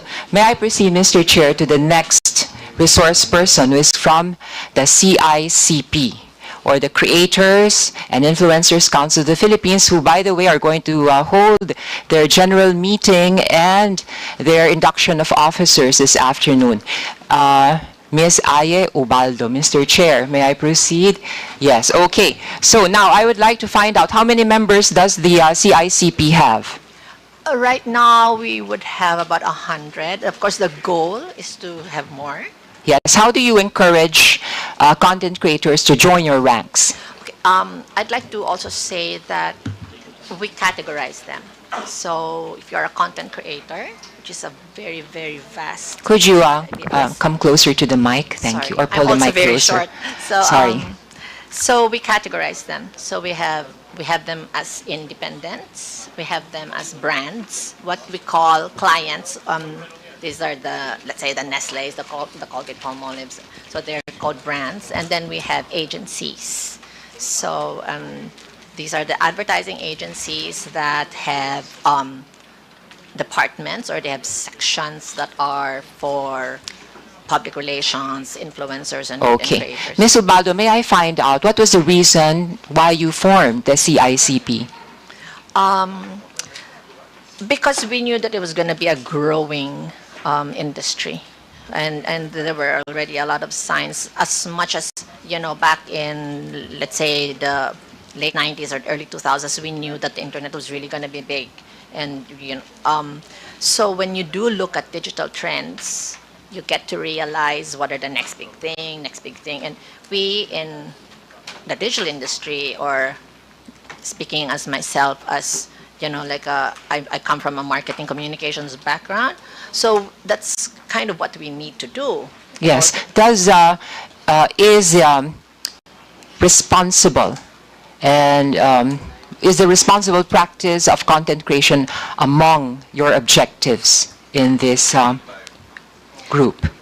Specifically for CICP, definitely, but specifically for the industry that we're in, which is the marketing communications industry. For 50 years, we've been under self-regulation.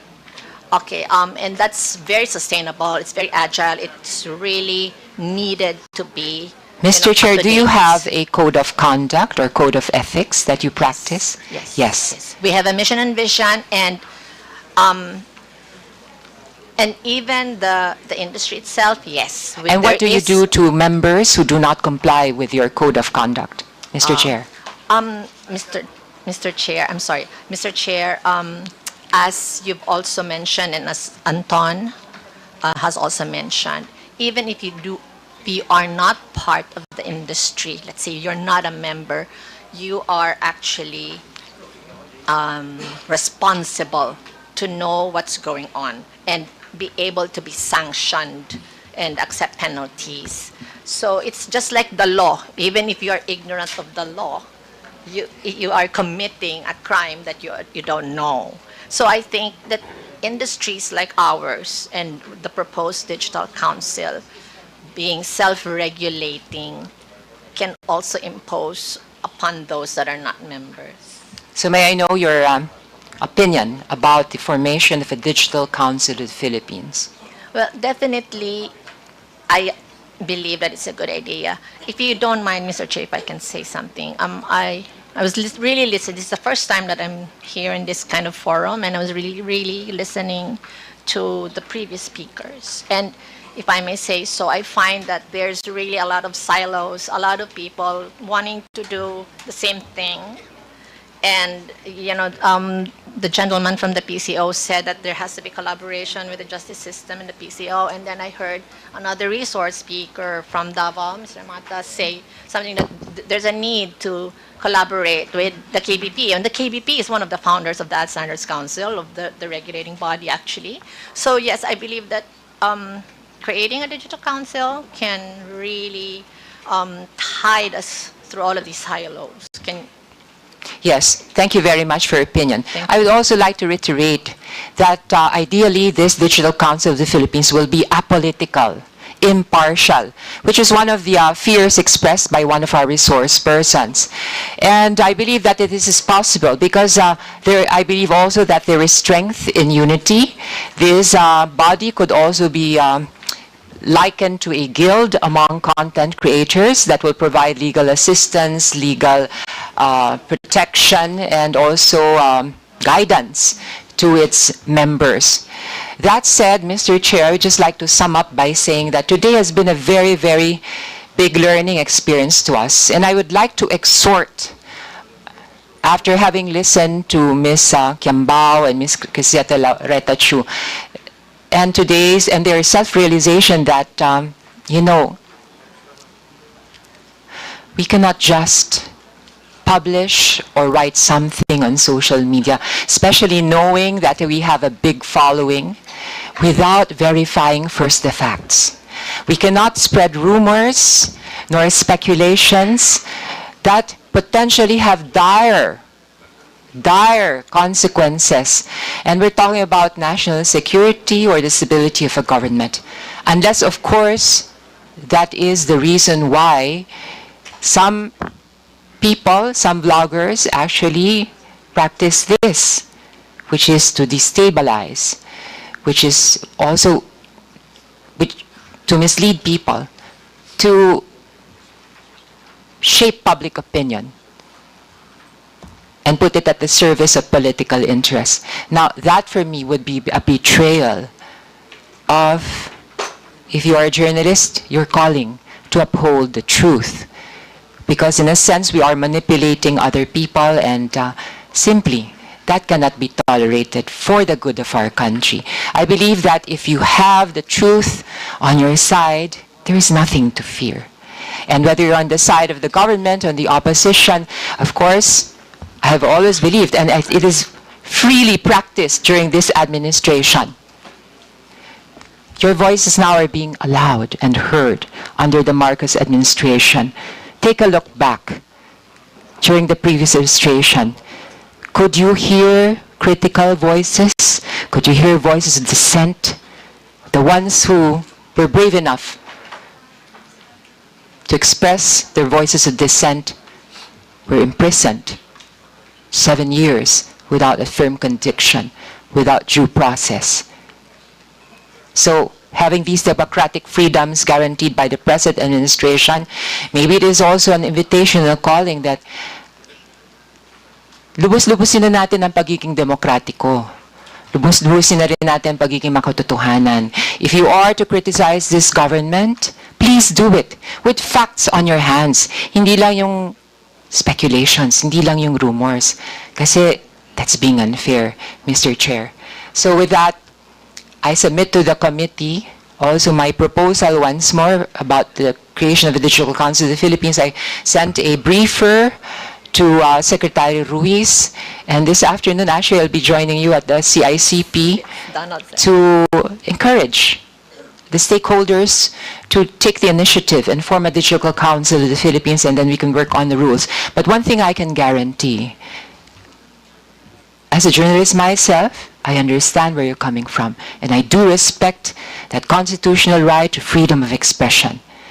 But as a lawmaker, I'm fully aware that the state has a duty to regulate the exercise of this constitutional freedom by applying the least restrictive means. So, yun lang po, Mr. Chair, at nagpapasalamat ako sa oras na binigay niyo sa akin. Thank you, Representative Roman. Next interpolator will be Deputy Speaker. You have something to say? Please state your name. Sir, my name is Krizat Chu, and thank you very much for allowing me to say what I want to say. This is just in relation to what Congresswoman Geraldine Roman said, that MG and I were, we had issues about about the mistakes that we said. Sir, right now, as I'm scrolling through Facebook, I just want to say that I'm also a victim of fake news. Because it's on Facebook and on GMA that it says na I said sorry for saying mass resignation. I did not say mass resignation, sir. I said may mga nag-resign daw. The mass resignation was not on my end. So in the interest of everyone's protection, not just for social media, even for us, kasi we're also citizens of the Philippines, can you also correct, na I never said mass resignation, but in your news it said that I admitted, I'm crying because I'm admitting na nagkamali ako sa mass resignation. I never said that, and my post is still up, so could you kindly also correct your news, GMA? Thank you, sir, for allowing me to say I really appreciate That this. is noted, but that is not our responsibility. That would be the responsibility who made the news. Anyway, please, okay na. Mr. Chair? Yes, you are recognized. No, she was the first one. Itong, yeah. Krizat Chu, sir, thank you very much, No, sir. this, yeah, you. State your name, please. Pedicilias, I'm president of Verifiles. It's a non-profit media organization. We do a lot of fact-checking. Yeah, okay. So, okay. Pakilapit lang po yung mic kasi may problema tayo sa audio. Verifiles is signatory to the International Fact-Checking Network. It's an organization of more than 200 fact-checkers all over the world, and it's to be a signatory of IFCN, it's like having a good housekeeping seal, you know. So we are also two of the third-party fact-checkers of Meta Facebook in the Philippines. You know. Habang pinapakinggan ko kanina yung interpellation sa mga vloggers, as a general rule kasi, as a fact-checker, we don't fact-check opinions kasi in adherence to the freedom of expression, no? But however, you know, opinions should be based on facts, verified facts. And where do you get verified facts? One, primary statements, no? Hindi mo pwedeng kunin na kasi daw nasa news lang eh, ganon. It should come from primary statements. Ano yung primary statements? Speeches, official statements ng mga organizations, mga spokesmen, ganon. Tapos, yan, documents, ganon. So, So although we do not fact-check opinions, we fact-check the basis of the opinions, which should be facts. You know, so because diba, you are entitled to to paraphrase an American senator, you are entitled to your opinion, but you are not entitled to your facts. Yun. So ang isa pang sabihin ko is, I think I agree with I like the idea of a registry of content creators, kasi I think as a start we can, maybe the mechanics can be tested out later, but as a start it's good to have that body to more or less oversee the bloggers, kasi sa ngayon kasi parang it's a wild west yung yung social media. Tapos ang isa rin siguro na dapat yan nga na-mention, I think ni Representative Roman, yung code of conduct. So maybe that can be included in the registry of content creators. So, yun lang po yung maano ko.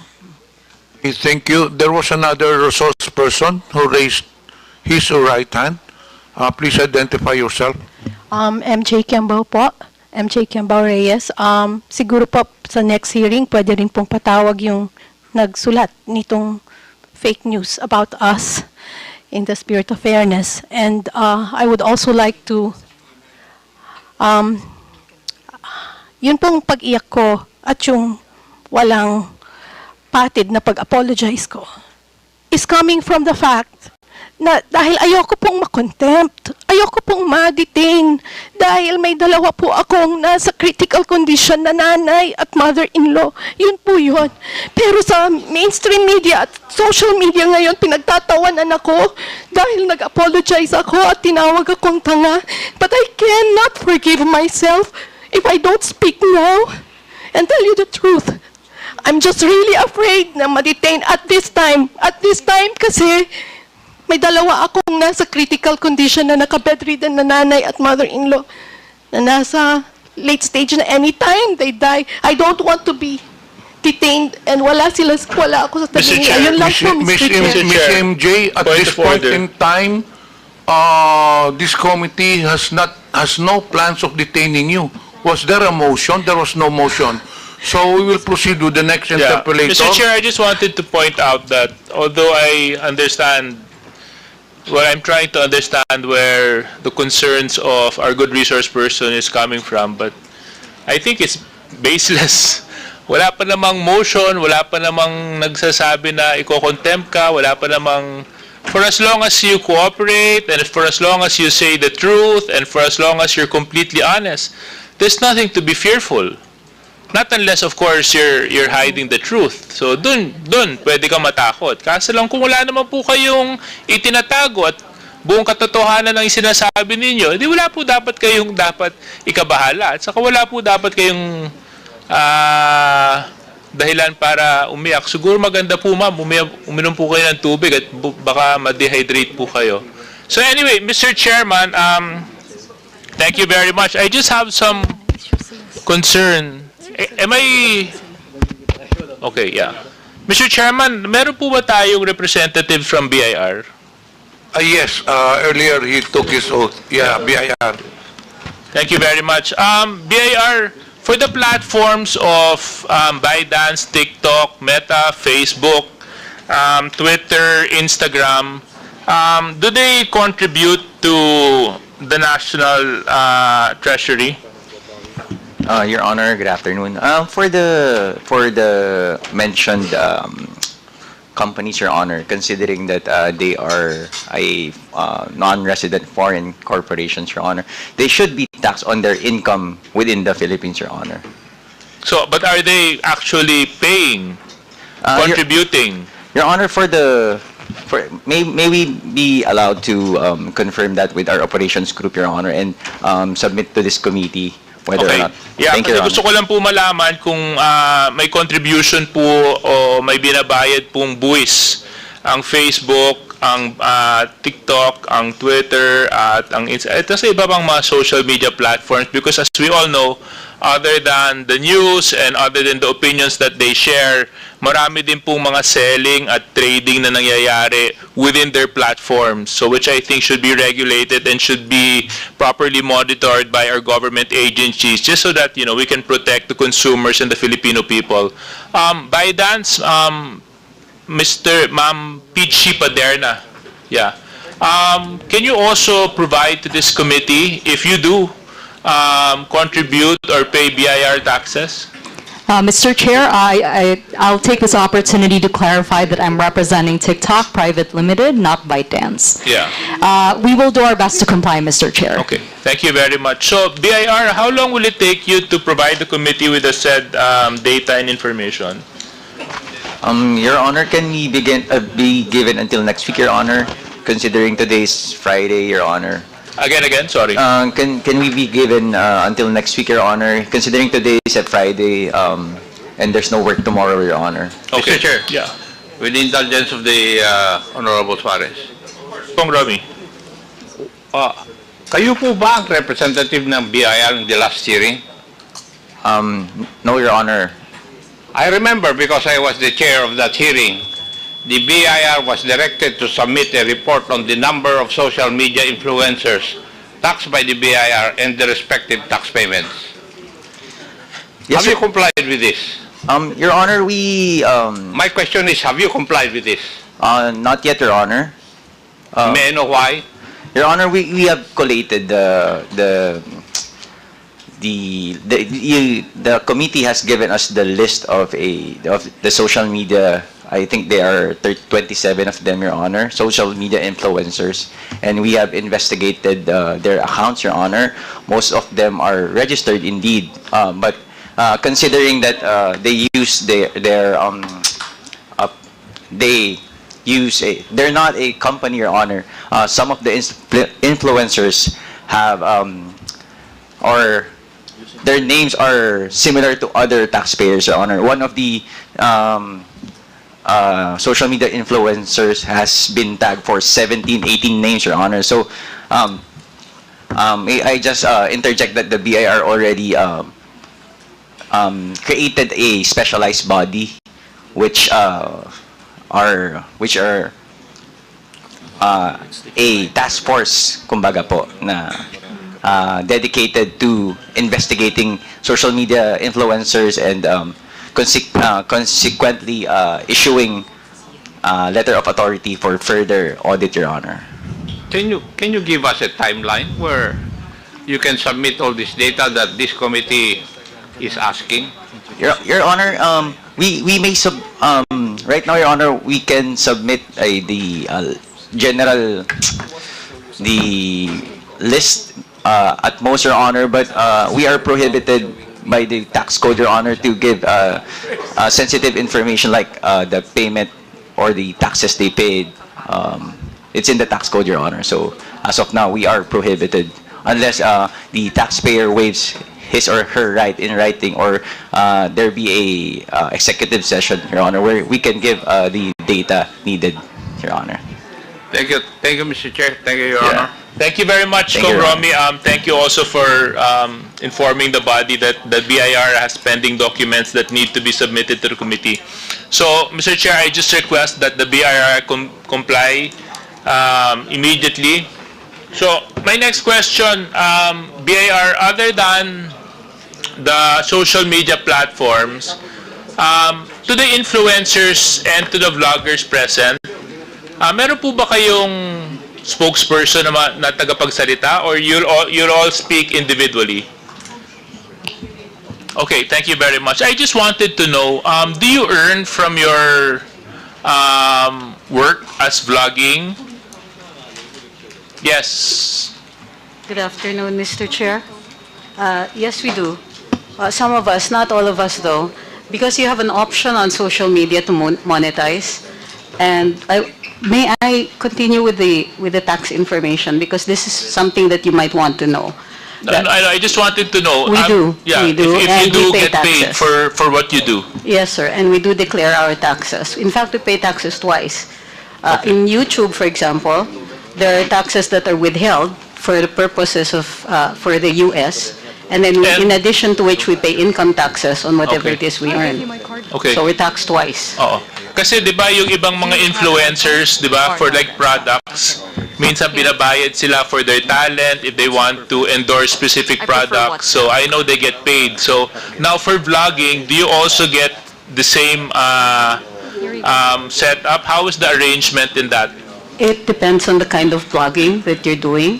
There are some who are endorsers, and they are paid for that. There are some who are product testers, and they are, depending on the platform or the kind of program that they have, they can get paid for that. I don't know if they pay income taxes on that, but yes, there is some form of remuneration for that, yes. Siguro, Mr. Chair, this is also another important aspect to the point raised by Congresswoman Roman. You know, they're also should be protected when it comes to the contracts that they enter into, di ba? Kasi more often than not, informal yung setup ng arrangements nila. So ano mangyayari kung hindi nagkabayaran o hindi tumupad sa usap, o di ba? So dapat matingnan din natin yung ganung aspeto. So for the rest of the vloggers present, would you also attest that you are also paid or in the vlogging activities that you do?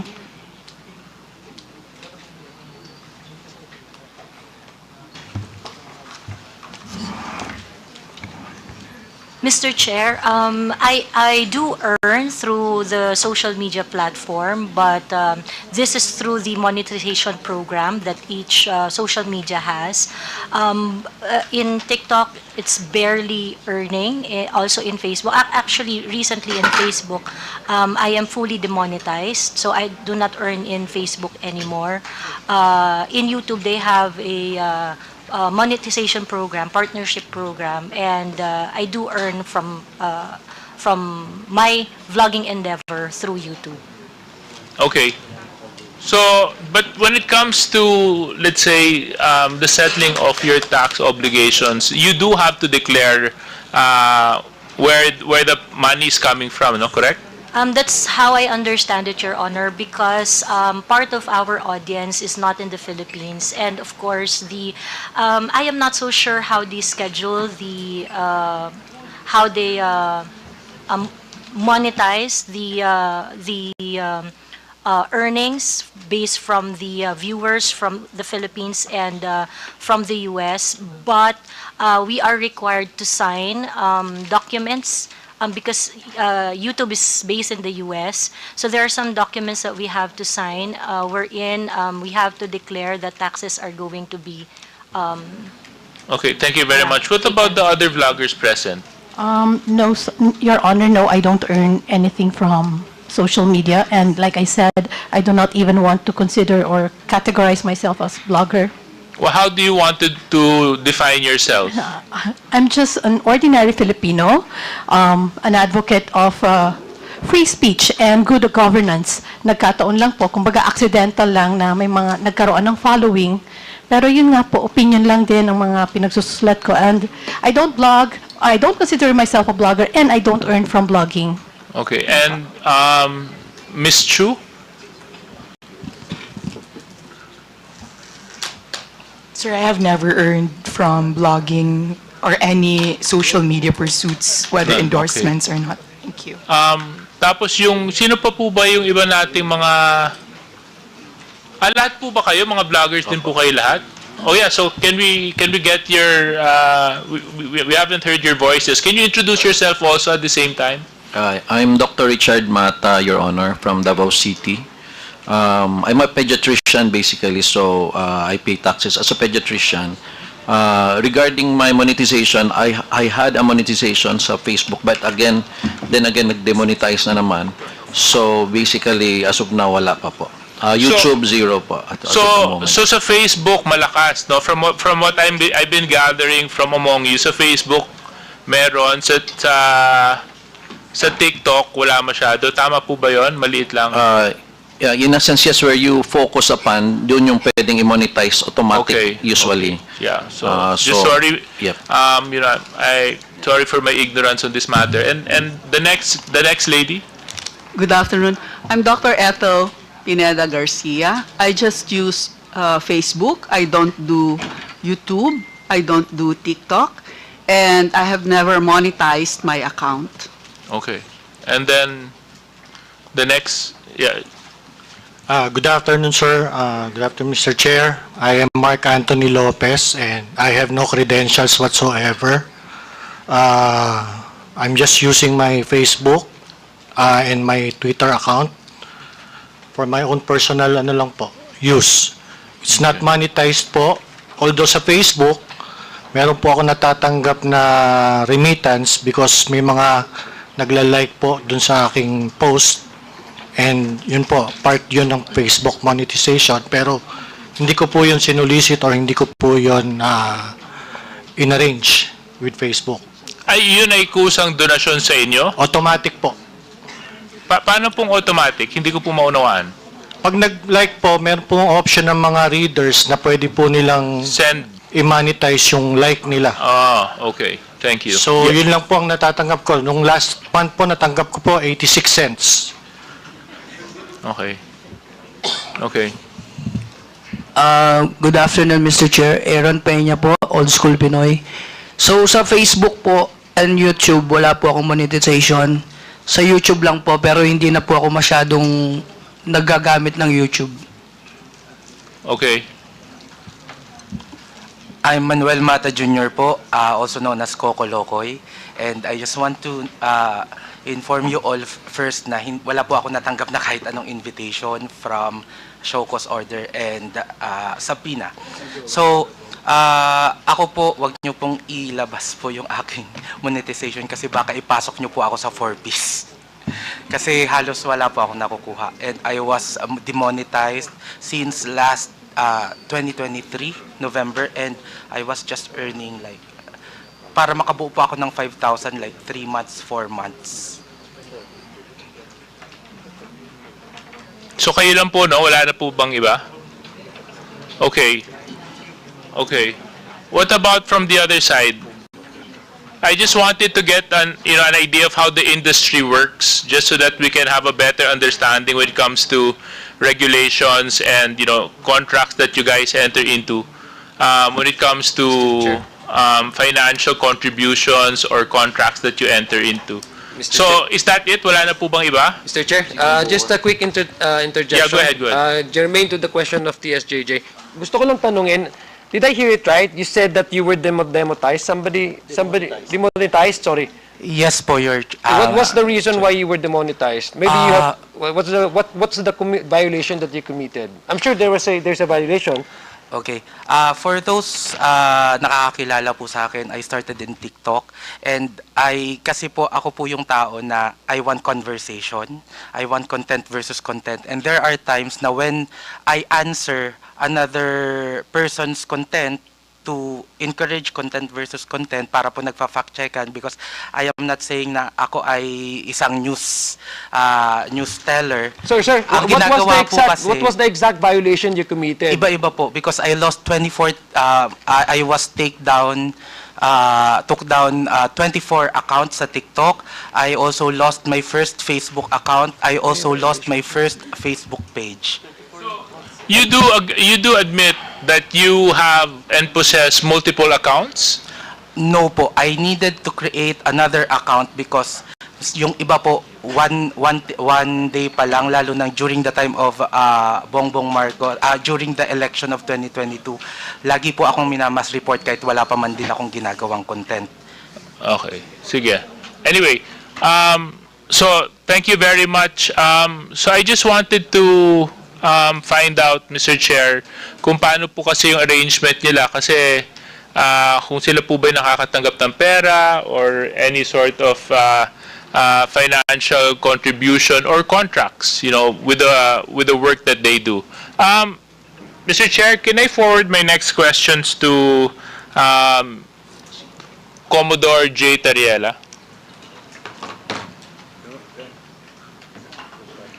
Yeah. Commodore Tariela, ako po kasi talagang naniniwala ako na yung West Philippine Sea atin yun eh. At ako talagang saludo ako sa pinakikita mo na ipinaglalaban mo ang soberenya ng ating bansa. Have you ever been a victim of fake news, malicious attacks on the internet when it comes to safeguarding and protecting the territorial and matters that affect the Philippines? Yes, sir. You have? Yes, sir. And what were the nature of these attacks? Well, primarily, sir, they are calling me as a U.S. lapdog. I was recruited for CIA that even my mother cannot believe. Sa mukha-mukha lang, sir. Pero sinasabi nila I'm a CIA agent. They are also saying that I am receiving talent fee from the U.S. Embassy. At one point, they also said that I went to the residence of Speaker to receive 3 black bags. Those kind of things, sir. And were these attacks from Filipinos or from foreigners? From Filipinos, sir. From Filipinos? Yes, sir. Okay. I'm sorry for my ignorance. Are those Filipinos present in this room? Yes, sir. They're here now. Yes, sir. Can you point them out? Mr. Mark Lopez, sir.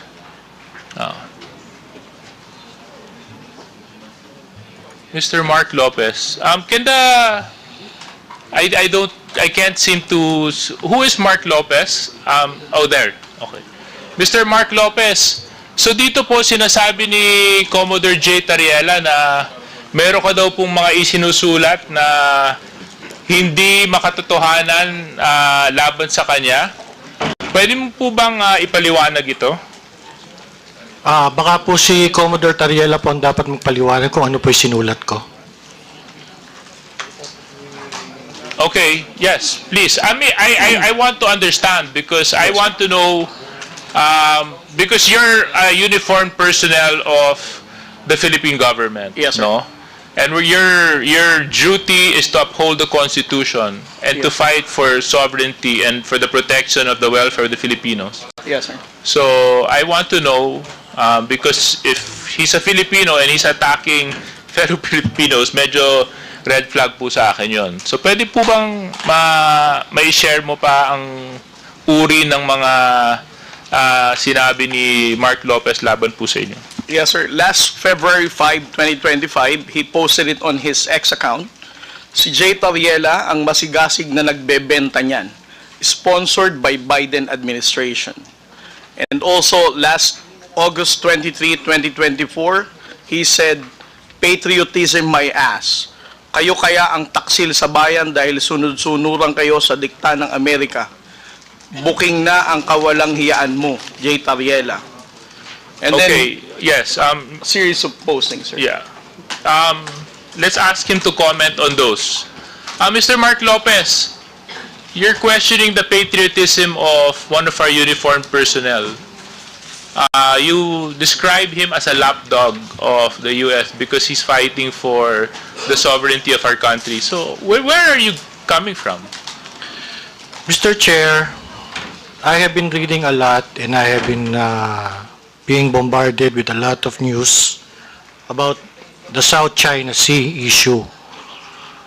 And among this news or information that I have been able to obtain is that the United States is using the Philippines to promote its agenda in the South China Sea. And it is on Google, it is in the news. And okay, the basis of my assertion about Commodore Tariela is very striking because yung pong ginagamit niya mga terms regarding the South China Sea issue is very similar to the United States propaganda regarding the South China Sea issue. And it is also on record that Commodore Tariela has been to the United States, has been is very supportive of the assertive transparency that is being propagated by the United States in the South China Sea. Okay, thank you very much, Mr. Mark Lopez. Ang hindi ko lang po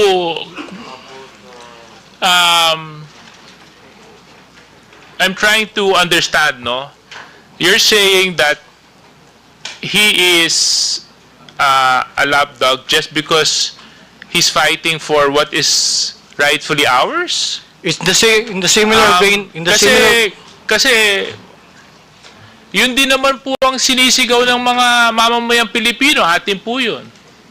Yun din po yung sinisigaw ng mga mangingisda na nanggagaling sa Zambales na araw-araw kinakawawa na binabangga ng mga Chinese militia vessels. Yun din naman po yung nararamdaman ng milyon-milyong Pilipino na yun po talaga ay para sa Pilipinas at pagmay-ari ng Pilipino. At ngayon po nakakalungkot, kanina nung ini-interpolate ni Kong Rog, pati yata yung Palawan, sinakop na rin ng China sa kanilang bagong press release. No, ito po ba dahil sa nais to ng US? I don't think so. Mr. Chair, I think that's reckless. I'm not fighting for US interest when I'm fighting for what is Philippines, what is pro-Philippines, what is ours. I'm fighting for the Philippine interest only. Mr. Chair, pwede ko po matanong, ano po ba yung atin na inagaw? Ulit? Ano po yung sa atin na inagaw? Ano po yung? Ano po yung ating territory na inagaw? O kinuha? What do you, wait. Mr. My Chair, point- of order my- is, do we allow, Mr. Chair, I'm sorry, do we allow a resource person to ask question to one of the committee members here, Mr. Chair? Or it should be the other way around? Yes, no, I don't mind.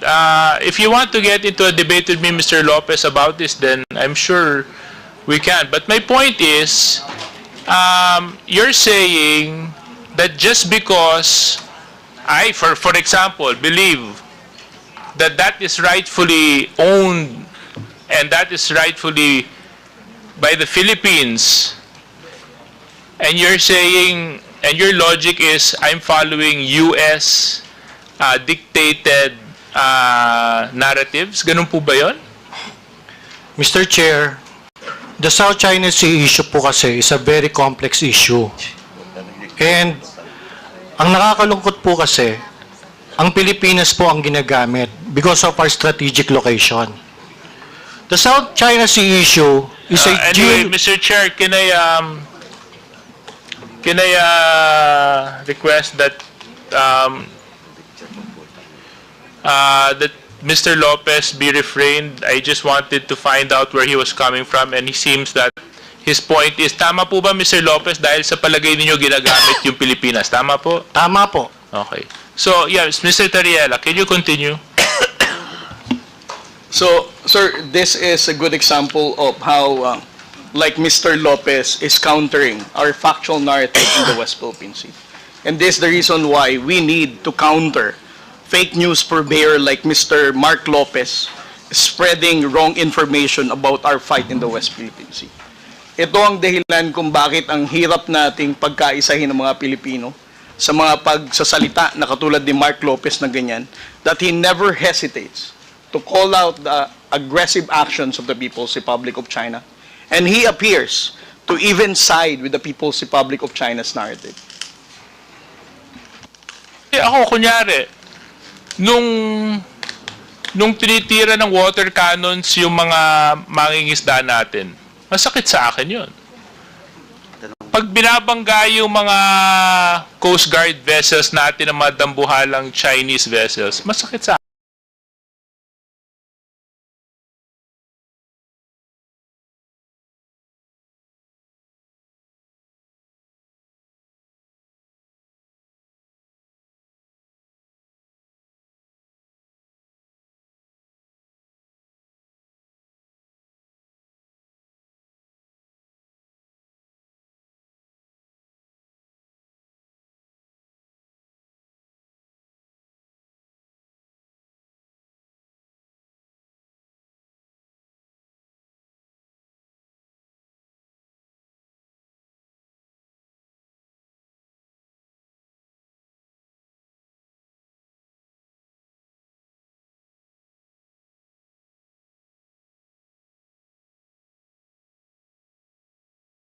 Akin yun. Pag yung mga mangingisda natin na malilit ay hindi Mr.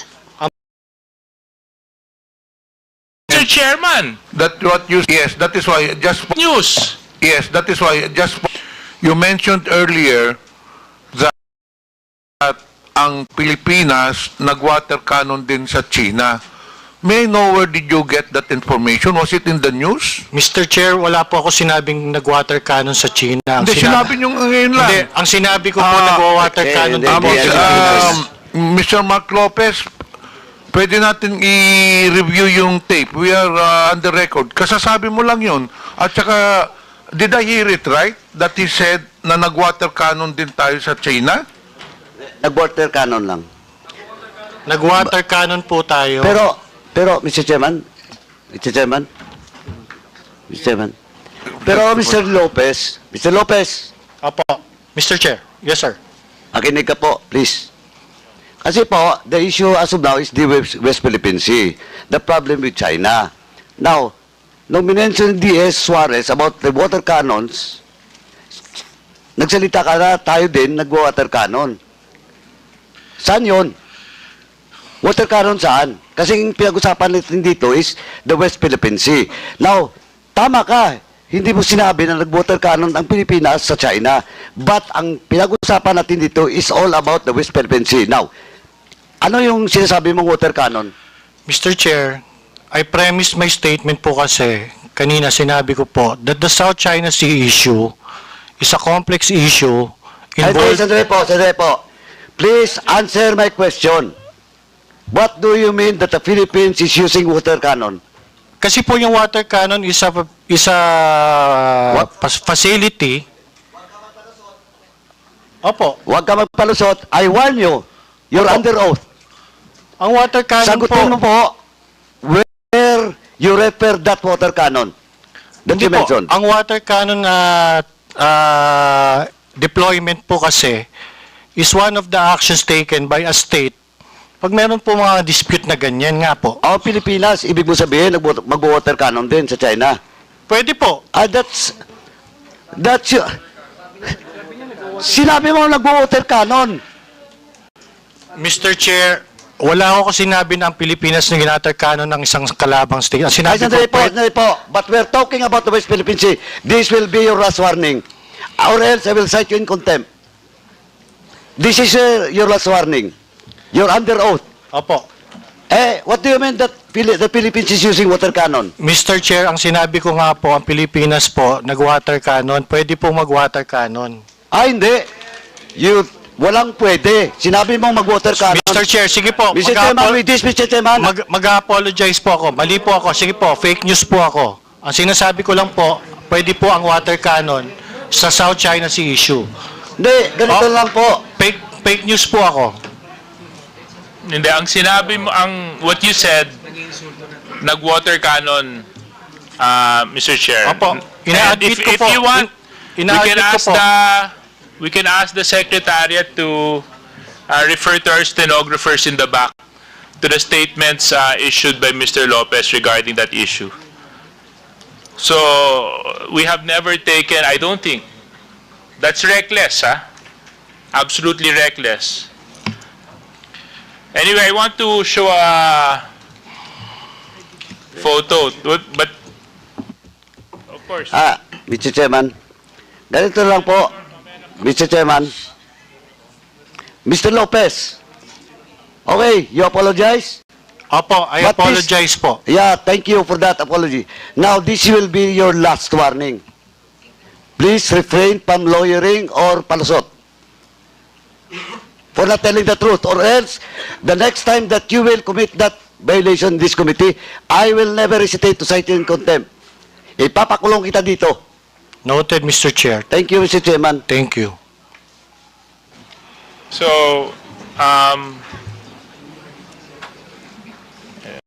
I find it a little bit disturbing na, coming from a Filipino na,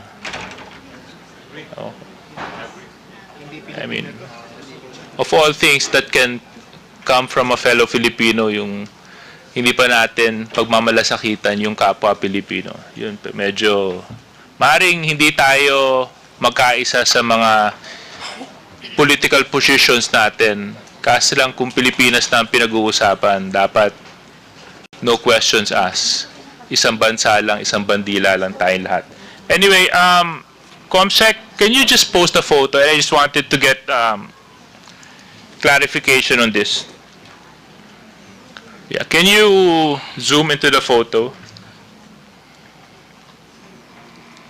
Yeah. Can I address my questions to Ms. Trixie Angeles Cruz? Is she present? Oh, there. Okay, Baliktad po, Yeah. Mr. Chair. It's Trixie Cruz Angeles. Huh? Trixie Cruz Angeles, sir. Oh, okay. Trixie Cruz Angeles. Okay. Familiar po ba kayo sa National Radio and Television Administration or NRTA ng China? Yes. Yes. Okay. And you are fully aware that they do conduct training programs for media practitioners mula sa iba't ibang bansa? Yes. At dito po sa larawan, pwede niyo po ba ibahagi sa komitiba kung sino-sino po ang nandito sa larawan? Medyo malabo po, malayo po yung kung maaari pong lakihan para makita ko. Okay. Yeah. Yan, malinaw na. Hindi, kasi dito malinaw. Pwede lumapit na siya. Pwede naman po kayo lumapit dito, Miss Angeles.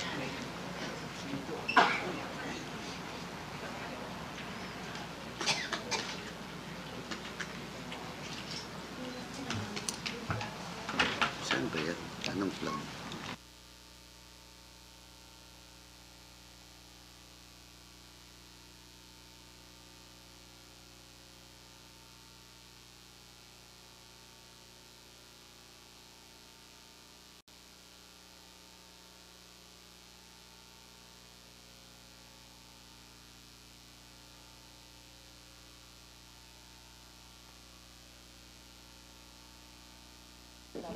I can name some of them that I do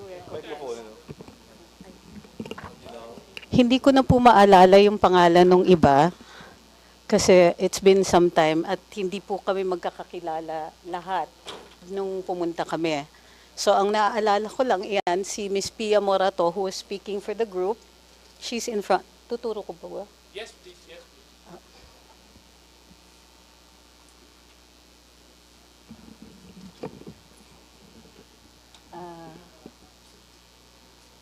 Si Tio Moreno, myself. He was there as a journalist and I think an information officer. He's also, I understand he's a blogger. Mr. Mark Lopez and Attorney Ahmed Paglinawan. But the others, hindi ko na po maalala yung pangalan nila. Mr. Mark Lopez. Si Mark Lopez dyan. Behind me. Yes, sir. And who else, ma'am? I don't remember the names of the others. Okay. Thank you very much. Can you more or less tell us, Ms. Cruz, when was this seminar, where and when was it held?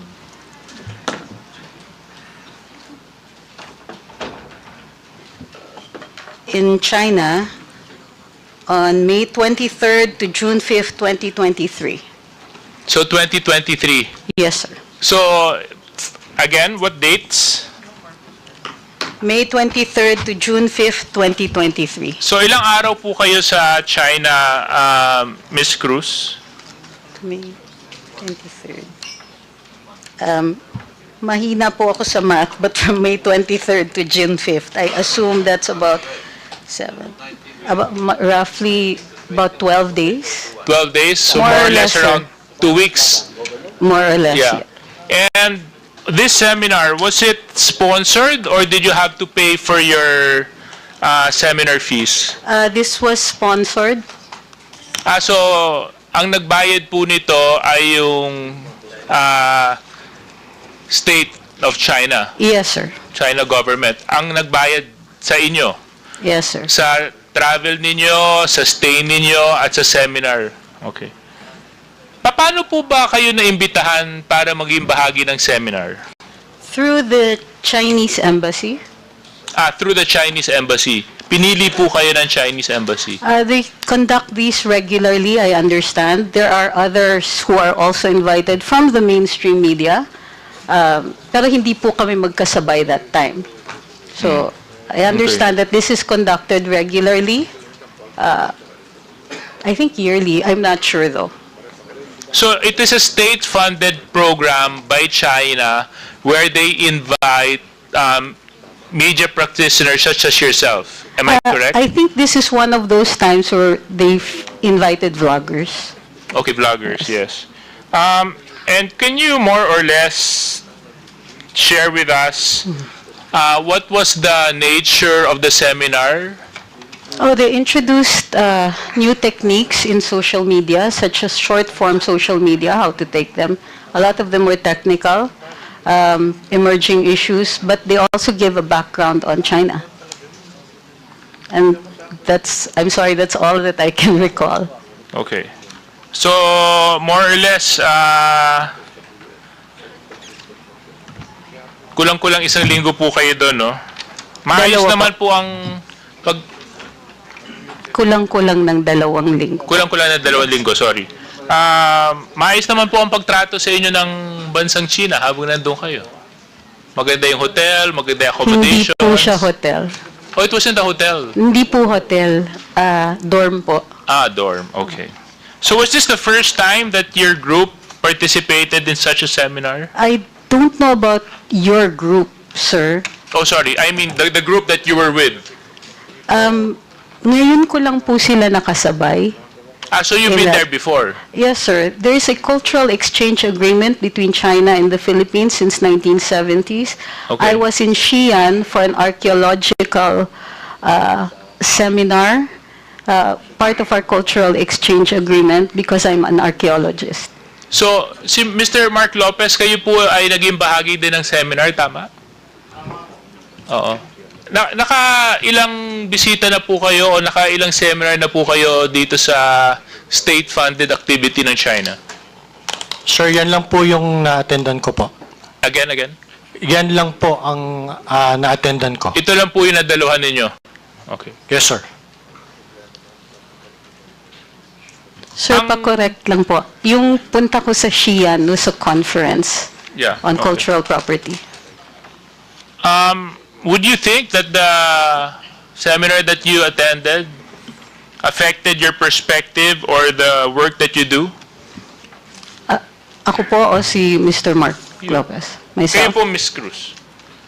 Kasi yun naman po yung layunin ng mga seminars, di ba? Para mas palawakin ang inyong pag-unawa, mas pagalingin kayo sa trabaho na ginagampanan ninyo. So sa palagay niyo po ba nakatulong ang mga seminars na ito sa trabahong ginagampanan ninyo? Abogado po ako at ang isang dalubhasa, I think, sa cultural conservation. So yung seminar, it includes a history of China, which also includes an understanding of the area. Matagal ko na pong napag-aralan yon. So medyo yung iba doon ulit na. Pero ang bago ay yung short form, yung pagturo nila ng short form type of video, which is a technical, parang technical na seminar yon, na tinuturuan kung paano gumamit ng ibang mga platforms at yung pagturo ng appreciation ng short form. Ang short form po, yun po yung mga reels, yung mga TikTok, at saka yung 1-minute videos ng YouTube. Okay. At I'm sure yung na-gain ninyo at napakinabangan po ninyong additional knowledge is the same with those of those other participants in the seminar. Am I true to understand that, Mr. Lopez? Am I correct to understand that? Mr. Chair, yung akin pong takeaway doon po sa seminar na yun is that it's just an appreciation po of how China media works. Okay. And from the other participants in today's hearing, were there other individuals there? Kayo po. Okay. Hindi ko po kasi kayo nakilala sa litrato. Sino po kayo? Have you taken your oath?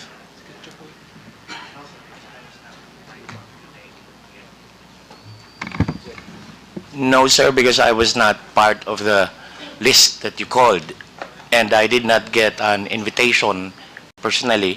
But I came here because I was issued a show cause order for the past hearing that I could not attend because I was in Davao City, in Tagum City, and I came here just to submit that and be with my partner. My partner is Attorney Trixie Cruz Angeles. We are Luminous, the Facebook page and the YouTube page. So you mentioned that you're partners? Law partners, and also on the blog, sir, on the Facebook and YouTube page. So abogado po kayo? Yes, sir. Okay. So kayo po ay nandun din po sa seminar. Yes, sir. Okay. Ano pong pangalan nila? Ahmed Paglinawan. Okay. Thank you very much. So anyway, that's all I have to ask Mr. Chair, no? So thank you very much. At least inamin po ng ating resource persons na nakinabang po sila doon sa state-sponsored seminar. Mas naintindihan nila yung paggamit ng mga reels, ng mga threads, ng mga short videos. Ang pakiusap ko lang, sana itong dagdag kakayahan na naibahagi po nila sa inyo ay magamit nyo po para sa kapakinabangan ng bansang Pilipinas. Maraming salamat. Thank you. The next interpolator will be Representative Sia Jong. You have the floor. Thank you, Mr. Chairman. Bismillahirrahmanirrahim. Assalamualaikum warahmatullahi ta'ala wa barakatuh. Magandang hapon po sa ating lahat. Mr. Chair, I'd just like to know, are we still joined by NBI? Is NBI here? NBI?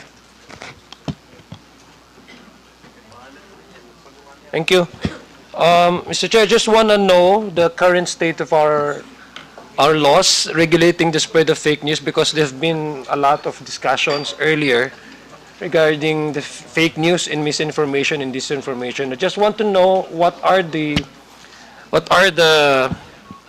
laws that have been implemented and so far as countering the proliferation of malinformation, disinformation, and if there are gaps within, there are gaps in the implementation of our laws, or if there be sort of short-handed pagdating doon sa pag-implementa ng batas, or if there's really a need to probably, Mr. Chair, to introduce some measures so that we can close the gaps. I'm sure, and based on the previous hearings, Mr. Chair, I understand that medyo this is a new frontier. I think this is a new area of concern, itong online. That there has to be some sort of an additional measures or mechanism to regulate anything, or regulate the social media.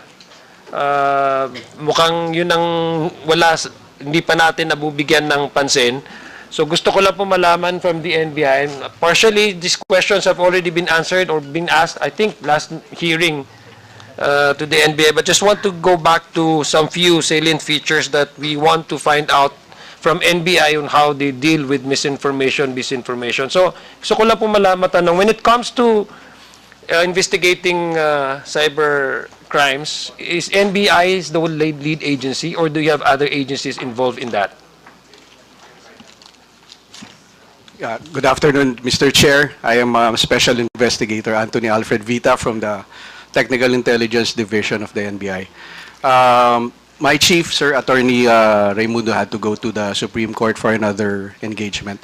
Aside from the NBI, sir, the PNP, we also coordinate with the PNP Anti-Cybercrime Group and also the DICT and the NTC. So which agency is the lead agency when it comes to investigating cyber crimes, filing for the necessary charges? Is it the NBI? Halimbawa, kung ako'y biktima ako ng isang fake news, no?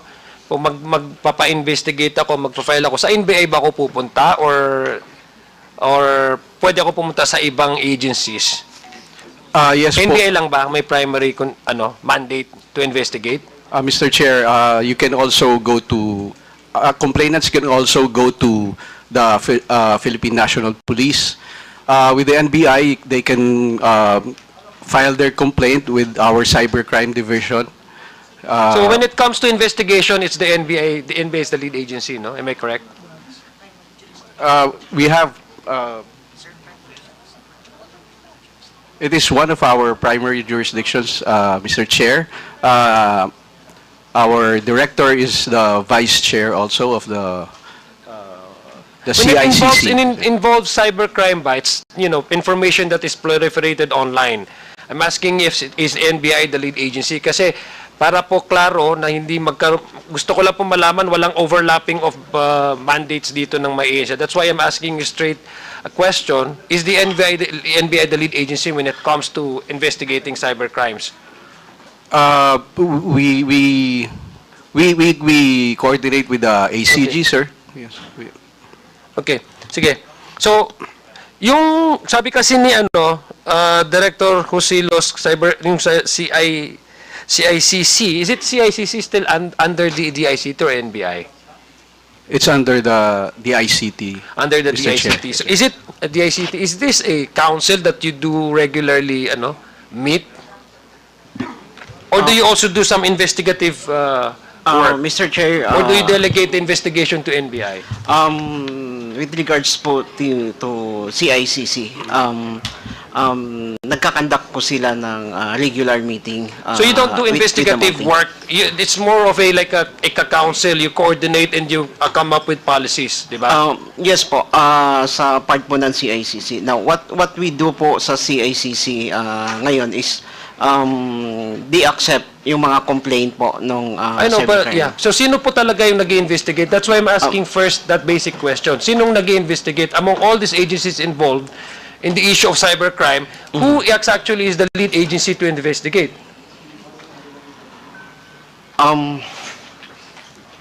For now po kasi ganito ang nagiging situations. CICC accept complaints about cybercrime. Then, ang ginagawa po nila, they collect all the informations pertaining po doon sa complaint. And then, ini-endorse po nila sa PNP ECG. Ano po? PNP Anti-Cybercrime Group po. Doon nila ini-endorse. At there are some cases naman po ini-endorse din doon sa NBI. Okay, sige. So ibig sabihin, agencies can be investigated, or a case can be investigated simultaneously by different agencies? Parang ganun po. There are cases po na dinidiretso na sa PNP or sa NBI. Okay. May cases naman po na dinadaan din sa CICC. Okay. Sige. Okay. So, gusto ko lang balikan kong NBI, if I may, Mr. Chair. Ano po yung mga karaniwang mga iniimbestigan nyo covering cybercrime? Included ba ito yung mga fake news or misinformation na sinasabi? Is it itong mga fake news na pinag-uusapan natin, can they already be considered as a cybercrime, or unless there's really a charges filed for a certain individual for it to become a crime? Mr. Chair, we are with the Technical Intelligence Division. Yeah, sino? Yes, sir. Mr. Chair, yung regular attendee kasi si Attorney Ang Luben of Cybercrime is in the field right now. So, hindi po kami... Pero this is just a intelligence po. regular guidelines on how you do investigation. I'm just asking you the policy of NBI. Can say, for example, itong mga sinasabi nating fake news, can that also be qualified or categorized under a crime, and cybercrime, for example, and can already be investigated? Yun lang gusto ko malaman. In some cases, Mr. Chair, yes. Like, for example, it's, let's say, cyber libel. It can be investigated by our cybercrime. Yeah, but if there's, for example, there's no actual charges that has been filed. Kanina nakita nyo po yung yung mga pinapakita nila ng mga short videos sa TikTok na wala naman actual na nag-investigate, but we know that the implication of that really is, if not being handled, civil unrest, the very least, disturbance in the streets, di ba? So, for example, there's no actual person that has filed, or even the agency concerned has not filed the case. Can you do then some investigation without even an actual file? Can that be considered as a cybercrime? Categorized cyber, even if without a filing of a certain specific charges? Mr. Chair, usually there's a complainant to start off the So, ibig sabihin, investigation. there's no preventive measure for the NBI to determine whether such videos that come out and online is criminal in nature or not? Normally, Mr. Chair, there has to be a What if yung sinasabi nila na mga tao na nagsasabing may nag-resign na mga police men, tapos hindi pala siya totoo? So, I mean, if you ask me, that is the intent of that really is to to provoke emotions, incite a certain degree of emotion so that they would see some sort of unrest in the streets. And it's not really inviting a healthy discussion based on facts and truth, but it's merely to really incite certain emotions, to galvanize a certain support group base. And of course, yun ang nagiging trend. So would that constitute for you under the NBI or the ICT? Have you discussed that there will be some sort of a definition for any agency to at least do proactive investigation so that things might not happen and repeat again? Let me ask you, the ICT. Mr. Chair, in terms po with the ICT, sa amin po sa Cybersecurity Bureau, ang ginagawa po namin is we do monitoring. Especially po pag may mga recent incident or it's a matter of national issues po. Nagkakandak po kami ng monitoring kasi we know for the fact na may mga following instruction po sa amin to conduct certain, to gather informations po doon sa pang ganon. Okay. Mr. Chair, may I ask NBI? Ganito na lang. Paraphrase ko na lang ang tanong ko. Kailan nagiging cybercrime ang fake news? Mr. Chair, for example po, pagka medyo libelous na siya, sir. Pag libelous na siya... Including the pagpapalaganap, ha? Oo. Yes, Mr. Chair. Yes. Pagka pinalaganap po, Mr. Chair, then it becomes... So, pagpapalaganap doon. Yes, Mr. Chair. Can you at least give me some existing laws, for example, na po pwedeng sabihin natin na pagpapalaganap ng fake news ay apart from cyber libel, no? Ay po pwedeng ma-fall under the certain violation of a certain law. May alam po ba kayo, NBI or DICT, yung pagpapalaganap ng fake news? Meron tayong kasi ang minimin natin sa cyber libel, di ba? Article 355 ng sa Revised Penal Code. Mr. Chair. Tama po? And RA 10175. What other laws that may be, maybe can be violated by the spread of fake news? Yes, apart from yung cyber libel? I'm not a lawyer po, pero... Sino pwedeng magtanong? Mr. Chair, may I ask anybody from our partner agencies? Yes, PNP, please. Good afternoon, Mr. Chair. Assalamualaikum warahmatullahi wabarakatuh. Waalaikumsalam. The Article 154 of the Revised Penal Code, the unlawful use of means of publication and unlawful utterances, Mr. Chair. And the Article 287, the unjust vexation of the RPC as well, Mr. Chair, in relation to Section 6 of the 10175, Mr. Chair. So which actually, Mr. Chair, itong sinasabing disinformation and public disorder when fake news tends to cause panic, violence, or public harm, does this also fall under cyber libel, Article 355 of the Revised Penal Code? Do you have an exact provision in there that says when you are causing public unrest, civil unrest, or public disorder, one can be charged with cybercrime? Yes, Mr. Chair, we can also file cyber libel as well. Kasi ito eh. Actually nandun sa RPAC siya eh, di ba? Unlawful use of means of publication, etc. Article 154, Yes, Mr. diba? Chair.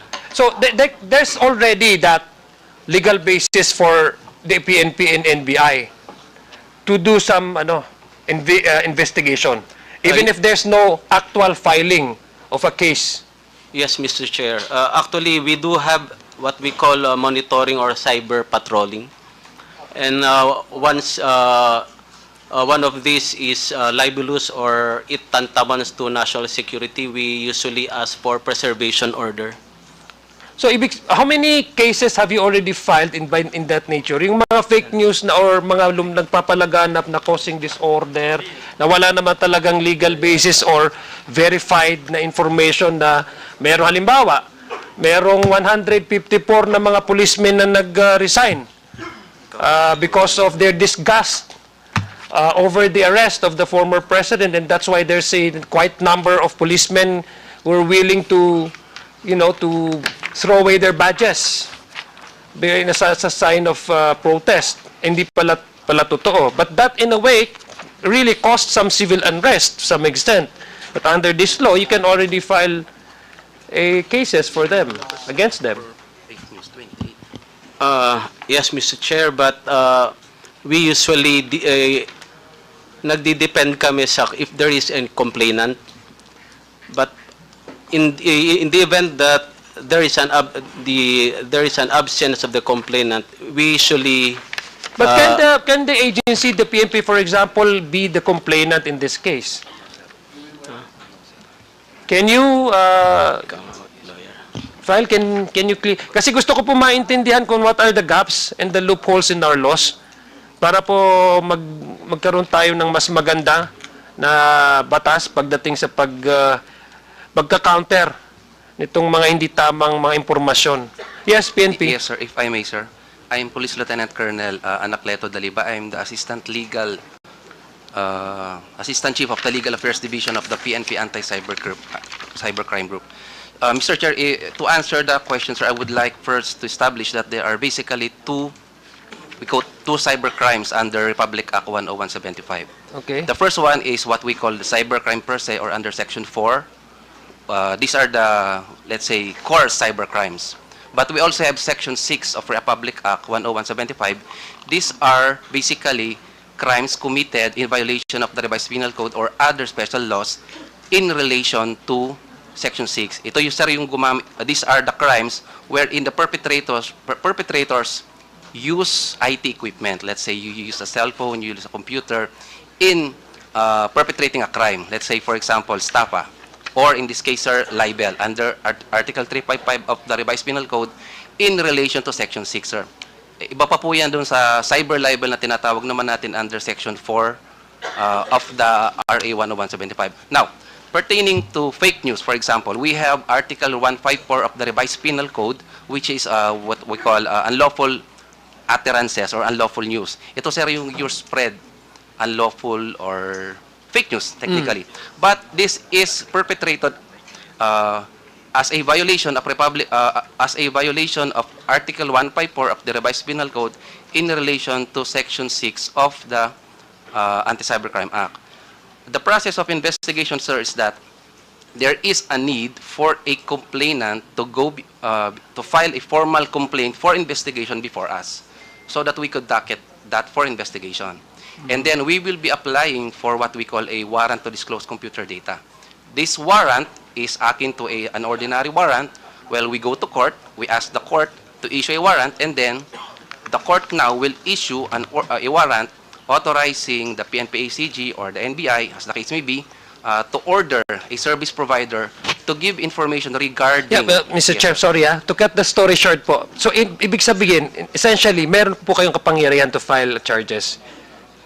Yes, sir, but that is initiated through a complainant, officially docketed for investigation. Okay, so if there's no actual complainant, then the PNP cannot do anything about that? Unfortunately, sir, we could request for a possible takedown, but it will now depend on the platform or the social media company, for example, Facebook. No, I'm talking about you filing for charges for further investigation. For Yes, example, diba, I have cited to you a specific provision in the law, yes, sir. and you have concurred that there was indeed, and sinabi mo, you have categorized, there are two classes where you can actually file for a cyber libel. Specifically on the matter of spreading false information that causes civil unrest, public disturbance, etc. Diba? And so that's why I'm asking PNP. In this case, you're very much, not only the PNP, but any law enforcement agencies are very much involved in this, for example, in the possible filing of the crime, because you would be the, Ang respondent yung pero kayo yung interested party dito eh. Kasi we're talking of the collective safety of the country eh. Yes, Mr. Chair. However, sir, with regard to the procedure of the National Prosecution Service, they will be looking for a complainant who will be under oath, will be subscribing a complaint. So Okay. that's our limitation, sir, Mr. Okay, Chair. thank you. Now, what about, Mr. Chair, what about po yung those Filipino citizens who have been propagating fake news but are operating or being settled in the other countries? Do you also have that jurisdiction over them? Pursuant to, again, sir, RA 10175, when a crime is committed, even if it is beyond the physical territorial jurisdiction of the country, as long as any of the elements of the crime or the devices used can still be located here, for example, the damage, we can investigate. Unfortunately, sir, Mr. Chair, we still need a proper complainant to file a complaint so that we could docket it for official investigation, sir, Mr. Chair. So, ibig sabihin, kasi what you're saying, Mr. Chair, what you're telling me, what you're sharing to this committee is Article 2 of the Revised Penal Code, no? Concept of territoriality, di ba? That there are certain, halimbawa, yung sinabi mo kanina, that there is also some exemption under the general rules. Kasi sabi nila, the criminal laws of the Philippines are only applicable within Philippine territory except when allowed by treaty, committed on Philippine ship or airplane, crimes against Philippine currency, obligation, and securities, importance of the products mentioned. Number 3, those committed by public officials and employees in excess of their function, those committed against national security and law of nation and law in order. Tama po ba? We may use that, sir. However, sir, as of right now, we are only using Republic Act 10175. What's that? Is that the Anti-Cybercrime Act of 2000? So that gives you also the power to investigate those who are living outside of the country na halimbawa, vlogger siya, masyado siyang politically enticed masyado, tapos kung ano-ano lang pinagsasabi sa vlog niya, ng mga fake news na unverified facts, tapos nagkukos siya ng in fact, minumura pa nga niya yung ibang politician, naggrabe yung excessive profanity, na may mga vloggers talaga na gano'n, it's too much for my liking, not just because I'm a Muslim, I'm a conservative, but as a human being, I cannot stand the profanity being expressed in their vlogs. Pero mga Pilipino sila, but they're living abroad. Can they still be subjected to the ones that you're saying? Can they still be subjected for investigation or filing of possible charges? Yes, Mr. Chair. The PNP-ACG can So still how do you investigate. manage to do that? What other partners do you do in terms of further investigation since they are not living within the Philippine territory? Do you also do partnership with the platforms, social media platforms that they've been using? Sir, mainly, sir, we have strict coordination with other government agencies, just like the DOJ, OOC, sir, and the CICC. We have governmental mechanisms. However, sir, again, one of the challenges is that we need... Please tell me the challenges para alam po namin Yes, yung paano pupunuan namin dito. Thank you, Mr. Chair. We will be needing subscribed documents. We will be needing affidavits. And of course, an affidavit should be subscribed before an authorized person in the country, or if accepted in, let's say, Philippine Embassy. That's another, in a Philippine embassy located outside the country. If, of course, again, sir, in coordination with the DOJ. So, kaya nga, what other agencies do you coordinate? Do you do this PNP alone or is it NBI? Who's the proper agency tama yung tanong ko po kanina. Sino pong mag-iimbestiga doon? PNP or do you do joint efforts? Mr. Chair, under the law, it's the NBI or the PNP Anti-Cybercrime Group who can conduct investigations, Mr. Chair. So which one is actually the lead agency? Saan ako pupunta? Halimbawa, sa mga ordinary na tao? Either way, either of the agencies? Yes, Mr. Chair.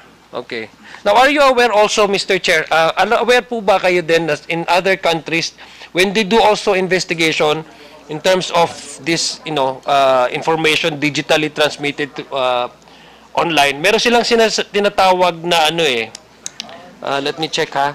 Meron parang fingerprinting din Meron din silang digital fingerprinting Kasi I want to know the technology that we have right now in trying to find out kung paano natin mag-conduct ng investigation. Ano yung mga plataforma tinitingnan natin? Do you also request for the local internet service providers, social media platforms, apart from that, yung mga online transactions? How do you do investigation when it comes to cyber libel or the spread of fake news? Ano po yung mga ginagamit ninyong tools para po to further the investigation? Because we want to know exactly how can we cop up, our technology and our effort, our law enforcement agency to really use the digital world in order to, to respond well to the cases or cases of fake news, proliferation of fake news. So, mayroon pa ano pang ginagamit natin dito sa NBI? NBI, let me ask NBI this time. Mr. Chair. Are you not competent to answer these questions? Usually it's our cybercrime, Mr. Chair. Where is he? He's in the field, Mr. Chair. May operation po sila. PNP. Kasi sabi mo, ORE. Or PNP. Mr. Chair, the primary tools given to us by the law, of course, is Republic Act 10175. It is considered as an investigative tool, and also it's No, I'm IRR. asking about the ways and methods by which you conduct your investigation. Yes, Mr. Chair. Yes. In relation to that, there is this thing we call the rules on cybercrime warrants, wherein we are authorized by procedure to conduct investigations. These are our investigative tools.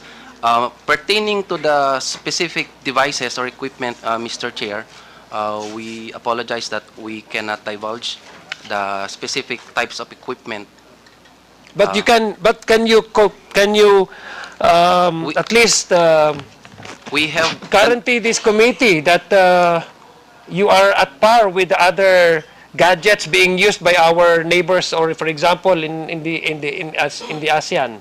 Halimbawa, just to counter the spread of hindi lang actually fake news dito, Mr. Chair, kasi dito sa national security concern din natin, 'di ba? They've been also using online in the digital world. In fact, there's a thing called the third generation warfare. And we experienced that during the 2017 in Marawi, where they actually recruited foreign fighters to come here, and then they transmit that the transmission of funds for their operation. Gumagamit na rin sila ng technology. That's why I'm asking you, not only fake news, but how can we, for example, correlate this with the issue of WPS? Now, it's really disheartening to hear one citizen here in this room saying that, since mag-water cannon, so patas lang, so di dapat tayo maging neutral, kumbaga. But can you help me out, at least understand and guarantee to this committee that you are capable of really running after these fake news peddlers and these people who are really worthy of being charged of cyber crimes? That they are not only destroying the reputation of an individual, but they are causing civil unrest. And even to a point of citing sedition and calling the people to turn away from their governments. Yes, with the indulgence, Mr. Chair, of our Deputy Director, we can say that the PNP-ACG is capable and we have the necessary equipment to conduct the appropriate investigations, Mr. Chair. Okay, let me go to, since may medyo technical kasi mga tanong ko, Mr. Chair, let me go to how do you, I don't know if pwede NPI or PNP. Pwede nyo ba i-detalye sa amin kung paano yung proseso? How do you actually manage to identify fake accounts? Yung mga sinasabing troll farms, di ba? Usong-uso niya ngayon eh. Ang dami ng mga troll farms ngayon eh. Mga troll farm networks dito sa Pilipinas. These are not organic users. These are paid by, in fact, si Major General Torre, nabiktima din ng fake news eh. Tapos pinuntahan niya actually yung inaresto nila, tapos troll farm pala. Kasi they're spreading malicious information about a certain individual. How do you counter this? I mean, this is a problem, ha? Ito mga troll farms, ito yung mga fake accounts. Sir, Mr. Chair, sir, with your indulgence, pwede ba, sir, bigyan na lang namin sa inyo, sir? Why, can you not, is that a classified information, Mr. Chair? Yes. Mr. Chair, I agree with our colleagues in the PNP because it might reveal the gaps in our Are you sure, or you do not have anything to share to this committee? Oh, we have, sir. You have? Are you in a form of a what? A report? Mr. Chair, I have with me documents here, which we can give to the committee, Mr. Chair. So including doon, ay connect ko lang doon sa tanong ko kanina na may mga abroad, Filipinos abroad. Do you also do some IP analysis and yung mga VPN analysis, yung geolocational tags, Yes, etc., Mr. Chair. specification determination analysis? Yes, Do you Mr. also do have that technology? Yes, Mr. Chair. Okay, so you cannot just divulge it out in the open. Yes, Mr. Chair. Is that what you're telling this committee? That's correct, Mr. Chair. Okay. Salamat kayo kasi nagpa-fasting ako. Ayoko magtanong. Gutom na rin ako eh. Mr. Chair, I have a few questions I'd like to ask pero they're not competent daw eh kasi wala daw yung mga na-director nila sa ano eh. But I hope, Mr. Chair, by next time, do we have a follow-up hearing, Mr. Chair? Yes, I will announce the date of the next hearing. I'm sure, I hope NBI and the PNP can send us their their personnel or their staff who are competent to answer technical issues.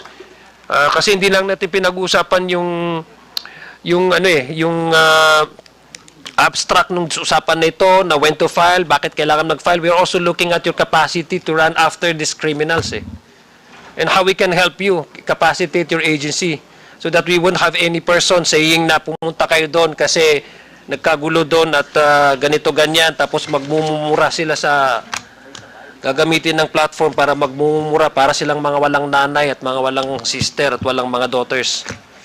Sumusobra minsan, Mr. Chair, yung kanilang mga bunganga. Thank you, Mr. Chair, and thank you, NBI, PNP. Thank you, Representative Sia, the adjunct. The next interpolator will be Representative Ernesto Junicio. You now have the floor. Thank you, Mr. Chair. If the COMSEC could show the photo shown earlier regarding the Palawan issue. Mr. Chair, requesting the COMSEC again to show the photo, the fake news that being shown that the Palawan is owned by China issue, sir. COMSEC, please present the video or photos. Thank you, Mr. Chair. Again, sususugan ko po yung sinabi kanina ni Congressman Rog regarding this particular post na kumalat sa Facebook. I was about to ask our PCO representative, unfortunately he's not here anymore, Secretary J. Ruiz.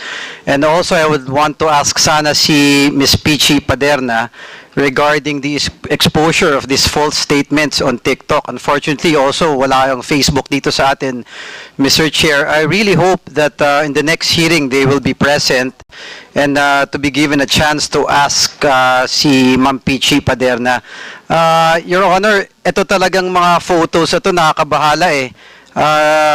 Si Sir Tarela kanina, nagsalita na rin regarding this.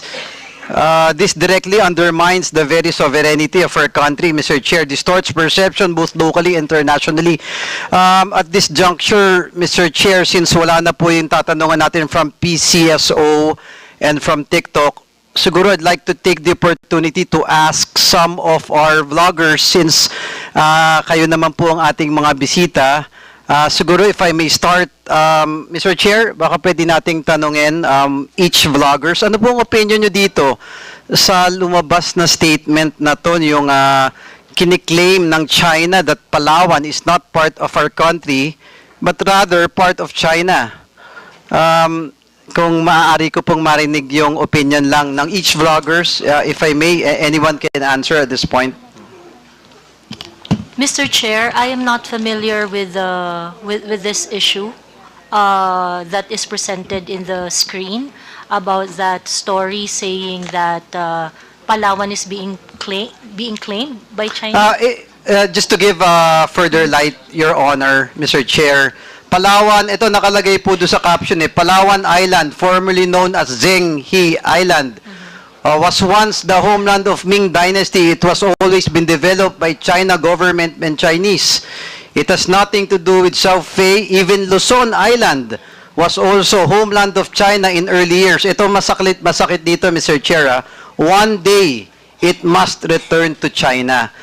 doon ako nababagabag, at least sa amin with the district I'm representing, sa amin po sa Tondo, Maynila, there's no batang Tondo who would ever support these claims Now, since we are here, we're all Filipinos, especially the vloggers nakikita ko yung fire sa mga puso ninyo how you post na talagang galing sa sarili ninyong, emotions I just want to know, since we're all here, ma'am and sirs, ano po ang opinion nyo dito? Are you for or against such statements that China is claiming that Palawan, specifically, is part of China?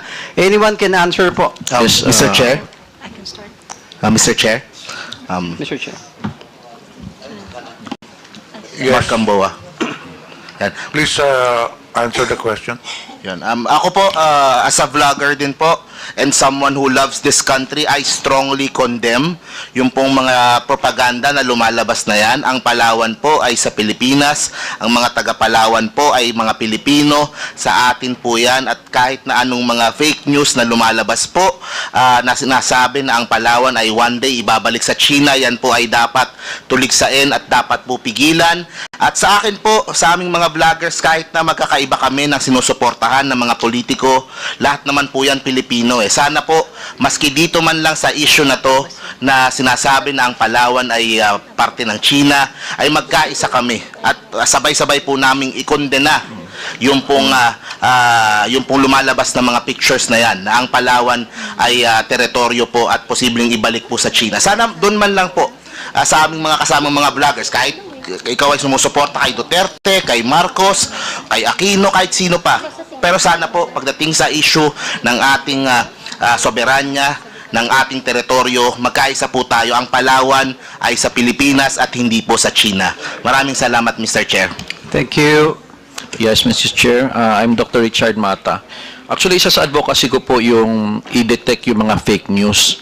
Kasi ang daming mga chismis, even celebrities, and this is one. Kasi ito po yung ginagawa ng ibang vloggers na para dumami po yung kanilang followers. If you create a statement na shocking, maraming magpa-follow sa iyo. So, I made a list of that, but one thing is you have to check the other news outlet like Inquirer, ABS-CBN, etc. Kung ganito kalaki yung news na yan, dapat lumabas din dito sa ibang media. Kung hindi naman lumabas, malaki talagang chance na fake news yan. So, dapat wag mong i-share. So, naging automatic kasi dahil very extravagant yung claim, nag-share siya, nagva-viral siya. So, again, it's still for me a fake news. Of course, Palawan is for Philippines only, forever. Thank you, sir. Anyone else? Mr. Chair? Ay, sorry. Aaron Peña, Old School Pinoy. Sir, kami, magkakaiba man kami ng sinusuportahan, ulitin ko nga yung sinabi niya. Pagdating sa bayan natin, hindi pwedeng agawin kung ano yung sa atin. Hindi po kami magtatraidor sa bayan. Hindi po kami makabagong makapili. Ang Pilipinas ay sa Pilipino. Hindi po natin dapat ito ibigay kahit kanino. Salamat po. Thank you, sir. Any further? Sir, permission to answer. Aside from the obvious, which everyone is, supports the Philippines, sir, kasi bata pa lang ang social media sa Philippines. So I believe that you really want to learn about how social media works. So I think, sir, we should also realize that there is what you call among different camps social media warfare. And one type of social media warfare is you sabotage the other camp by pretending to be that camp. For example, I am pro-BBM. I will write something that's anti-BBM, even if I'm pro-BBM, to make myself seem like fake news.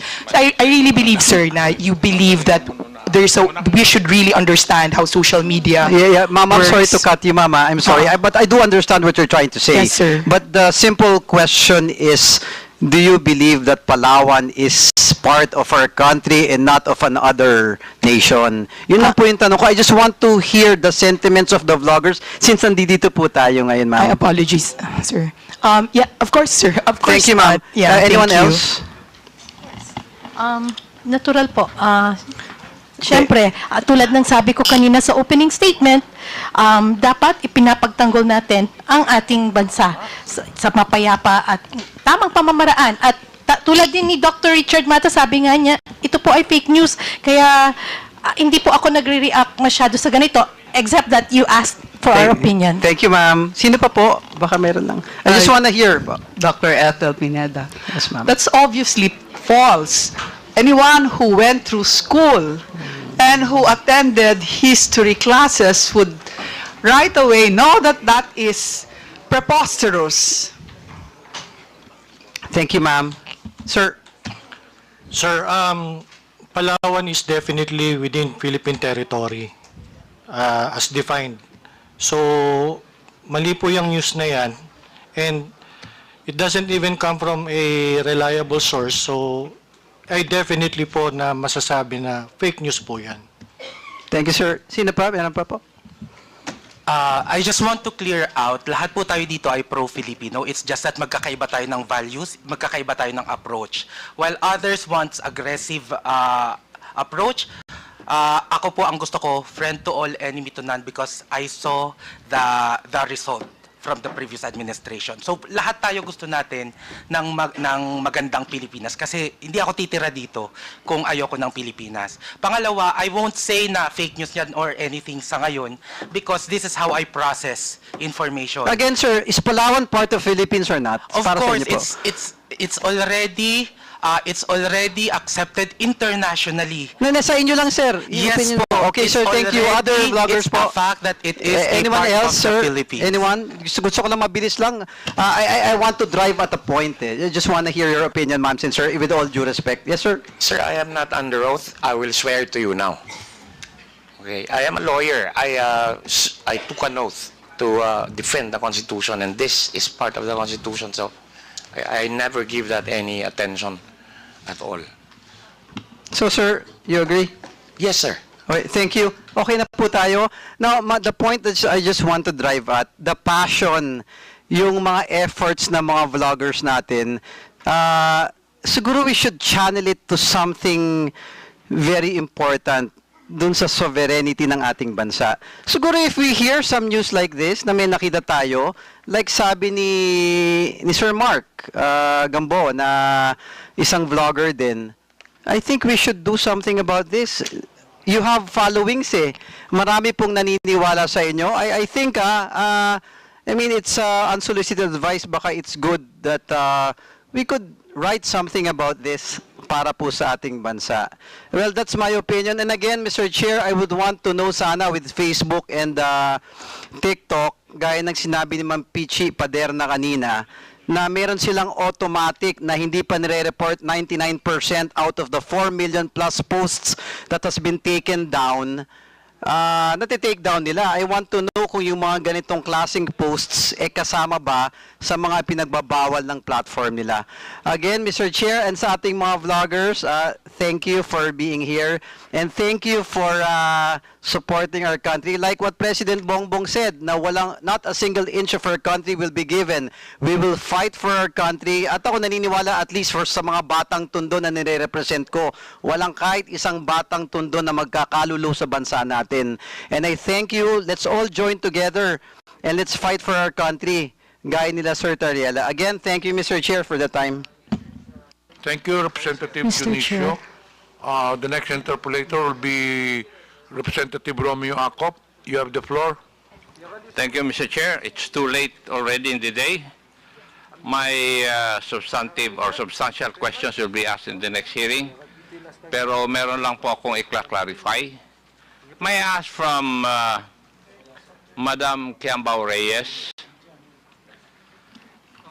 Is Your she Honor? still around? Yes, Your Honor. Yes, thank you. A perusal of your blogs, palagi mong nilalagay sa iyong mga blogs na this post is protected by Article 3, Section 4 of the 1987 Philippine Constitution. Tapos, defend free speech and note to bullies. Would that be true? Nasinulat ko po yun. Is it true na sinulat in ko your po yan? blogs, nakita ko yung mga nakalagay sa blog mo. It's either this post is protected by Article 3, Section 4 of the 1987 Philippine Constitution, at saka defend free speech and no to bullies. Your Honor. Would that be true? Your Honor, una po, wala po akong blog, so that's just my personal Facebook account. And yes, nilalagay ko po yon yung disclaimer na yan, kasi nga po, medyo sensitive po ngayon tayo sa mga ganyang post, di ba? So I have to remind the readers also that these are just opinions, these are just reactions, it's no news, and our free speech is protected by our Mr. Chair, Constitution. simple lang po naman yung tanong ko eh. Ano po yan, Your Kung Honor? Ang tanong ko lang naman po pwedeng sagutin ng totoo. Yes. Kasi ang tanong ko lang kung lahat sa iyong post may nilalagay ka na this post is protected by Article 3, Section 4 of the 1987 Constitution at saka defend free speech at saka no to bullies. Yes or no? No, Yun lang sir. po, I do not need an explanation. Sir, no, sir. Not all, but most of my posts, may nakalagay pong ganon. Lately, ha? Lately po, ganon. Pero sometimes ay nakakalimutan kong ilagay yon. But as much as possible, nilalagay ko po because that's also advice din ng mga kaibigan kong abogado. Yes. May I know what Article 3, Section 4 of the 1987 Constitution all about? It's about free speech, sir. And would you know, Madam Kiambao, that free speech is not absolute? I understand, sir. You understand? Yes, sir. Yes, Your Mabuti. Honor. Now, matanong ko po ba, no to bullies, who are you referring to?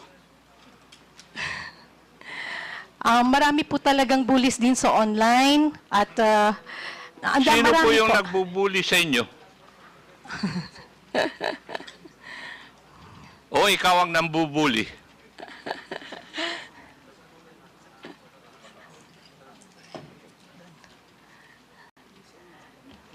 Marami po kasi, sir, may mga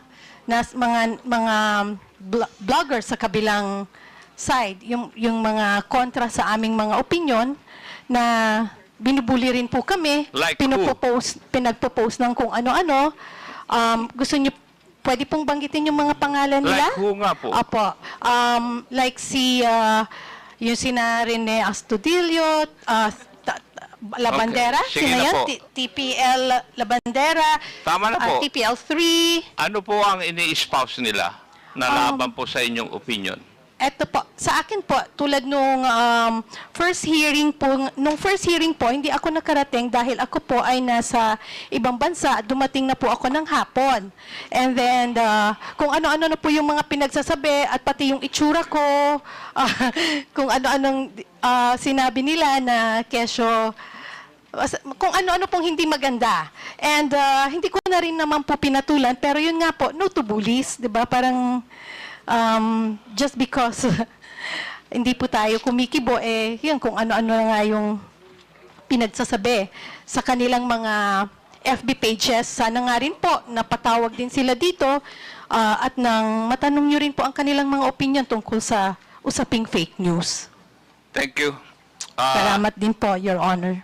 Sinabi mo kanina sa opening statement mo, if I remember right, wala kang kinikilingan. You're not pro BBM or Marcos. You're not pro Duterte. Tama po. Tama po, Your Honor. I'm pro good governance. But like I said, also in my statement, I support and I respect yung pong mga pinuno at lahat ng Pilipino na sumusuporta sa aking advokasya, which is good governance nga po at free speech. Good governance. Yes Pero po. dapat po bang isali rin yung paninira ng mga individual na tao? If Ano you are po- pro-governance, Ano po yung tanong po doon, Your Honor? dapat po ba ilalagay sa inyong mga post yung paninira? Hindi ko po masyadong makuha po yung maintindihan po yung tanong. Baka mali po ang maisigot ko. Hindi po ba question na po kayo kanina ni Honorable Abante? Nag-apologize nga po kayo eh. 3 beses. At paiyak-iyak pa po kayo. Yes, Your Honor. Napapaiyak po talaga ako sa... And then you claim na wala kang kinikilingan. But from your post, meron kang kinikilingan. Your Honor, May bias ka rin na pinapakita. Kasi nandito sa akin ang listahan ng mga post mo, yo. Sige po. Your Honor, just let me know kung pwede na po ako magsalita. Pwede na po, Your Honor, Yes, you have sumagot. the floor. Okay, maraming salamat po. Sabi ko po, ako ay pro-good governance. Hindi po ako pro-Marcos or anti-Marcos or anti or any politician. Ang sabi ko po, I'm a pro-good governance. And I also said in my statement that yes, I also have my biases. Diba? Sinabi ko po yon. Pero hindi po ako tumitira ng below the belt. I did not say na wala akong bias or wala akong kinikilingan. Obviously, tulad ng sabi ko, sinusuportahan ko ang mga pinuno, ang mga Pilipino na nagtataguyod ng good governance at free speech. So yes, may bias po ako. Kung sino po yung tingin ko na pinuno na nagtataguyod nito, yun po yung medyo bias po ako doon. Pasensya na po. Thank you. Maraming salamat din po, Your Honor. Yeah. In one of your blogs, kasi hindi ka yata naka-attend, di po ba? Yes, Your Pero Honor. ipinost mo na, and I would like to quote, wait, did they not say that the hearing is meant to investigate their so-called pogo vloggers, narco vloggers, and fake news purveyors? If you're not one of those, why be there and allow yourselves to get insulted and unfairly labeled, accused by some dimwits whose obvious intention is to create a chilling effect? Now that you are here, Madam Reyes, did you feel this? Again, sir? Did I feel? Dito, yung mga sinabi mo sa blog mo that if you're not any of those, why be there and allow yourselves to get insulted and unfairly labeled or accused by some dimwits, whose obvious intention is to create a chilling effect? Sir, Your Honor, that was my emotion at that time and my opinion. Again, that's what I felt. Sino po yung mga dimwits na sinasabi mo? Wala naman po akong pinapangalanan, sir. Sino po ba ang pinatatamaan mo dito sa post mo na ito? May I say? May I ask pala? Naman po akong pinapangalanan, sir. Sino po ba ang pinatatamaan mo dito sa post mo na ito? May I say? May I ask pala? Ikaw naman, Iha. Wala. Pasensya na po, sir, kung... Pero yun nga Hindi mo naman sinasagot yung tanong ko eh. Did you feel na ikaw ay na-insult dito? Yes, Your You're Honor. unfairly labeled or accused Yes. by some dimwits? Your Honor, yes, I felt insulted. Naapektuhan po talaga din yung aming mga... Sino po ang nag-insulto sa inyo? Your Honor, kung makikita niyo po yung mga balita ngayon... Hindi, sino nga nag-insulto sa inyo ngayong araw na ito? Kasi yun ang sinasabi mo dahil dapat nga hindi Your kayo Honor? attend ng hearing na ito dahil you will allow yourselves to get insulted and unfairly labeled. Your Honor, pwede na pong sumagot. Sa tanong niyo po kung sinong nang insulto sa akin, ayoko pong sabihin ngayong araw insulto, na ito pero dito. po, ngayon pong araw na to, natawag po ako ng tanga. Sino Hindi pong po ba? tumawag sa inyo na tanga? Mr. Chairman. For the information of everyone, that word was already stricken off the record. Sinagot ko lang po, Your Honor, yung tinanggal tanong na po niya. natin yun sa minutes.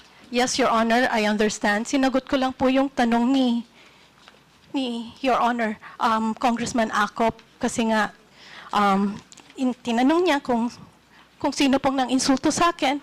Ayokong isiping insulto po yun, pero kasi naniniwala ako na yung mga ganyang salita ay gawa din lang ng galit niya siguro. Kaya okay lang. Ang gusto ko lang po sigurong, ang masakit lang kasi, anyway, yun lang po yung sagot ko dun sa tanong niya na Pero yun po, sinabi tanga. mo rin na yung magtatanong sa iyo o mag-insult sa iyo isang dimwit. Di po ba? Inunahan mo na eh. Doon sa vlog mo. Di ba? Opo. Yes. It's there in your blog. It is what it is, sir. And yun nga po, that's my... Ikaw ang nauna, Yeah. hindi yung kwan. Kasi, inuna mo nang sinabi na kung a-attend yung mga vloggers, they will be labeled or accused by some dimwits. Your Honor,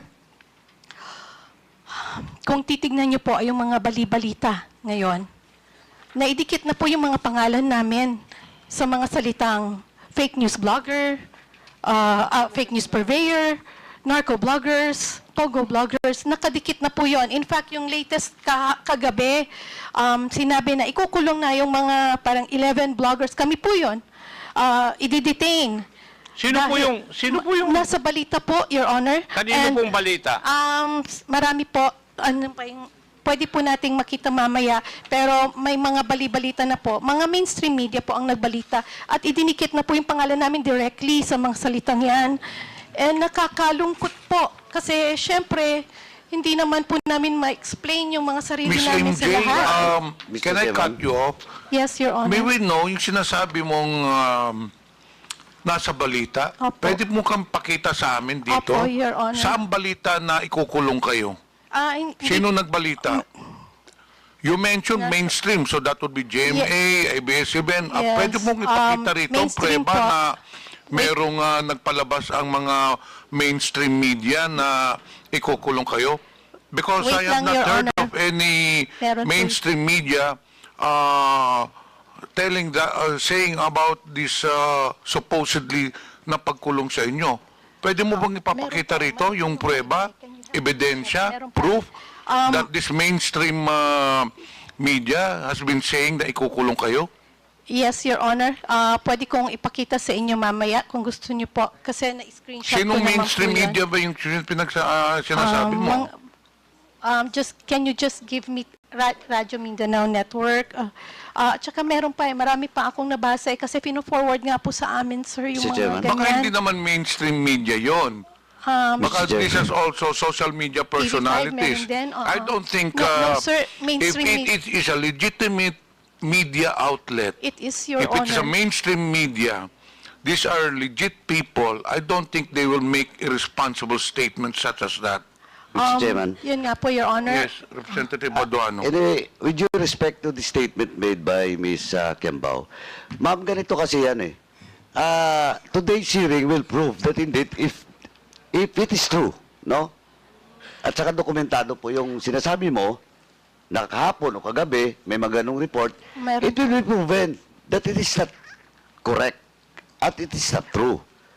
Kasi, hindi naman kayo kinontempt eh, unless in this hearing, you will violate our internal rules.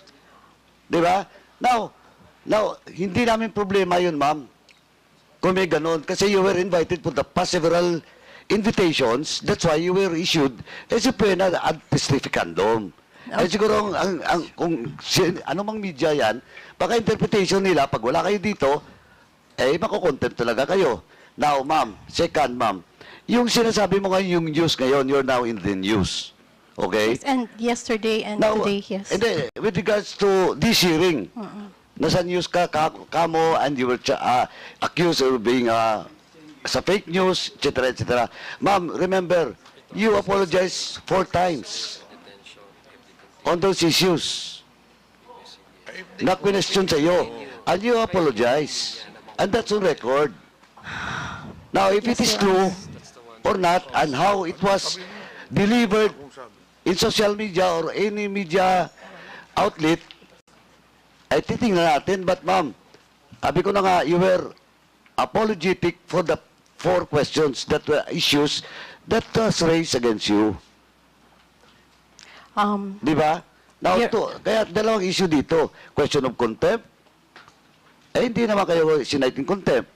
Now, that will be the question of that media outlet's credibility kung ba't nila ni-report na makukontempt kayo, na hindi naman kayo makontempt. Sabi ko nga, hindi kayo makukontempt today unless otherwise. You will violate the internal rules of this committee. Malinaw po yun. Yes, Your Honor. Diba? Well, in fact, itong hearing ngayon will prove that indeed you attended this hearing, and I am very thankful for that. kay Attorney Trexie, I'm very thankful for attending this hearing. But ma'am, ang sinasabi ko lang, yung mga news kagabi na iko-contempt kayo, now, ipoprove natin na hindi kayo na-contempt. Yes, Diba? Your Honor. But question, again, question of fake news, question of you're telling something in your blogs, 4 na issue yun, well in fact, kinount talaga ni Chairman Abante, you apologize on those blogs that you have made. Your Diba? Honor, yes, Ganun na Your po, Honor. that's on record. Your Honor, I was just reacting po doon or responding doon po sa tanong ni Congressman Acop. Hindi ko po sinasabi at ina-assume na ganun po yung gagawin ninyo. Nirelay ko lang po sa inyo yung mga balita na kumakalat at kung paanong ang aming mga pangalan ay nasisira. Hindi po ibig sabihin na dahil sa inyo, kundi dahil dito sa mga nire-report ng mainstream or ng social media about us na nakakasira. Those are fake news. Ma'am, Di po ba? that's why, ma'am, on the other hand, because you're attending this hearing, it only proves that you were not cited in contempt. Di ba? Yes, and You are exceptionated doon sa issue na pinalabas nila last night ba yun or the other day. Pero ngayon, yung lumalabas ngayon, again, I would just like to reiterate, yung lumalabas ngayon na fake news ka or etc. whatever, it was proven dito because you apologize. Now, it's up to them how to write the news or the item or whatever in their social media account. Bala sila. But ang sinasabi ko lang po, we are basing all based on facts dito. Well, in fact, yung reklamo mo kanina na parang na-insulto ka, sabi nga ni Chairman, I was the one who moved. Diba, to strike out the unparliamentary statement made by my fellow colleague, my fellow chair sa Quadcom. Kaya gusto na namin ipakita rin dito na we are fair here, ma'am. Yeah, thank you, Your Honor. Thank you, Chairman. Again, sinagot ko lang po yung tanong. Hindi ko po gustong i-bring up ulit yung salitang yon sa akin, pero sinagot ko lang po ang tanong. Maraming salamat po. Representative Acop. Thank you, Mr. Chair. May I go to Madam Crisette Chu? Yes, sir. Is she still, are you Yes, still sir. around? Yes, sir. Good afternoon. Good evening. Yes. Narinig ko po yung pagtatanong sa inyo ni Honorable Benny Abante. Tinanong ako po kayo kung sino yung mga congressmen na may mga anak o nakuan na nag-aaral kung saan-saan sa abroad. Di po ba? Yes, sir. Nagtanong kanina. Did you learn a lesson from that?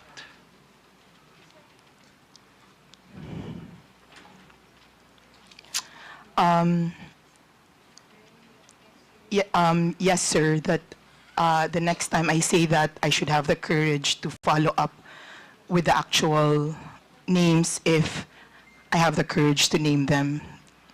Okay. I would like to inform you, Madam Chu, Yes, na sir. hindi po ako isa sa mga congressmen na binabanggit mo. Sir, I know because that congressman is not here. I beg your pardon?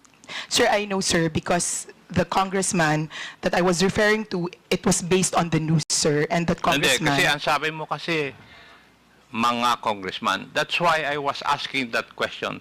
Did you learn anything from the interpellation of the Honorable Abante? And I'll tell you if you do not know.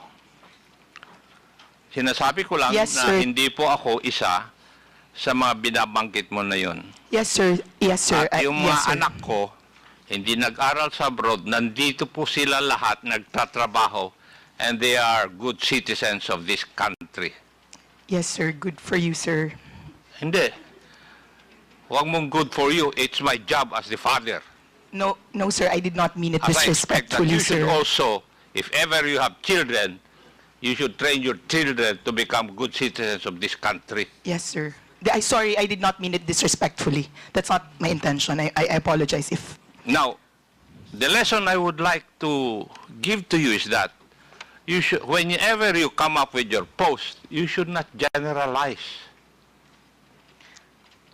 Kasi mga congressmen, nilalahat mo, iha.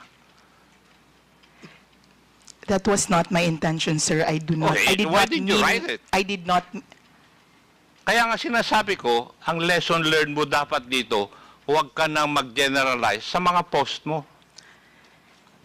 Yes, Kasi sir. hindi I ka will nga be makasagot more kanina. Kung specific tinanong ka next ni, time, nung sir. tinanong ka ni Honorable Labante, you name the congressman. Yes, sir. You're right, sir. I will be specific if I do have issues with. And for certain the other people. I'm sorry, bloggers. sir, for if you felt that I was alluding to generally. To tell you frankly, I felt insulted. Kasi you're referring to me also, mga congressmen. I understand, sir. Di ba? Ngayon, sa mga vloggers, kung titingnan ko, masyado kayong mga judgmental eh. That's one thing you should learn. Huwag po kayong maging judgmental. And I don't think you have the right to judge others. Di po ba?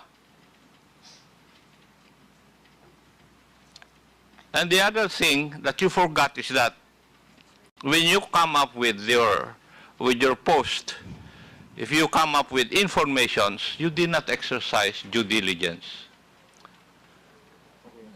Wala po kayong fact-checking kung totoo yung mga nire-report ninyo. Yun po yung aking observation kasi sa mga post na naharap sa amin. That is why nagkakaroon na tayo ng polarization. And that is one of the ill effects of fake news. Maski na nga yung national sovereignty natin, nahahati na tayo eh. I hope this, you people are engaged in this kind of business, you will realize na dapat, hindi last hearing, tinanong ko nga yung mga nag-attend, ano po ba ang advantage ng fake news? Wala naman sumagot sa akin. Baka ngayon, meron kayong sasagot sa akin, ano po ang advantage ng fake news para sa ating sosyedad o para sa ating bansa?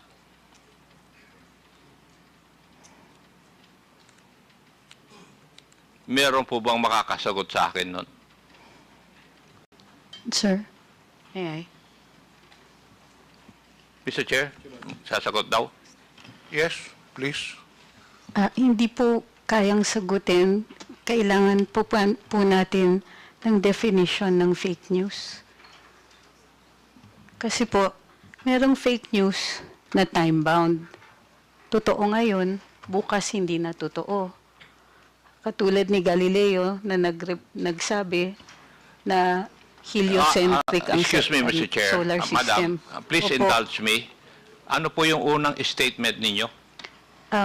Baka po, para magkaintindihan, ay i-define po natin kung ano ang fake news. Yung sumunod na statement. Kasi minsan po, ang tinatawag na fake news ay time-bound. Posibleng totoo ngayon, bukas hindi na totoo. Katulad nga po ng heliocentric versus the geocentric solar system. Naparusahan po si Galileo. Pero 600 years later, nag-apologize ang simbahan. Dahil totoo pala siya. So, what is the advantage of fake news? No, sir, we can only answer that question if we define what fake news is. And may I know, from your background, how would you define fake news? Sir, that's one of my problems with the proposed legislation, is that it is very difficult to pin down a definition for fake news. May I know, Marami may I po know akong what binasa. proposed legislation are you talking about? Sir, Representative Ace Barber says that he proposes regulation, a regulatory framework for social media to combat fake news. And therefore, we have to define what fake news is. So in other words, as far as this representation is concerned, wala pa akong nababasa na proposal because the proposed bill regarding fake news will come out after this hearing. Yes, sir. But you're already asking us questions on fake news. Yes, kaya nga, kasi that is why we're holding this para magkaroon po kami ng clearer understanding kung bakit, ano ang fake news, ano yung ill effects ng fake news, ano ang advantages. That's why I'm asking, ano ba ang advantage ng fake news? Para we can balance it. Sir, like I said, if we can have a working definition of what you call fake news, for instance, is clickbait first fake news, fake yung headline, pero nasa body naman yung katotohanan. What about sarcasm, sir? Kasama po ba siya sa fake news? Paano kung jokes? Fake news din po ba yon? Gusto ko lang malaman para alam ko kung paparusahan niyo po kami, alam namin kung ano yung ginawa naming mali. Wala pang mali kasi wala pa kayong binaviolate na ba except yung cybercrime law. Di po ba? Opo. And the other criminal laws which are controlling insofar as this issue is concerned. Di po ba? Andiyan na rin po ako, pero para naiintindihan ko po na ito ay inquiry in aid of legislation. At pinuntirya na po ng mga kinatawan dito na may problema tayo sa fake news dahil nakakapanira. Pero sir, we're pointing out a wrong, but we don't know yet how we're going to define the wrong. And it is a basic tenet sa atin sa Ligang Batas na bahagi po ng bago maggawa ng regulasyon ay may notice tayo kung ano yung masama. Gayun din po sa ating pagdidiskurso dito, kasama po dapat ang isang working definition. Ano po ba ang tinatawag natin na fake news? Baka kailangan din po ng diskurso doon. When we come up with the proposed bill, there will be a definition of terms, as always. So fake news there will be defined. Maraming salamat po. Yes, that's the protocol of this legislative body. Whenever we come up with bills, we have a portion of that bill which define the terms embodied in the proposed bill. So nandun, i-define namin. Don't you worry. Salamat po. Yes, because if ever there will be a proposed bill, it will still undergo technical working group, and maybe most of you would still be invited. So your opinions on the matter will be known by the legislators. So magkakaroon po ng definition.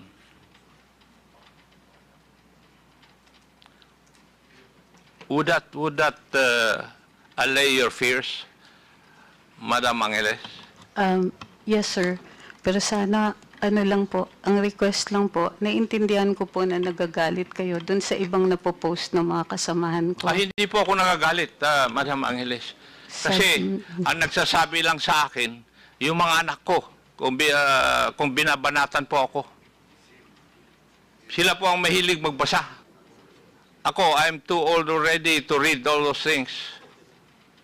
Naiintindihan ko po, sir. Pasensya na po kasi bahagi rin po ng pagde-develop ng ating komunikasyon, ating bagong teknolohiya na tinatawag nating social media, pati po yung values nagde-develop din. Sana naiintindihan din po ninyo na bahagi din po ito ng kahit anong pagbabagong nangyayari.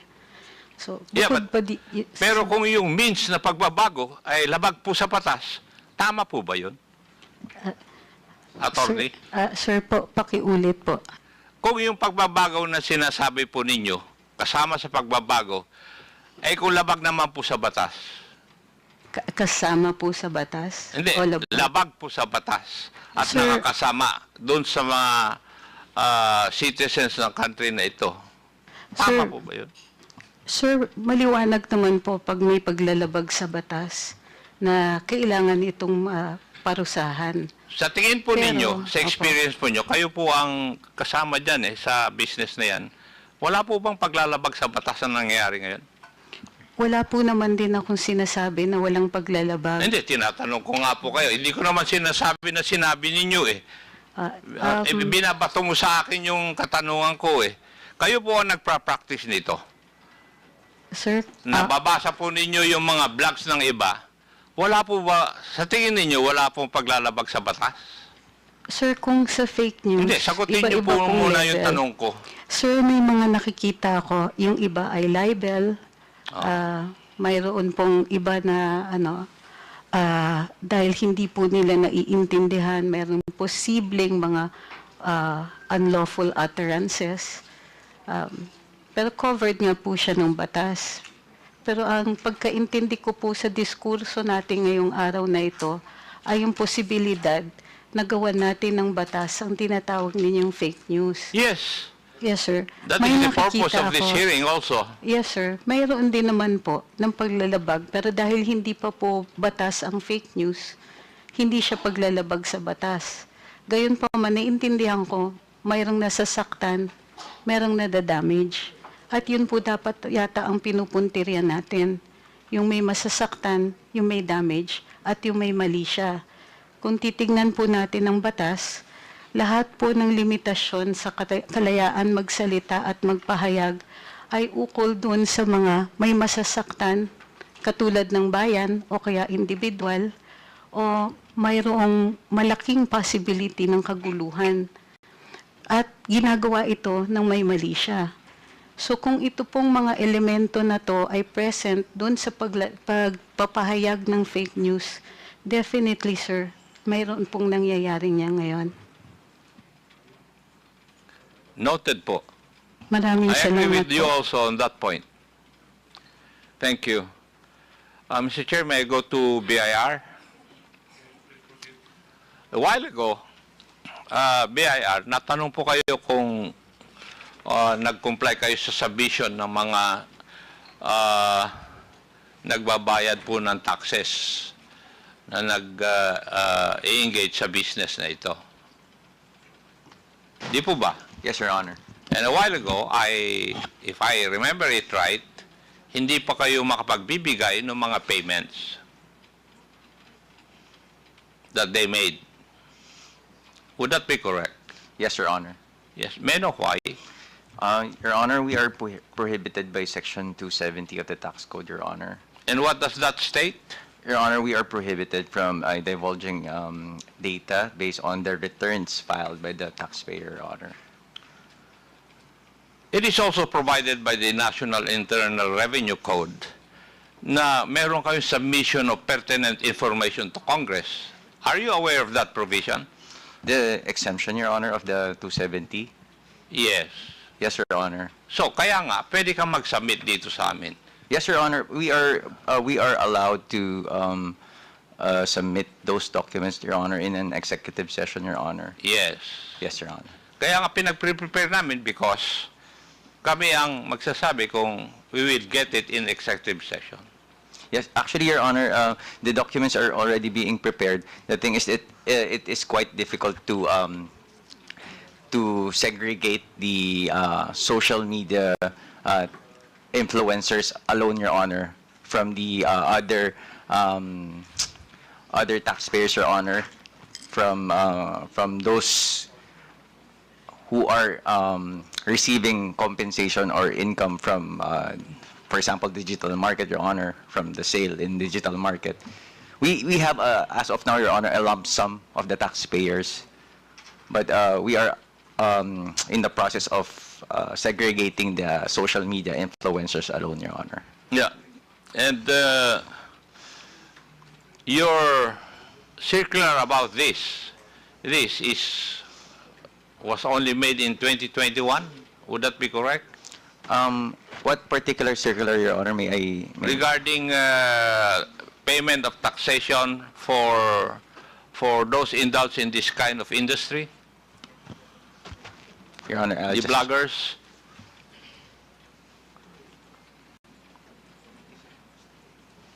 Yes, Your Honor, 2021, Your Honor. Yes, 2021. Kasi gusto namin na makita rin kung paano tinatax itong mga ito by the BIR. Kasi yun ang kasama sa question ko sa next hearing. Yes, Your Honor. Yes. Thank you, Mr. Chair. Thank you, Your Honor. Thank you, Representative Acop. The last interpolator is Representative Paulo Ortega. Thank you, Mr. Chair. Like the Honorable Romeo Acop, I will reserve some of my questions for the next hearing since karamihan po na tanong na. But additional manifestations na lang po, Mr. Chair. Siguro kanina when we got the names or the account names or aliases of our vloggers, baka pwede rin pong malaman kung meron pa silang mga ibang account saka additional na mini-maintain na accounts. Then I would like to manifest also, Mr. Chair, na we invite the other victims of fake news like our friends from the media, our friends from the showbiz industry, and other members from government as well, Mr. Chair. Thank you. Before we suspend the hearing, I have some matters to discuss. First and foremost, we would like to inform everyone that the tentative date for the next hearing will be on April 8. During the last hearing, we have issued, or rather, this committee has issued show cause orders to 34 resource persons, mostly social media personalities. Out of 34 that we have invited, 10 are present today and 24 did not attend. These are the following: Mr. Alex Destor, Alan Troy Sas Rolando Sasot, Alvin Montero, Claire Eden Contreras, Claro Ganak, Cyrus Preglo, Darwin Salceda, Edwin Hamora, Elmer Hugalbot, Ernesto Abinis Jr., Attorney Glenn Chong, Jeffrey Almendra Celis, Jeffrey Cruz, Joe Smith Medina, Jonathan Morales, Julius Milanosi Maui, Kester Ramon Balibalos Tan, Lord Byron Cristobal, Lorraine Marie Badoy, Maria Florenda Espinilla, Maricar Serrano, Susan Batalla, Mary Catherine Binag, and Miss Vivian Zapata Rodriguez. So at this point, since we have already issued this cause order, this committee is now, since of your non-appearance, this committee now is compelled to issue a subpoena. Mr. Chairman. Chairman. Yes, Representative. Mr. Chairman, may I respectfully move to issue a subpoena ad testificandum for all those mentioned named by the Chairman. So move, Mr. Chairman. Second, Mr. Chair. Any objection?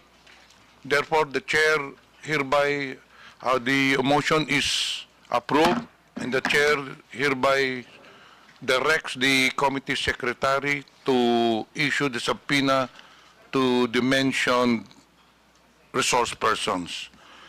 We also issued, rather this committee also issued subpoena ad testificandum to 11 resource persons. Out of 11, 8 are present, and the following 3 resource persons did not attend: Miss Lauren Marie Badoy, Mr. Jeffrey Almendra Celis, Mr. Alan Troy Sas Rogando Sasot. So may we inform those mentioned that have been issued a subpoena that the subpoena is still in effect. Mr. Chair, may I? The next step after subpoenas have been issued, if still the mentioned personalities will not attend the next hearing, the committee has no recourse but to issue a contempt order if they will not show on or they do not attend on the next hearing tentatively scheduled on April 8. Yes, Attorney Cruz. Sir, Miss Lorraine Maribadoy is out of the country. She sent me a copy of her ticket and a copy of her notice that she cannot make it today. However, I don't think it has been received by the Secretariat. May I be allowed to forward it to the Yes, Secretariat? please submit the ticket or whatever document, but still, the subpoena is still in effect. We will inform her, sir. So therefore, I appeal to those personalities concerned to appear during the next hearing para po hindi na po natin may issue ang contempt order. If those, again, I reiterate, those personalities that have already received subpoenas, if they will not appear on the next hearing, this committee will be compelled to issue a contempt order. One last, sir. Yes, Ms. Tony Cruz. Saswagando Sasot is in China, and she attempted to join today, as discussed earlier, via Zoom. She cannot return to the country. Chairman. Whether she is in the country or not, all orders coming from this committee will still be in effect. Chairman. Representative Paduano. Chairman, let it be clear to the resource persons, especially those not present today, with regards to the explanation relayed to you by Ms. Badoy. Ang malaga po dito, attorney, is the written explanation. Attached with is all the documents that will prove that indeed he was abroad, she was abroad, and at the same time, if the written explanation is valid. No, yun po. So, as of now, we will accept all those documents that you will submit to the Secretariat, but still, Ms. Badoy and Ms. Asot, o Mr. Asot? Sasot should make a written explanation and submit it to the committee before the next hearing po.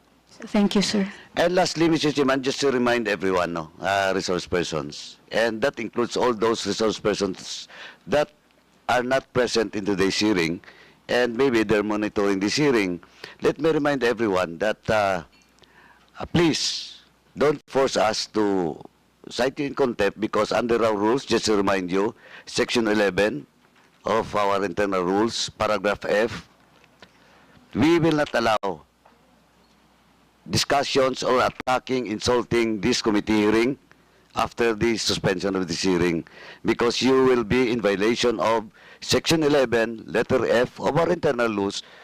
We will be forced to cite you in contempt for in violation of letter F, undue interference in this hearing po. Just be reminded po. Kasi we have already done that in my committee. One of the Black Timer in Cagayan, Bombo Radio Cagayan, was cited in contempt because after the hearing, he attacks the result of, and insulted the committee and the result of the hearing. Please be reminded po. Thank you. If there will be any changes in the tentative schedule on April 8, we will issue notices to all concerned. Any motion? Mr. Chair, may I move that we suspend the hearing of the issue? So move, Mr. Chair. In behalf of the TRI-Committee, we'd like to thank everyone for your presence and your time. Maraming salamat po sa inyong lahat. This hearing is now suspended.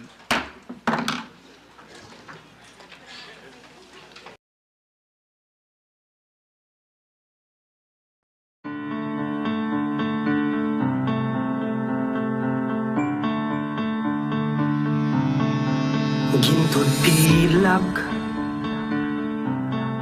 inaakit ang iyong mga mata, kapangyarihan sa labi, hinihila ka sa lugar na tila di mo tansya.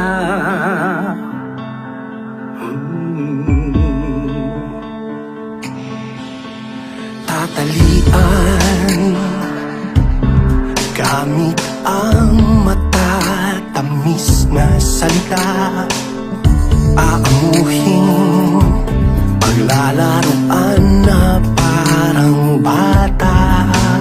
Bilog-bilog ang utak mo. Pilit na binabago laman ng iyong puso.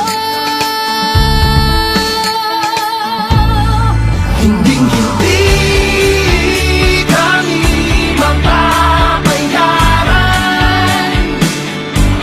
Ang dumadamoy na dugo, mas makinang pa sa dito. Pagkatao'y hindi matatawaran. Isusulong ang karapatan, buo ang loob at paninindigan. Ibahin, ibahin, ibahin niyo kami. Ibahin, ibahin, ibahin